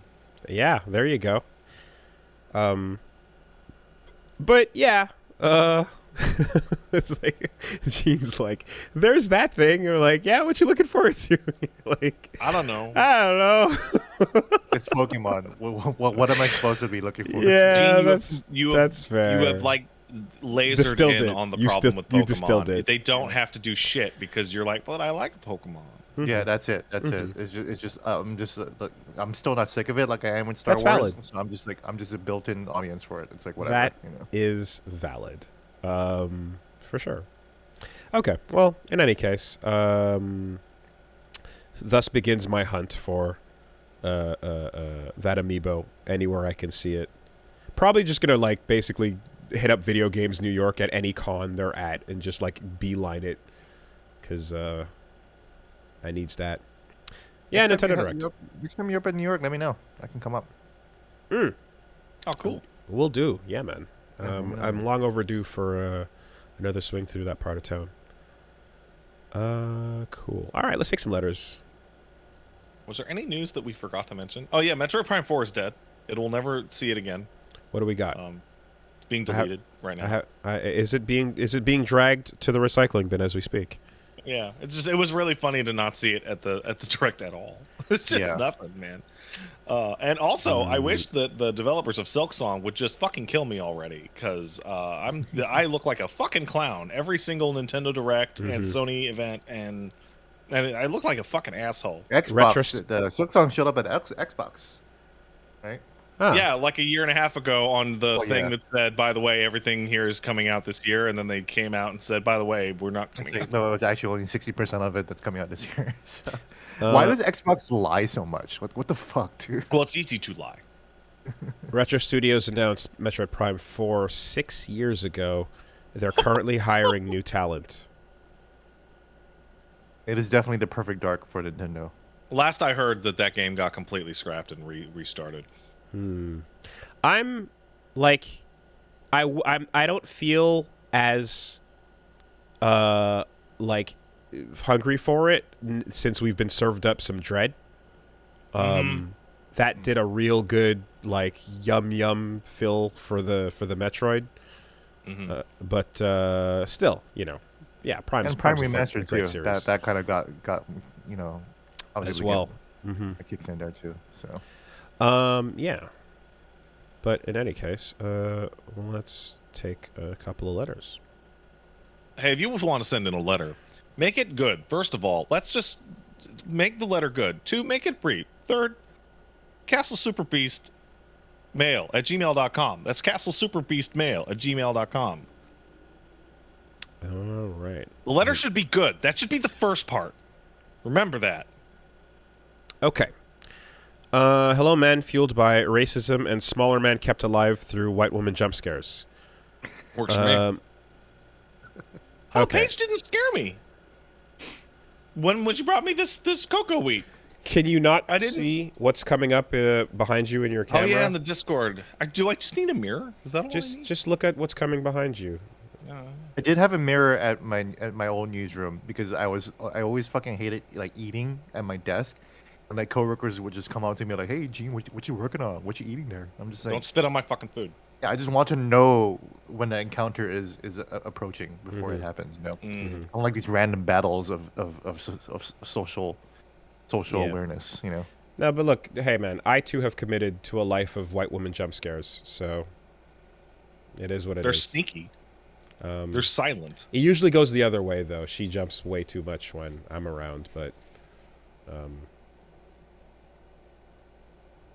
Are you doing that thing where you're preemptively knocking on doors or walls, but then that scares her? no, 'Cause that's where I'm at. Like, you No. can't. If I'm in the shower, there's no way to talk to me without scaring my ass off. there's just but that's it. It's there. And it's immediately followed by her being like, God damn it, I hate that I'm this jumpy. There's nothing I can do. There's just nothing. There's nothing you can do. There's no way to, because the alert that you have to preemptively give is already a startling thing. So My Paige will be like, "I'm coming in the bathroom. I'm coming in," and I'll be like, "Ah," at her saying that. I was like, yes. Yeah. So If I'm in really, the shower, I'm ready to die. so Yeah, you're just like my ex-girlfriend because I would tell her like, "Hey, I'm coming in the bathroom," and she'll literally like scream like, "Ah!" I'm just like, it's just me in the house. So I'm I- telling you that I'm. You going saw to me the earlier. other room. Yeah.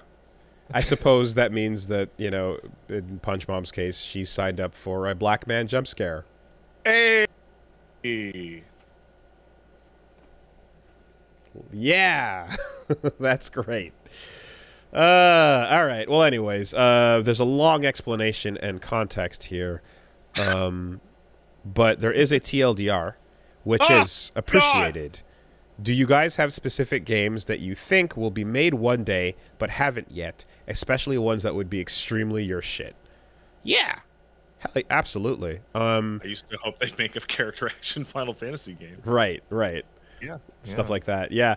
I mean, I used to hope that they would make a Jet Set Radio visually themed rhythm character action game that was synced to the music every moment. No, I think yeah, for the longest while, I think there's always been ideas I've had for like, oh, it would be cool if this game existed, and like the coolest ones are always ones that I'm like, damn, if one day I ever had infinite money or a team of talented people, I could probably like make this or something in a fucking alternate reality. But in terms of ideas that are just like more obvious, someone just needs to get there. One is I've wanted a Super Robot Wars fighter forever, and we're finally starting to see one with I think it was called Iron Combat or so. But like I announced, I talked about it a week or two ago. They're making a fucking Super Robot Wars fighting game finally. That's great. And then an extrapolation, I suppose, of the same kind of thing is playing more with mecha games in the genre and doing funner things. I think it's only a matter of time. We're never getting Steel Battalion again. That's insane, and it's done. Hell no, we're not. That's Never. But I think it's a matter of time before someone takes a crack at a game where you do 5v5 and each of you is working on a part of a robot and you have to fight each other. And someone's the pilot, someone's working the legs, someone's working the missiles and the arms, someone's working the core and the body, and you get to do a fucking mecha v mecha 5v5 thing. I feel like that's gonna happen. We just need to wait on it. That's a little bit like Lost Odyssey, or not Lost Planet 2. When Lost Planet Oh, with 2, the 3 jumping into 1.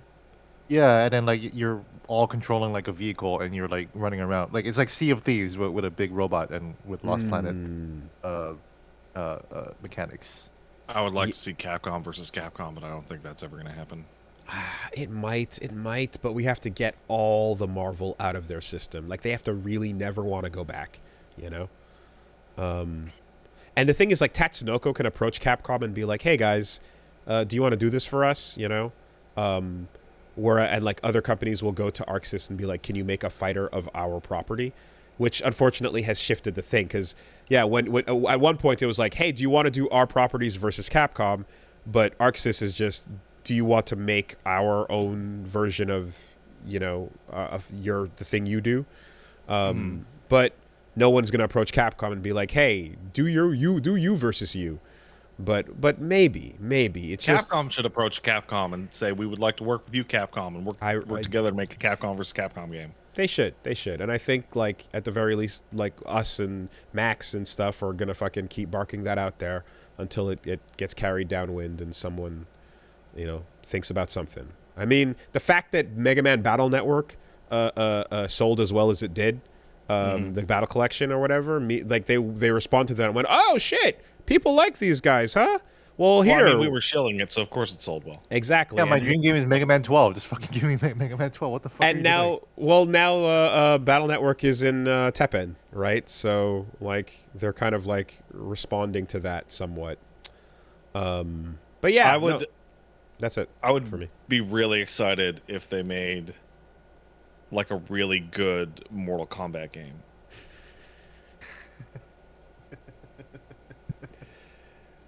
Cast line, toss. It felt so good to say out loud. You don't even know. Oh, we got a big one. I feel it in my fucking chest, dude. We got a big one. All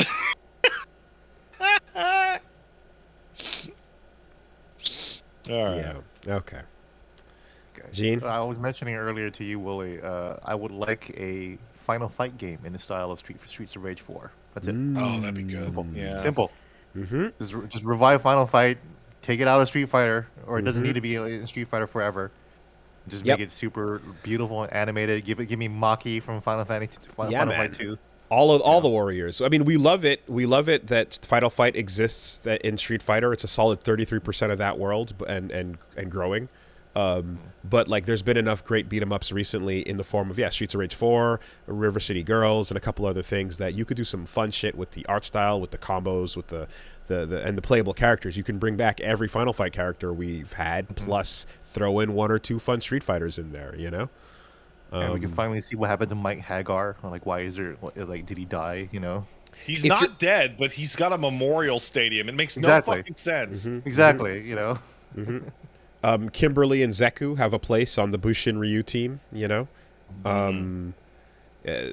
Fucking, if we're not gonna get C Viper back as a character on the roster, we can fucking get her as a beat 'em up character. Fuck it. Throw the girl from Aliens vs Predator in there too. Why not? Lynn Kurosawa. Yeah. Doesn't Fox own that? But not the character.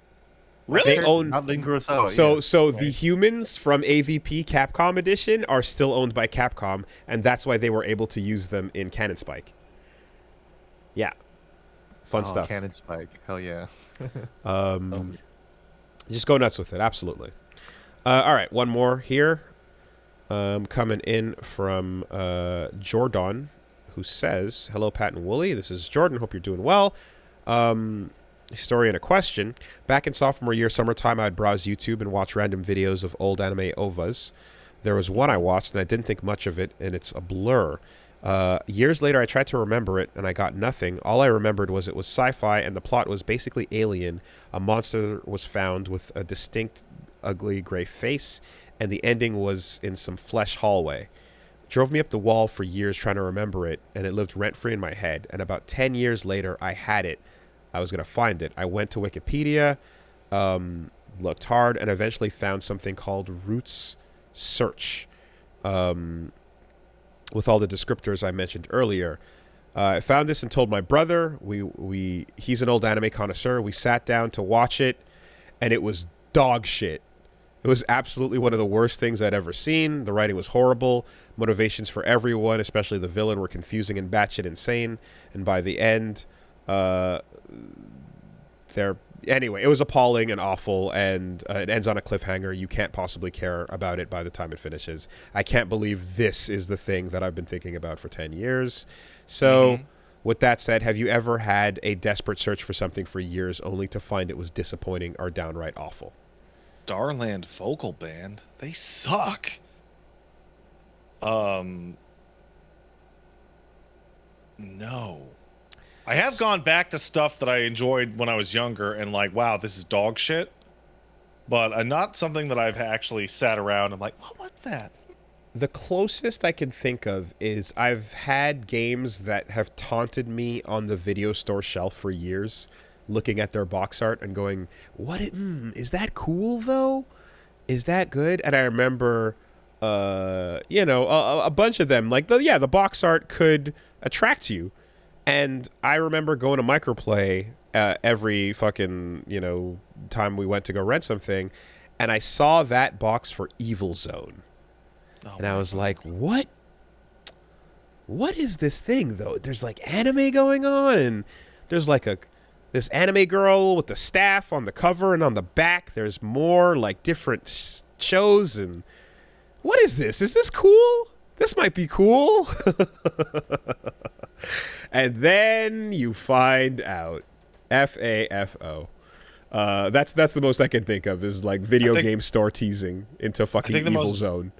Bizarre legacy of Evil Zone and all of us shitting all over it in the best friend days is that somehow that video got to Paul Eiding, who watched it and then later on was describing it as a video he saw where they're like, yeah, I watched these guys, and they're like, oh no, Colonel Campbell, no, don't. And he's like, I don't know, I got paid, I did a good job on it. Yeah, awesome.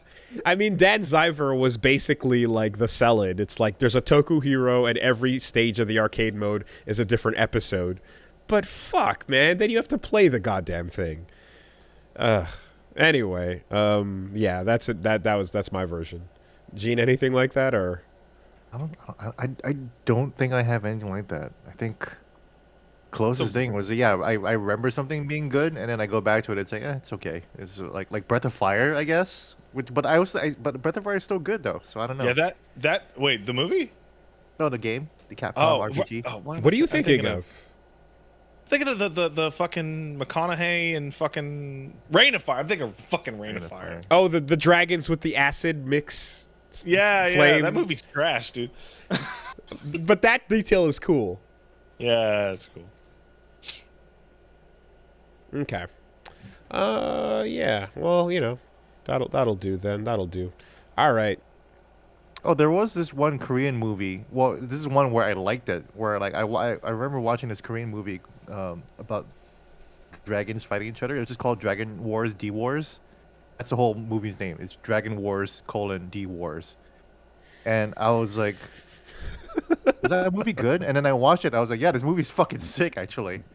There's a bunch of dragons fighting like a bunch of like military helicopters, and like the main character looks like Kmart, like Tom Cruise. And who won the D Wars, Gene? One of the dragons, I guess. I mean, like the Tom Cruise guy turns into a dragon, like at the end of the movie, he fights the other dragon. I'm looking at the fucking poster for this. It is Dragon Wars D War. Oh my god.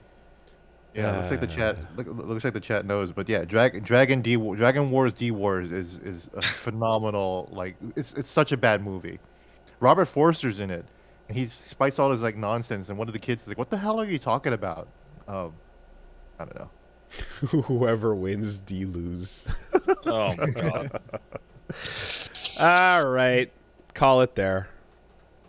All right, have a good week, everybody. Enjoy your Final Fantasies. And Gene, where can the people find you? And that's right. You're I actually have a new podcast I'm co-hosting. It's a Nintendo-focused podcast called Punching Up. Look it up on your podcast networks. It comes out every 2 weeks. Otherwise, you can find me at WashingtonPost.com. Just look for Gene Park, I guess, or on Twitter, Gene Park. Dank tweets coming your way. Thanks for coming to the show, man. Much appreciated. Thanks for having me again. Yeah, good. This was my first appearance. Well, how long ago was it? Oh, a couple months, 6 months. No, my first appearance was like years ago. Oh, the first one. Oh, that was the yeah, it was like 2019 or something like that. I was in like my old apartment like 2 apartments ago. So like we've all moved. Mm-hmm. All 3 of us have moved since then. But yeah, that first appearance was really good for me. A lot of listeners here have known me since then, so it's good to be back. Good to see you all. Right on. In the chat too. So.